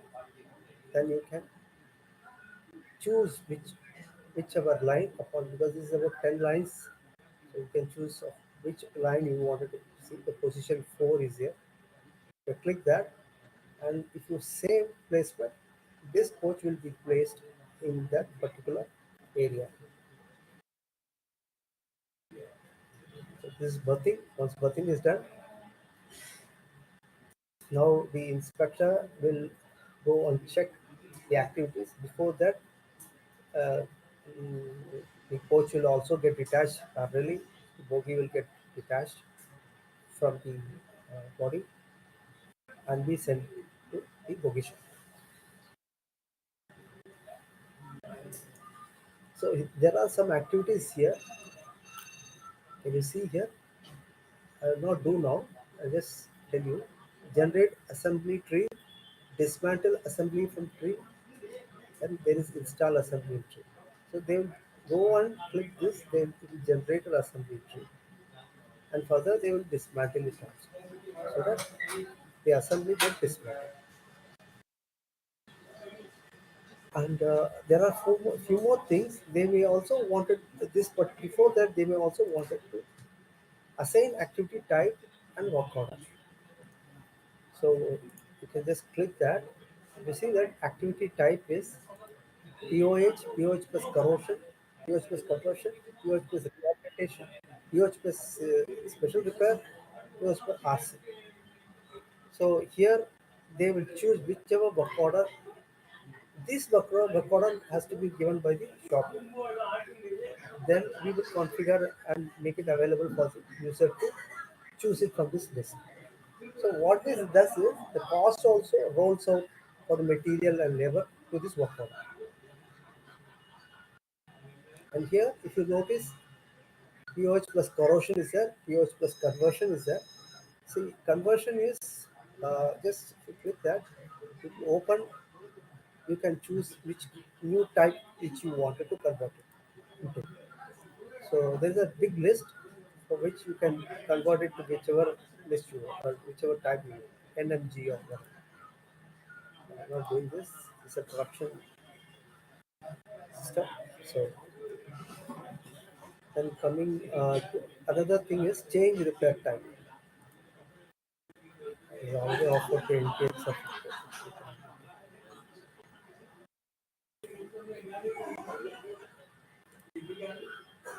suppose this has been marked as PO. What is this? POH. Now you can change the repair type if you wanted to special class or even condemn. Or you wanted to mark it condemn, you just click condemn. It will open a new window. You have to make entry for those sub-assemblies which has been given here. Under frame fitting, bogie trolley, buffers, draw gear, brake gear, wheel and axle, helicals. But it is not mandatory, but you can give this detail if you have. Body frame, body fittings, roof, floor, additional particulars, and finally you can give the reason for condemnation. You can mention it, you can choose anything, accident, age, complete, underage, unserviceable.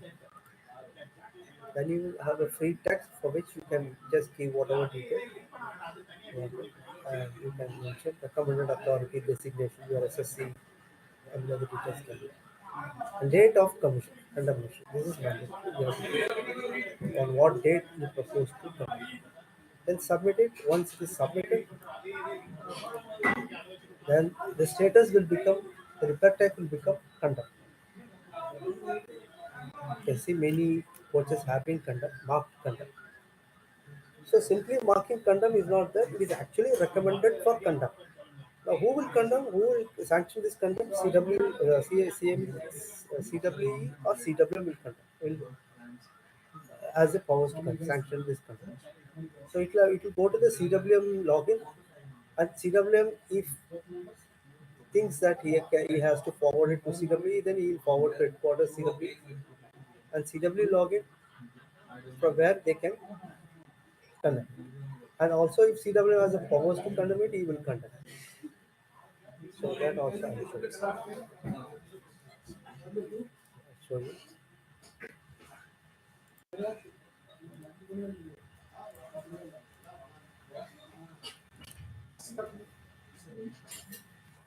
And now to CWM login.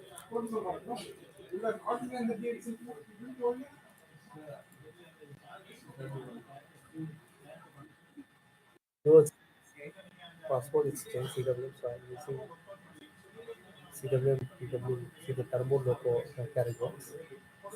You see here, RS condemnation recommended, the list, some list will be there. If you see here, we can choose this and approve condemnation. You press that button, approve condemnation.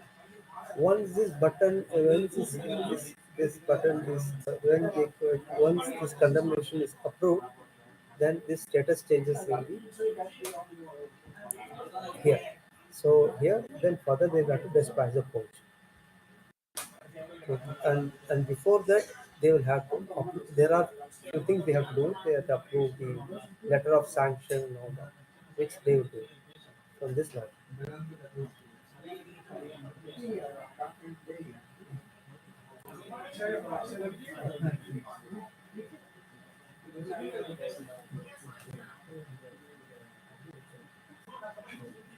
You can see coach condemnation report is also available, so you can check the entire list of condemned report from period, which period, for various periods. You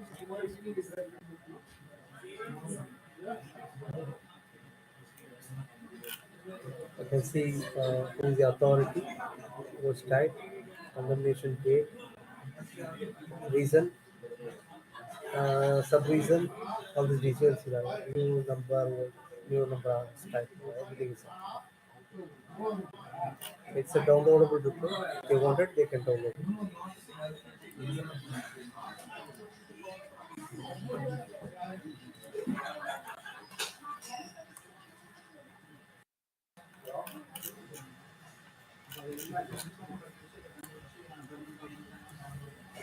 Going forward.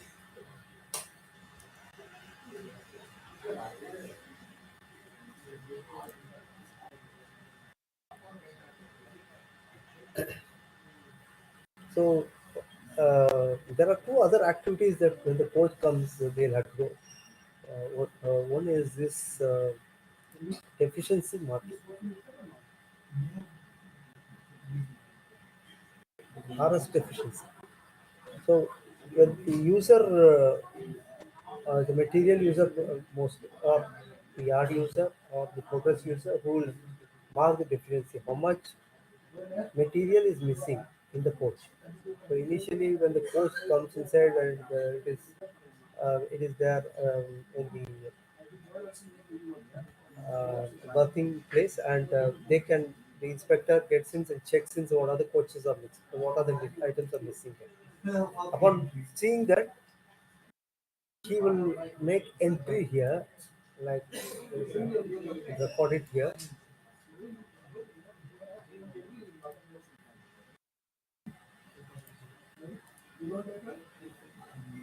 Then he will make a big list of the missing item.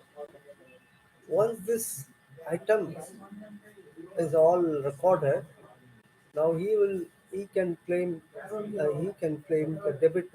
He can raise debit from the zonal ranges. So this is how he does. He says two mirror is missing. The mirror assembly, which the details comes. He just have to remember. He doesn't have to remember the PL number. He just have to type the description, 2-3 description from where the actual PL number can choose. And you can see the details are appearing here. How much is missing? The mirror missing. Remarks, save it. Once it is saved, it will appear like line item here, and keep building it. And for that, the report is available when the coach is dispatched. It is available. Before that, it is not available because we consuming it. They will be marking deficiency till such time. And once the coach is dispatched, they can raise this deficiency from the deficiency report. So I'll just show you after logging in from the stores user.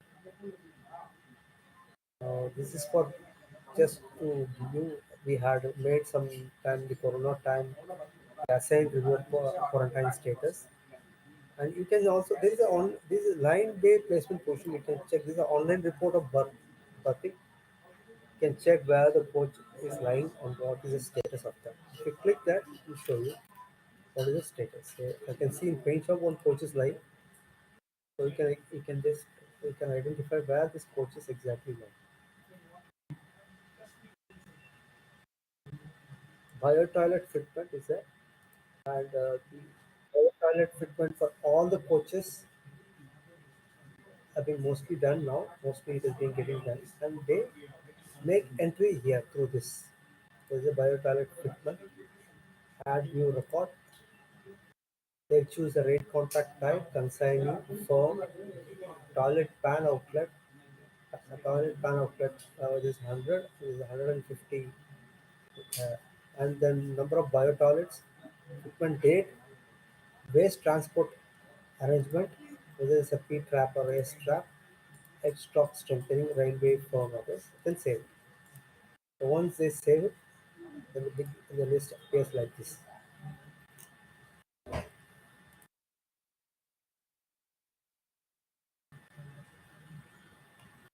See what it is.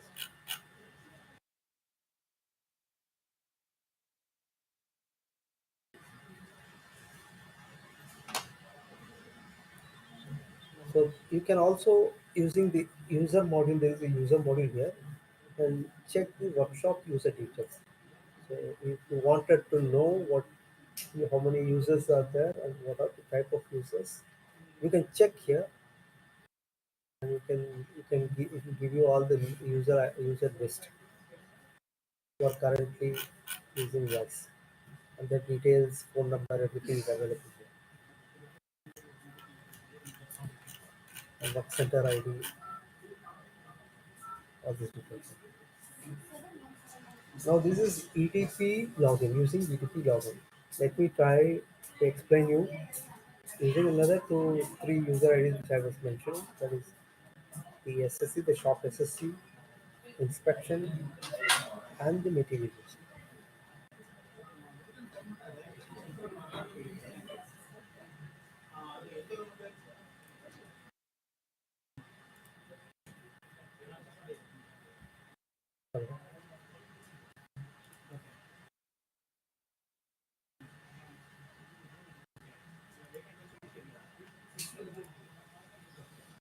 I will log into an inspection user ID, because normally the inspector creates the order. You might be wonder what is an order. I'll explain you what is an order.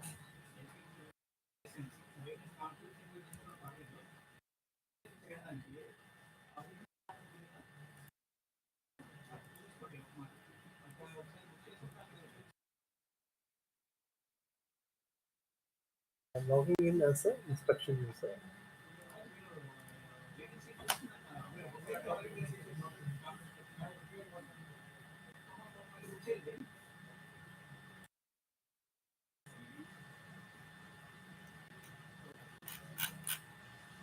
So this is a user who goes for the pre-inspection and makes how much is the work that particular coach has to be, how much workload is there for the particular, how much work has to be done for a particular coach, how much corrosion activity, how much repair, and what are the types of operation it has. That particular user, that particular shop inspector will go and identify the number of operations, the number of workload that has to be completed. In this case, it's a BRS, that is bookie repair shop. So if you notice here, what he does that for that, you go to the RS process and RS1. For that, I just showed you the inspection shop view order. These are the orders here created. There are many orders there. So what is an order? The order is a consolidated list of operations which is generated as one task that has to be completed for that particular coach or the particular area. If you see this, there is a document number which is created. I'll show you how this document number is created here. See, there is a master data from where the task list master is created. So task list is the list of operations. So you have a task group under which there is an operation. If you click this spanner icon, then it will open up, it will expand, and it will show what are the operations inside.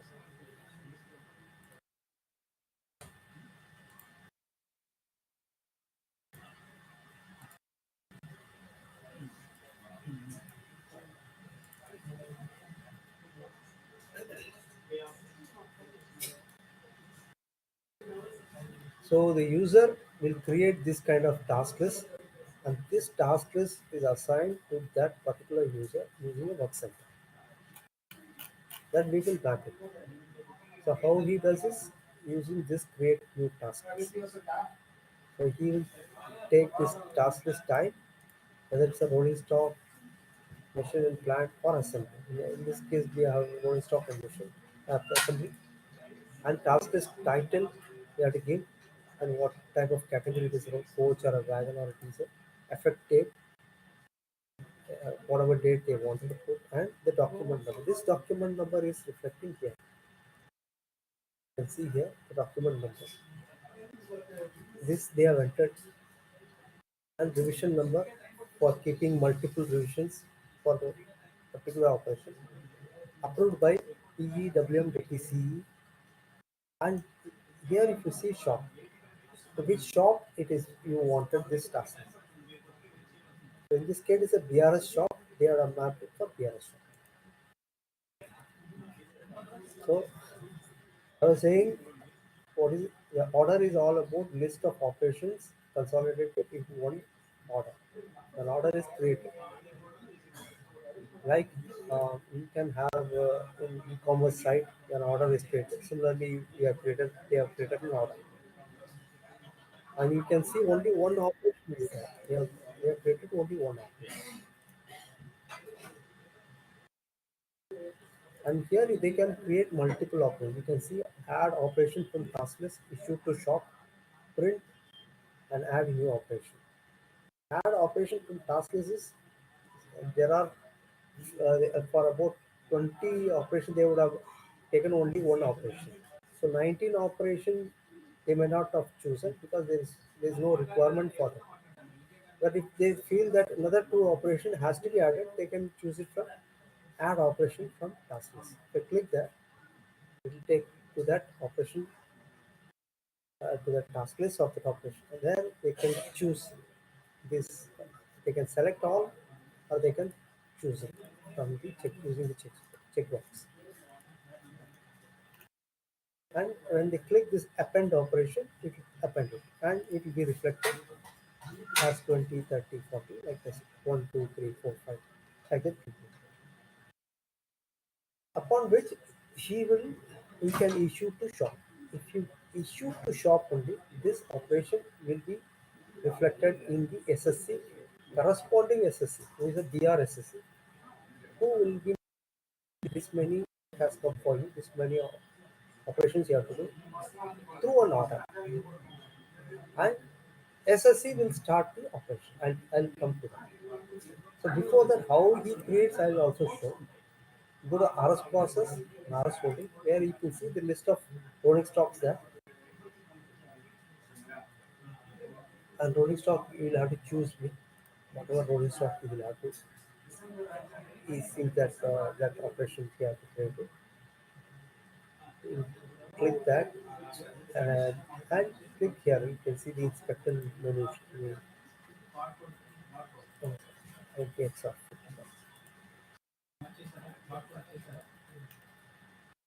Inspection.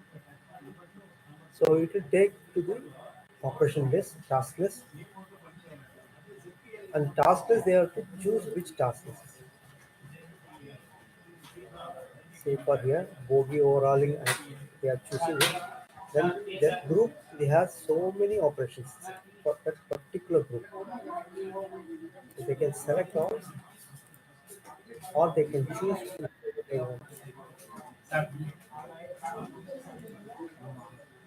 Then they can create all. There is a button here.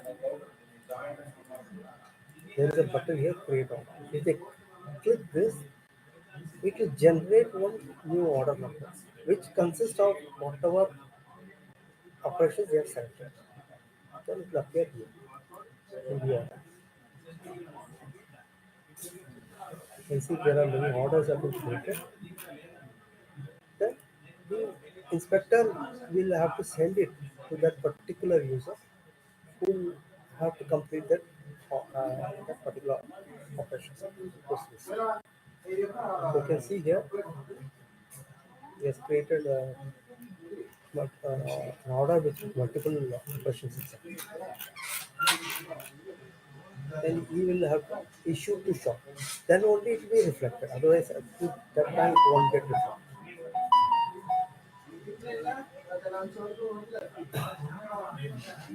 Now coming to similarly, he will also this particular SSC has got some reports where you can see few reports. Web reports is also there. You can see the web report. Similarly, what we have seen in EDP login. Come to that data. Yeah, fine.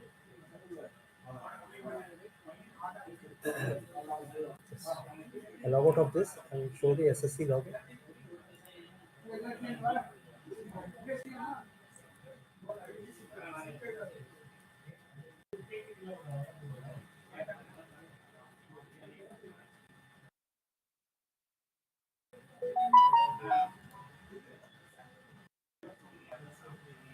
This BRS shop login, SSC login. Now here the SSC will just check the amount of work he has got now. Okay. And he'll go and view orders.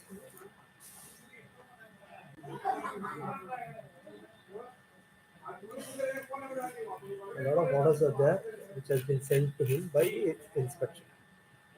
So he will have to click this order number. Before that, you can check here these order type. These are all assembly maintenance. This is a bogie workshop, bogie repair shop. It is coming for assembly maintenance.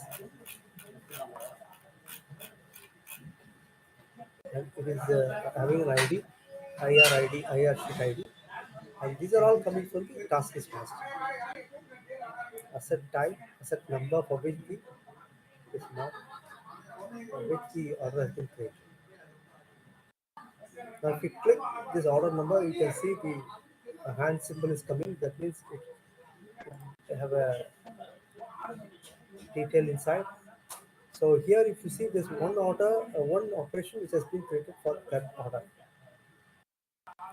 So here if you notice there are many menus: start work order, material issue to job order, print IR sheet, print P7 job card, complete work order, allocate gap. So this order is, we'll have to see what is the status. There are two status: created, started. Well, let me check the allocate gang. Gang allocation cannot be done because the job order has not been started or reopened it. So this has not been started. So how to start that? The SSC will click this start work order. Once he clicks that, it will give the details. He'll have to choose a date, then submit it. If he submit it, then this date he is planning to start the order. If he submits, then the order status changes to started.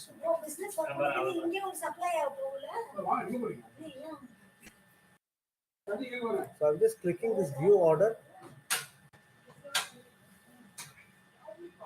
Again, I'm check whether any started. Check.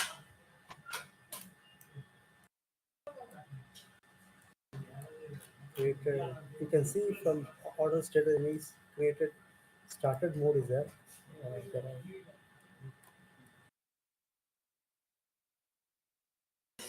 So I'll just go to the order that has already been started.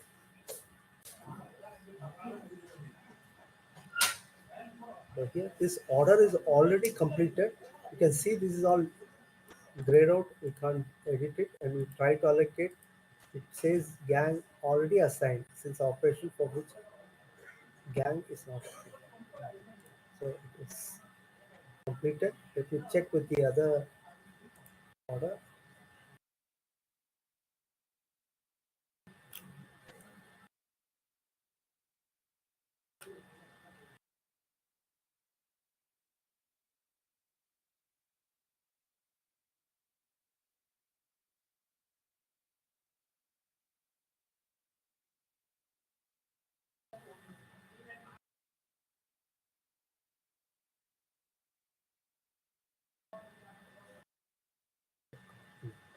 This is also completed.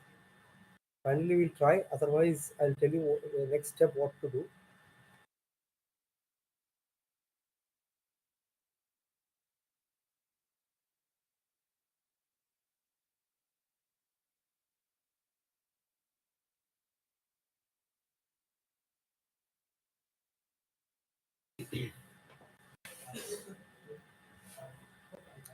this order has also been completed. So how they do is they allocate the gang. Once they click allocate gang, a list of sections will appear. Upon that choosing, they can allocate the gang also. The hierarchy is like this: a shop के नीचे section, section के नीचे gang. So a section can have multiple gangs. A shop can have multiple sections. So there is a relationship built for all these three. Once that is done, the allocation of gang, they can go to the shop activity and choose operation pending for completion. So these operations are assigned, the big gang assigned to gang, but there are few, they'll have to confirm this operation as well. So today is 30. So, so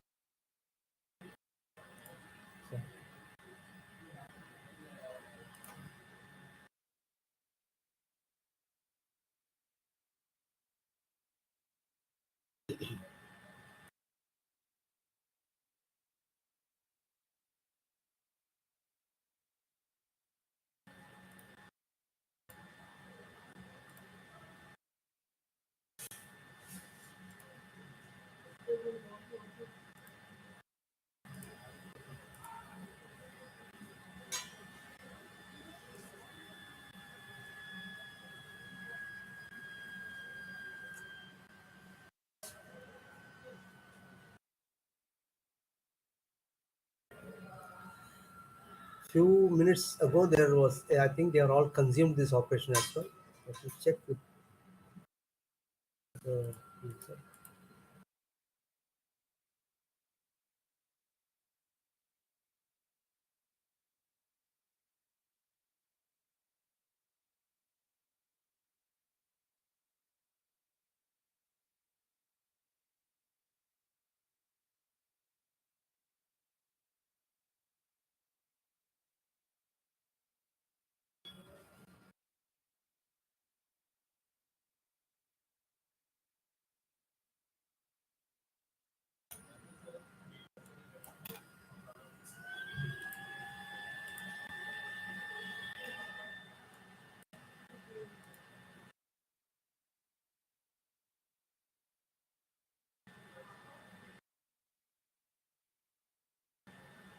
Okay.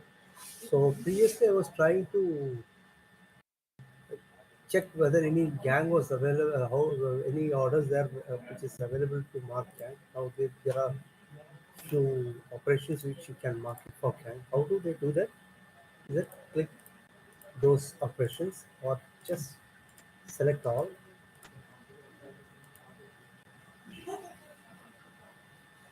You just select all. So all the operations will be selected. If there are about 100, 200 operations also be select. Or if you want to, any few operations for this gang. There are about 5 gangs. Then you can split. There are 100 operations, and each five operations you can assign to one gang. So how do you do that? Allocate gang. You just click allocate gang.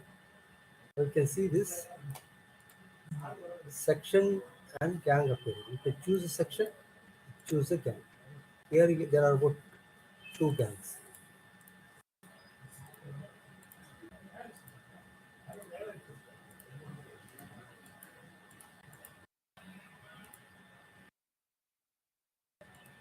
So after choosing that, if they submit it, and this particular operation will be grayed out. That is, we cannot do any gang assignment for that. But we can do gang assignment for the subsequent operations which has not been completed. That they will go to operation pending for completion. And depending upon the wage period or the incentive period, they will try to map.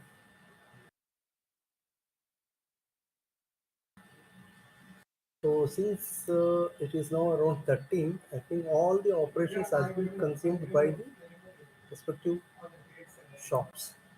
To check if one or two is there, I can explain to you.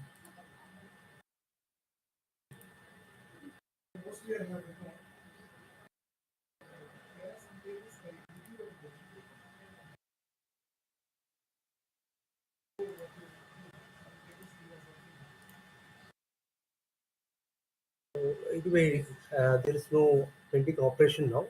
What they have done is the operation list will be there. The big list will be there. Then they will they will choose a section gang,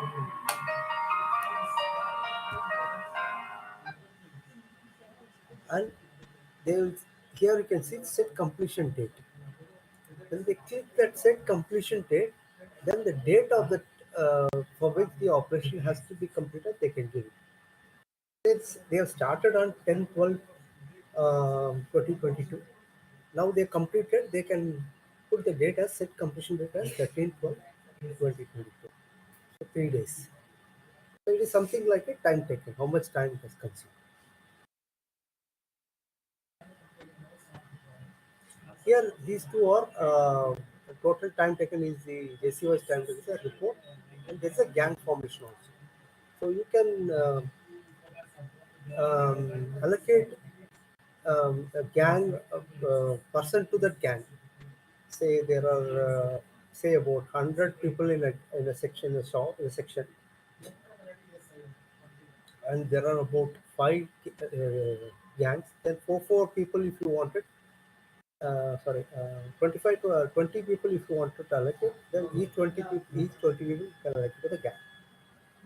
So how do they do that? Like this data is coming from HRMS and IPAS. So they can choose and assign gang. You can see here assign gang. You click the assign gang, under which section, under which gang they wanted to assign it, they can put it. These people. General term is gang, but how much is a gang composition will be confirmed only after this gang formation. So that you can mark the exact people who have done the task. And you can also remove from gang.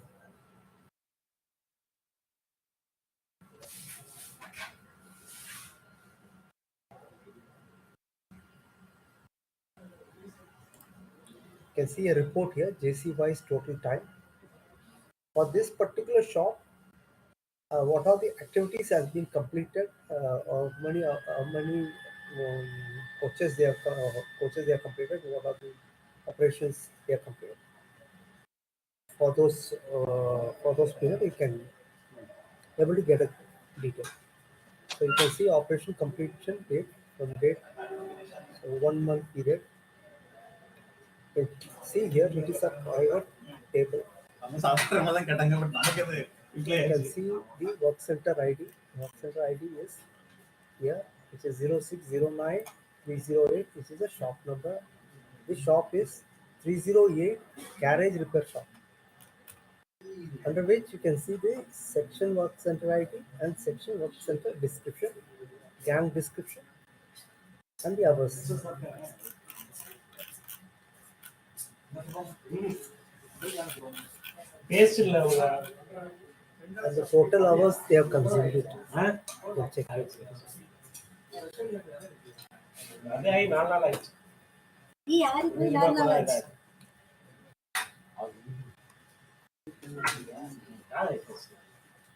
So you can see left side and right side, there are some fields. You can interchange these fields to suit your report requirement. So you can see here work center ID, work center description, section work center description. That is why it is appearing here.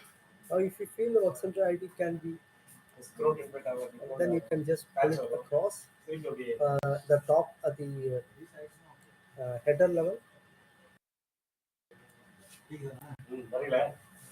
Appear like that. For the gang description also, if you want to take it, but it will be bigger. That depends upon your requirement, you can check. And if you wanted time required, time unit, person required is a quantity, total work, operation status, and gang details also. The operation date, completed date, time taken, order number, operation number also. If you want to check the order number also, you can. So that you get a huge list for this particular work center. This many orders have been completed, And if you want RS number also, if for which coach it has been done, you want to know, you can do it. You can check it out. Asset number is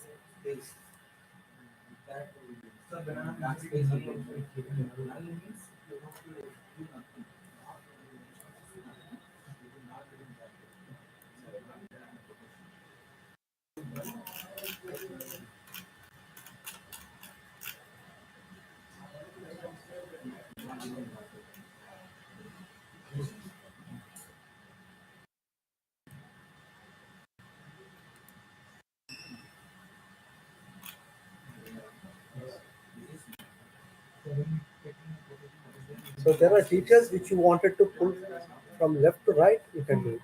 The detail will appear in this slide. And you can download it also using this PSP export. Copy, Control A, Control C, and paste it in the Excel. It will appear as it is appearing here in the table, in this pivot table. Coming back, this is, I'll just close it.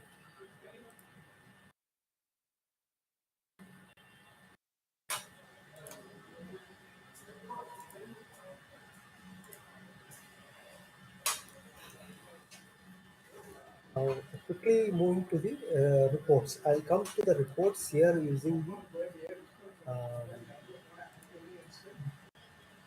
the EDP login. Before that, I have one more user who is a material user, material consumption user. I log into that user.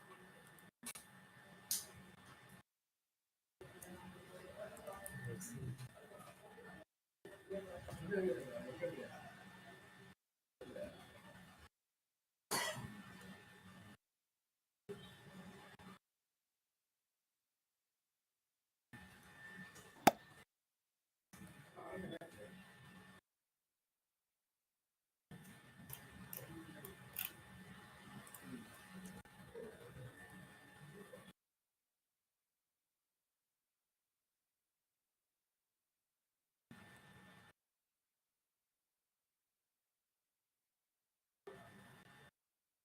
I'm logging into a material user. If you see in the left side, material module, material reports, dashboard, RS process, shop date, master data, AAC for which then scrap generation, integrated, warranty claim, production plan. I'll just quickly run through because paucity of time, already it is 4:30 now. So this material module, you can just see here, material issued to RS, material issued to assembly. The RS is rolling stock, issued to assembly is bogey, wheel set, any assembly that they wanted to consume. So they will have this RS, which will show the list of coaches which inside the workshop now. They can consume this material for this any coaches whatever. So here we have given this material issue, UDM material issue, UDM must change issue, and UDM multiple material issue. These are the features for which the user can conveniently consume material codes, UDM multiple issue based on track of this UDM must change and material issue. I'll just quickly show you the material issue.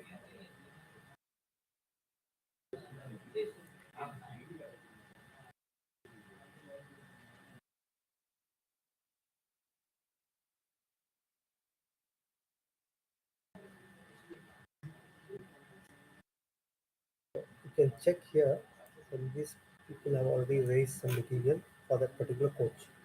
So now, how to do that? Add new record, whether it is a stock item or a non-stock item or a shop manufacturer item.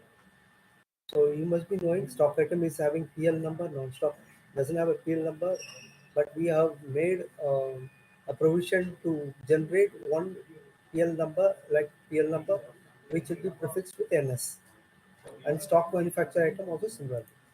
So I'll just show you briefly.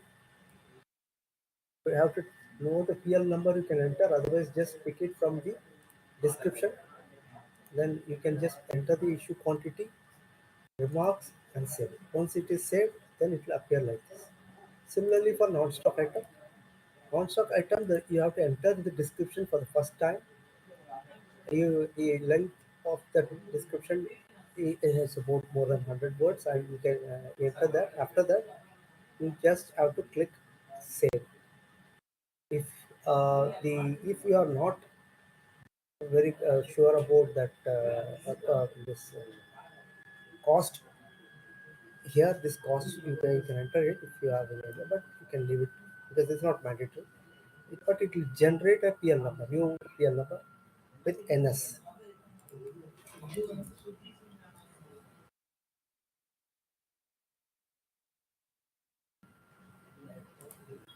So you can see here there is one number NS 12071 which is already been created. Once that is entered, you can see that the details of that is appearing. The material description, this unit is unit of measurement is 1, issue is quantity is 1, and the rate is also the entered is 50. Save it. You don't have to again and again make it new description, which will actually create more multiple non-stop PL. Similarly for shop manufacturer, which is getting manufactured locally and who wanted to cause this to consume it in the code where you wanted to upload that. Similarly, you can do.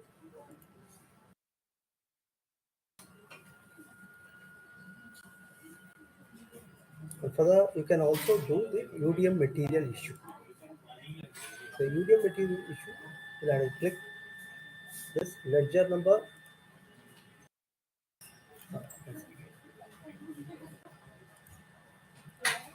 Non-stock item or stock item, whatever you can do. The folio number. Then you can enter the material list, part list.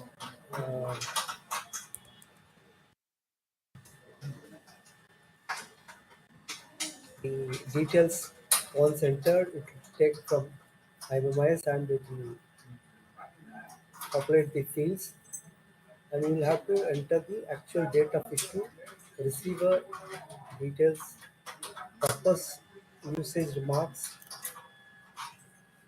Then you can see that it is already, this particular item is already created by the DMTR balance quantity is there, and how much you wanted to issue,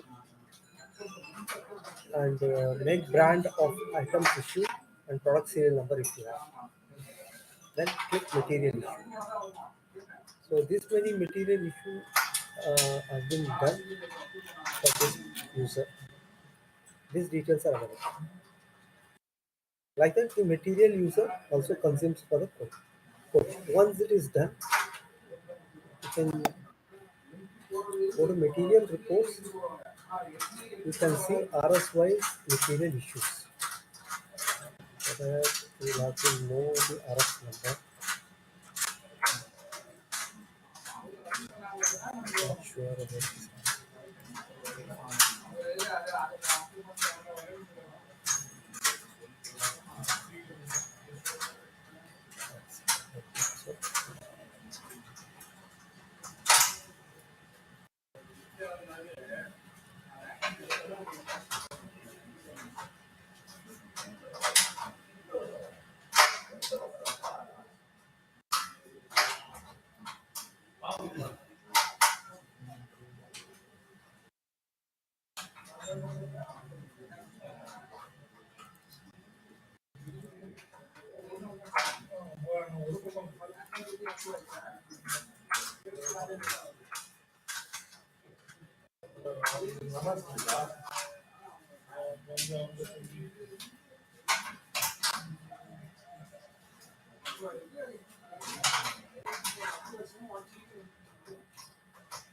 You can see for this coach number 14362.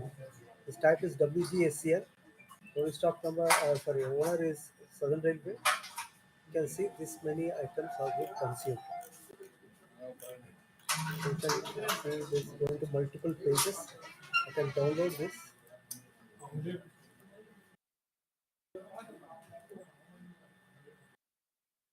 Going to 5 pages.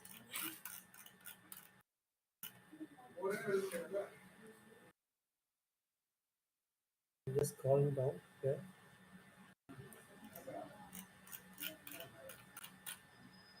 So you can check.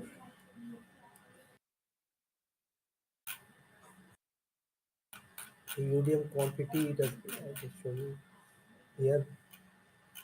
The PL number, test location, PL description, plant, rate, BAR, date issue, date quantity, moving out type, and UDM. So you can get the full report of material consumed for that particular coach, for this coach.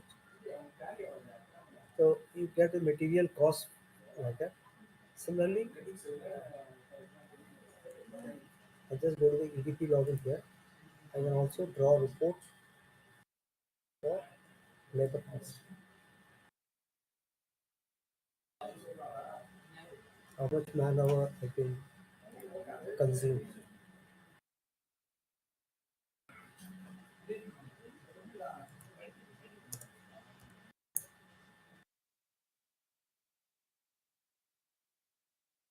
Here you can see for this shop, this section, this can, how many hours has been consumed. It's about 5-page report. Let's see, you download it. So total hours also is that 4,21,630 is that for this particular coach. Sorry, this for that particular coach.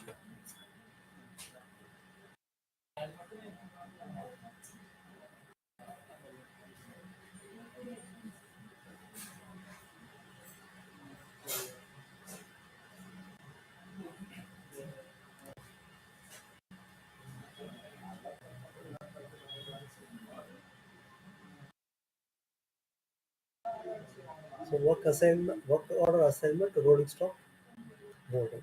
So you can check here this work order assignment, or that or how many work order is been assigned to that particular, like rolling stock number and the work assignment number. You can see here.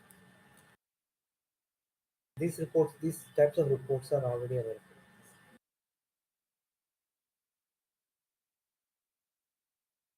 This one I showed you now.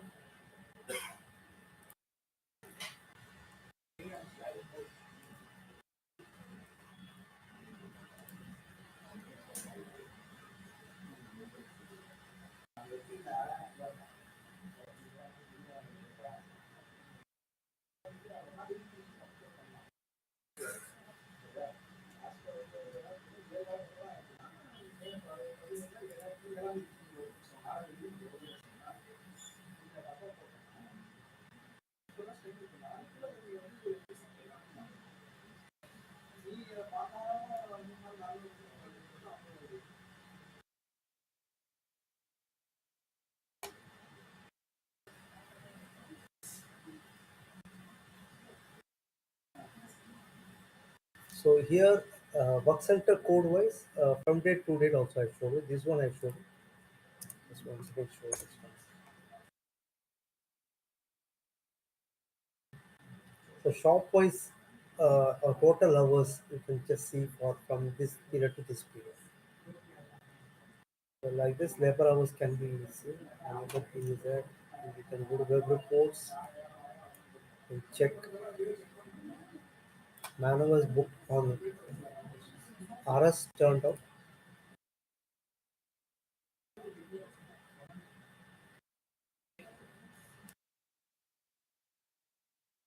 So this shows that how much is man hour which has been booked. It is a heat map which you can see the shades of higher shades of red, which shows the higher amount of man hours it has consumed. If we click that, it will open the orders that has been consumed for that hours, whatever hours it has consumed. It will give a split up report, and further you can drill down. You can just click the order number. It will take you to the operation that has actually consumed.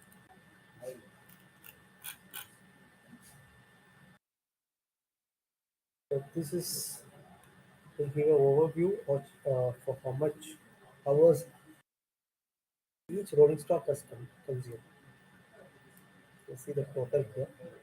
Click that, you get complete total, a list of orders that it has completed and it has consumed.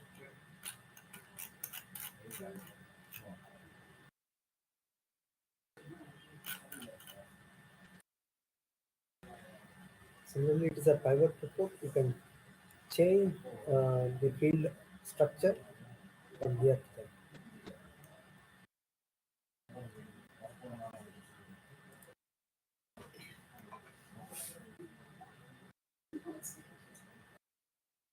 Then apart from that, you can see the incoming and outgoing report. What are the coaches has come inside the workshop today or for the given period.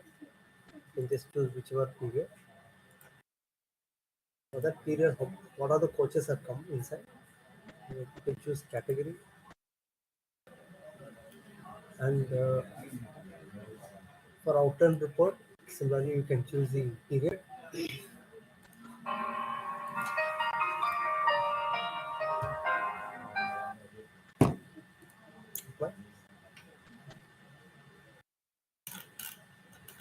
So here, if you notice here, there is a parameter report. There is a drill down this thing. I'll come to that shortly.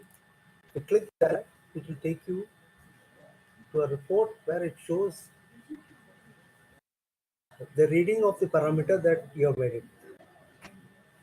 You can see here the parameter group name, parameter ID, parameter name, position, quantitative or qualitative, unit of measurement, minimum value, maximum value, default value, pre-value and post-value.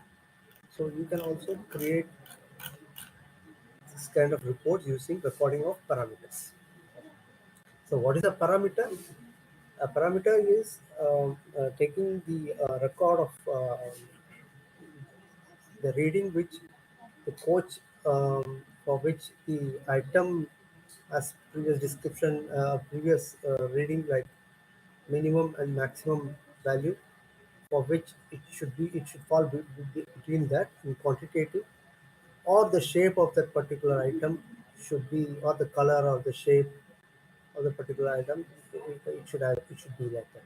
If it not falling between this range, or it is not in the size or in that color, then it will the report will show you that it has failed or it has not passed. So I will show you briefly about that. So before that, they'll have to go and create the group, parameter group.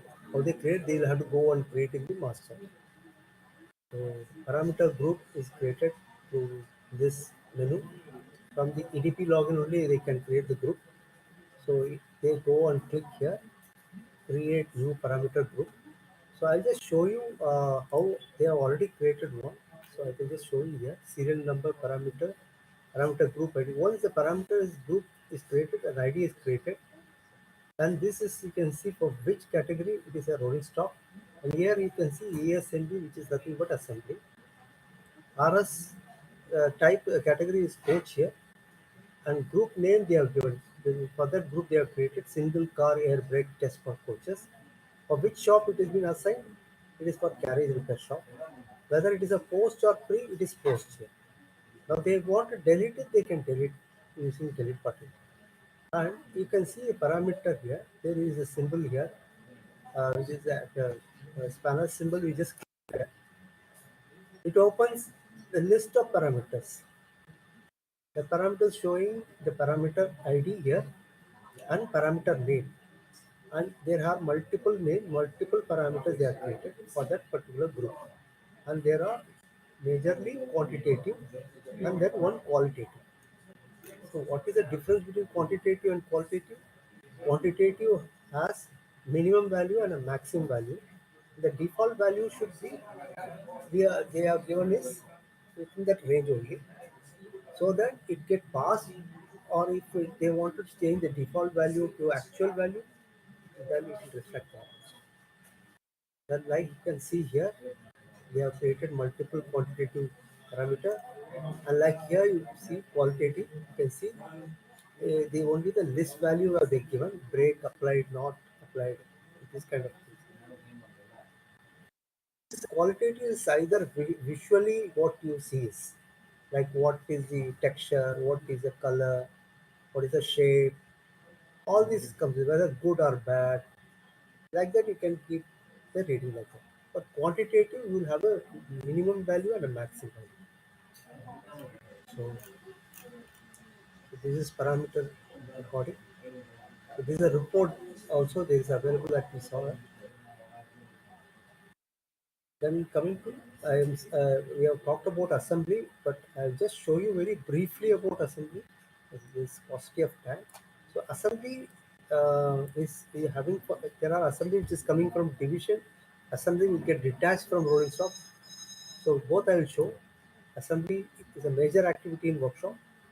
So this is when the items like wheel and bogies comes from workshop, from divisions, and sheds and depots also can be taken inside using this menu, this page. So you can see here, dispatch assembly to division, assembly in.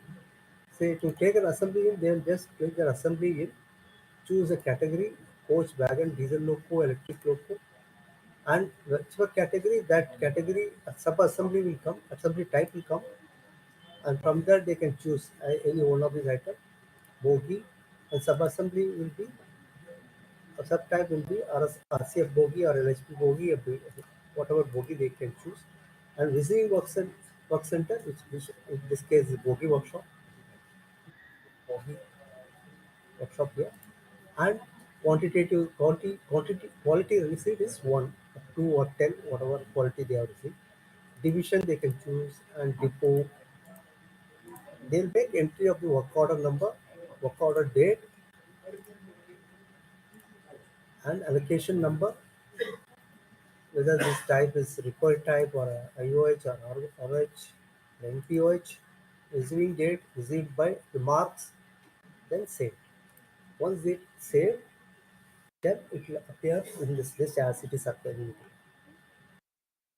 Then after that, they will have to generate structure for this division segment. The structure is, the software has to recognize that the assembly has come inside, and some activities has to start. So it will give the user to tell them these are there, now you generate the structure, so that from the master it will create assemblies which is required to be taken inside the maintenance activity. Now there is a button, if you see, generate structure button is there, on which you can see the assembly ID, bogie. Assembly is a bogie here, because assembly type, you can choose whichever assembly type you want. In your case it is bogie. Like you can see, assembly number, make is there, build date is there, notification number is created, notification type is assembly depot. That means it is come from depot. Then category is C, work order number they have given, and work order date. Then if you see, there's a button here, if you click generate structure, now it creates a structure and it gets into assembly under maintenance. That is the next activity. If you go there, you can see here, assembly under maintenance. So this place is a central place where the activities are recorded. All the activities which is coming from rolling, which has got detached from rolling stock, also from the divisions. This full list of assembly appears. And here you can choose it, whether it is a coach, wagon, diesel loco. For them, you will see all these categories are there. And assembly type, then you can choose whatever type, whether it is a bogie or a wheel set, bicep bogie or a new TC bogie. So here, if you notice here, there is one inspection button, mark fit button is there. One is blue color, one is green color. Then if you see assembly ID is there. Then you see the left side is a small plus button. Left, if you click it, it will expand.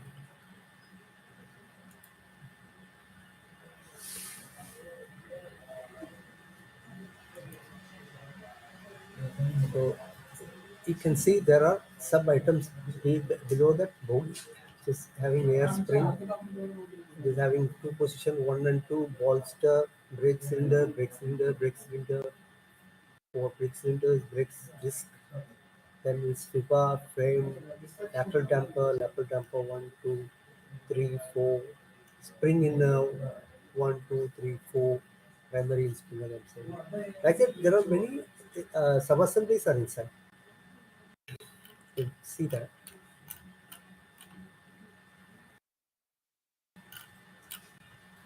I'll just close this.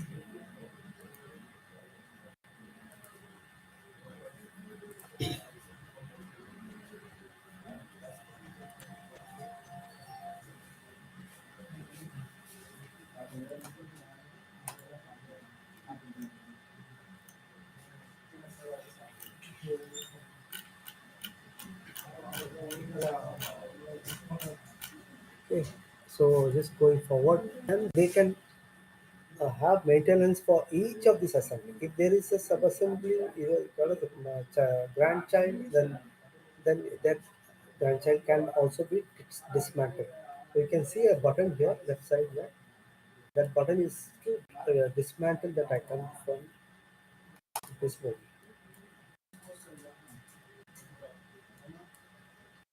You can see the dismantle button is appearing here. If you click that button, then the item will get dismantled and it will be available as a separate item, and for which the activity can be performed. So how do you do that? You just have to go. This is air spring.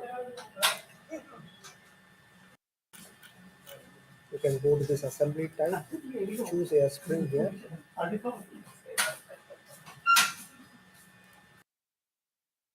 So air spring will come appear. Once you dismantle it, it will appear like this. So go to bogie.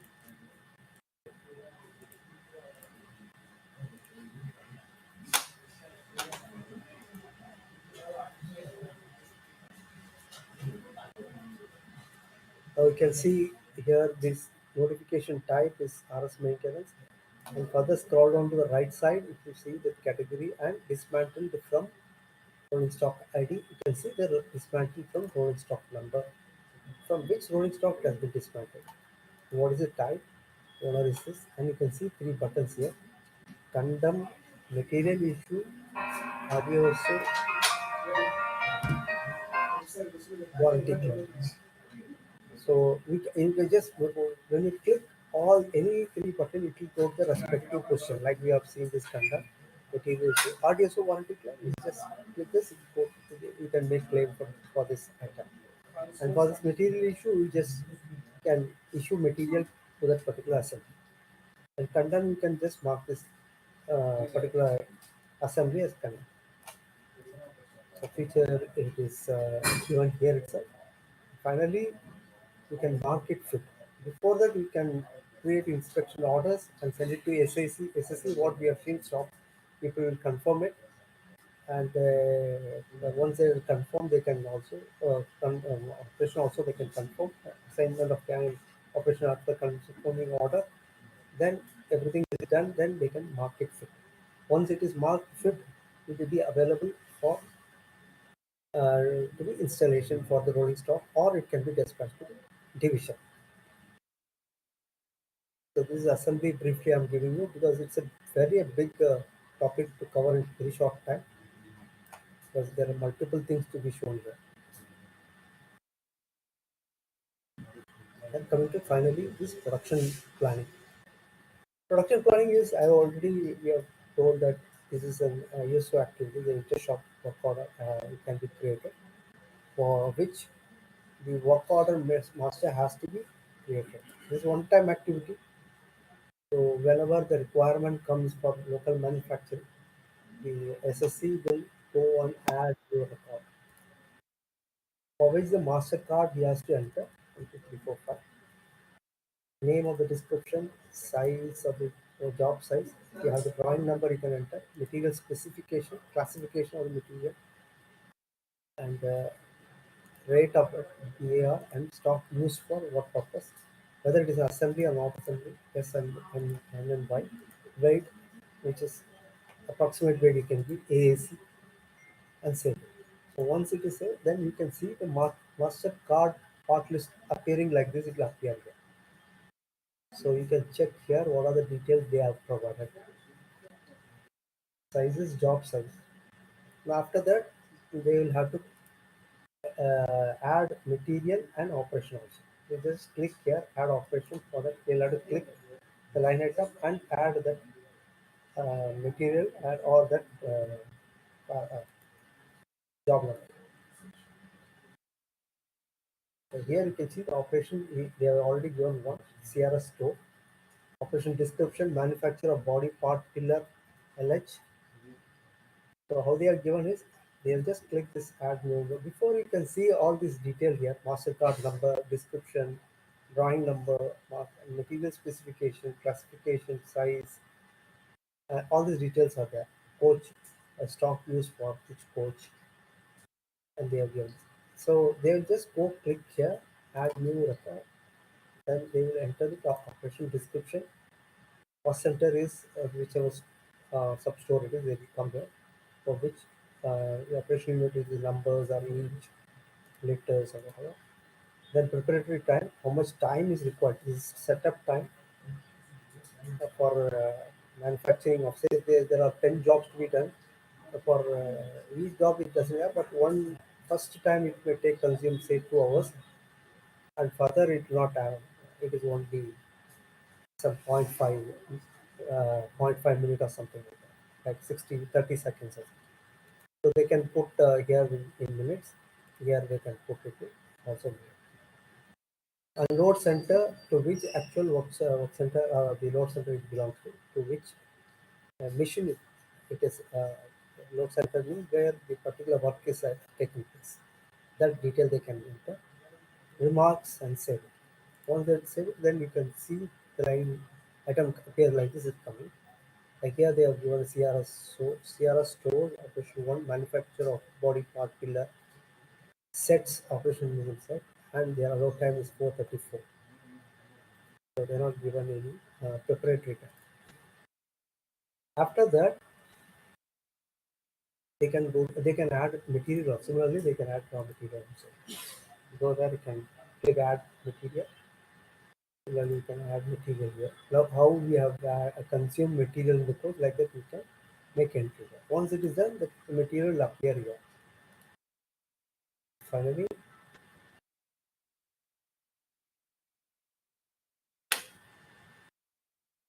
demand creation. This is a one-time activity. Upon that, you can create multiple demands. Create PP demand. Using that number, you can do some allocation. Already details are available.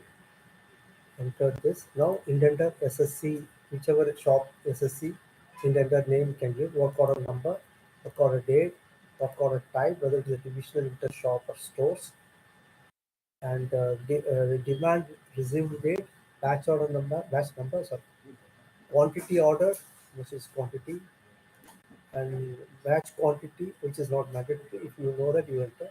Allocation number, you will have to fetch it from here. So here, how it comes is through master. Again, the admin has to enter that allocation. Then only it will appear here. Unit, then create demand. If you click the demand, then the details of the demand vector, they have to create the order, production orders. I'll show you that also.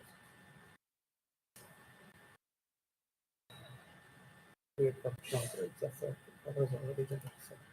So you will have to create PP demand and production order. For this is already order has been created. You can see the order number is there already. Once that is all this order is created, now moving to confirmation through inspection.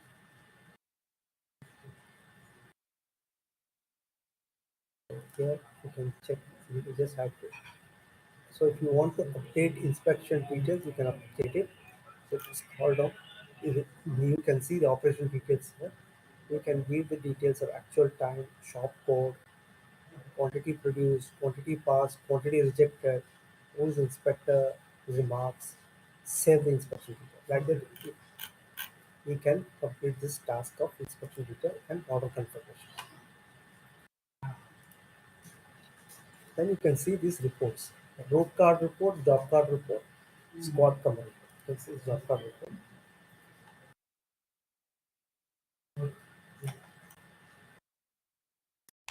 Oh,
looks like there was some connection problem.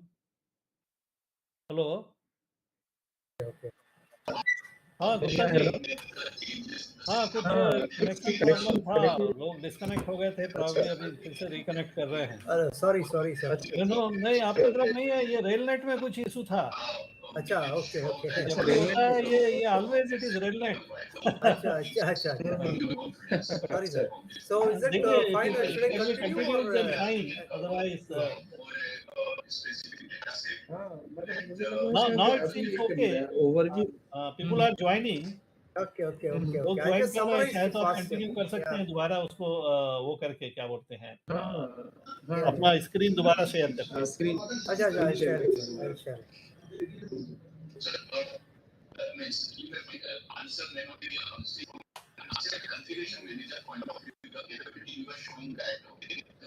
okay hello is my screen visible yeah it is okay I will summarize yes yeah complete I'm just summarizing it.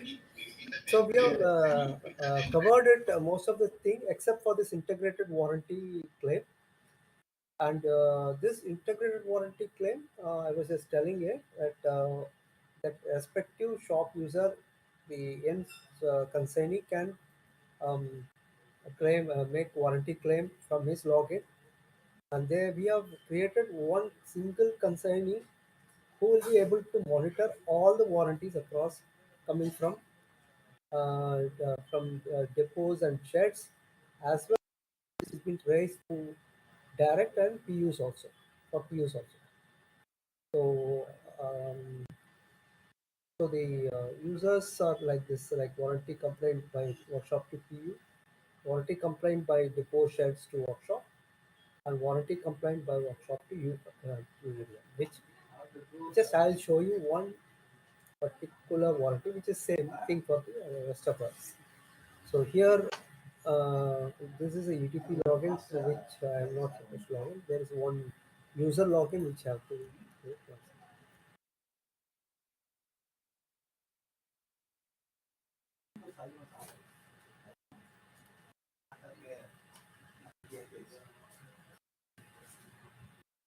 So there is, you can see here, there is a view warranty claim and PU warranty claim. This, the click PU warranty claim, you will have to choose the category and you have to enter the details of it, certain number, then the code details will appear. Then whether it is ICF, PLW, MECF or RCF, which production unit is raising it to. Then part number, say damper, this case. Then when you enter the details, you can see the description is appearing here, and you can see the vendor details also appearing here, and vendor name is also appearing. Serial number, part serial number, if you know, you have to enter it. Otherwise, it's not mandatory. Date of failure, you will have to enter. Is mandatory. Any date, actual date of failure, you can enter, and date of complaint. You can have it today or yesterday or whatever date, but please remember you should not enter the date of complaint before November 30th, because after November 30th only the warranty has been inaugurated, has come live. And description, you can say damper failure, failed. And build date is coach build date or the rolling stock build date. You can enter that. 2020 February 30. Quantity, you can say 1 to whatever quantity, actual quantity. Fail location, you can say university carriage workshop. Complainant name, you can say some name. The designation, SSC, lifting. Then consignee, say SSC, bogey or something. Whichever is a consignee, you can choose that. In this case, he will be the consignee, so he will choose his shop. The mobile number,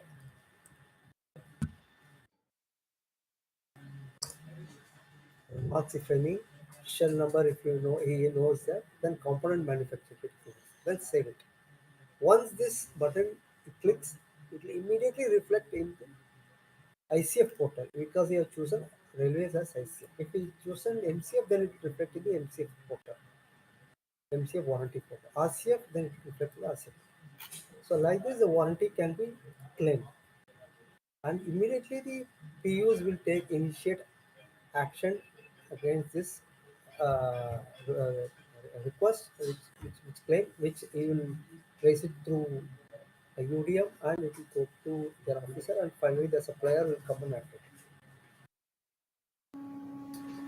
So I'll just give you a very brief overview of the integrated warranty claim. So with the paucity of time, I think we can summarize this. So as I told you earlier, there are 3 types of user. One is this material user, one is the shop SSC user, and the inspection user. Apart from that, this is an admin user. Then more importantly, there are management users like CWM, CWE, everything. So everybody has different menus for the and different pages and different reports for which, from their perspective, and as a MIS report, as a drill down report, as a printable report, these types of features are given in the VOICE. And as you all know, that VOICE is integrated with FMM and CMS.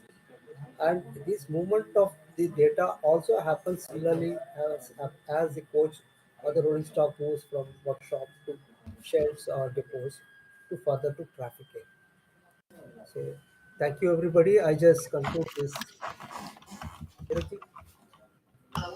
Hello.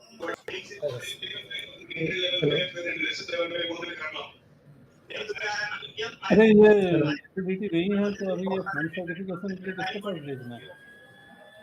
Direct भेजना है उनके पास, सुना जी के पास। kindly provide नहीं ठीक है लेकिन वहाँ रजिस्टर में लायबिलिटी तो एंटर करना है ना। मैं सिन्हा के पास भेज रहा हूँ right. Hello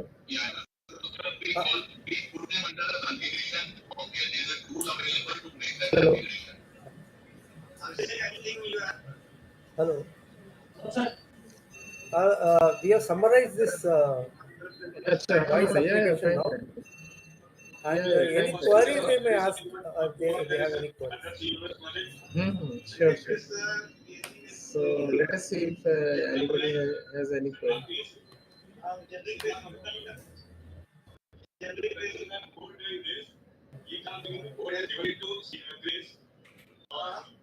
I think we can wind up now. Yeah.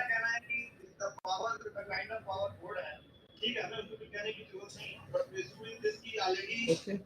I think Yeah. You can wind it up. You can just Yeah, call. sure.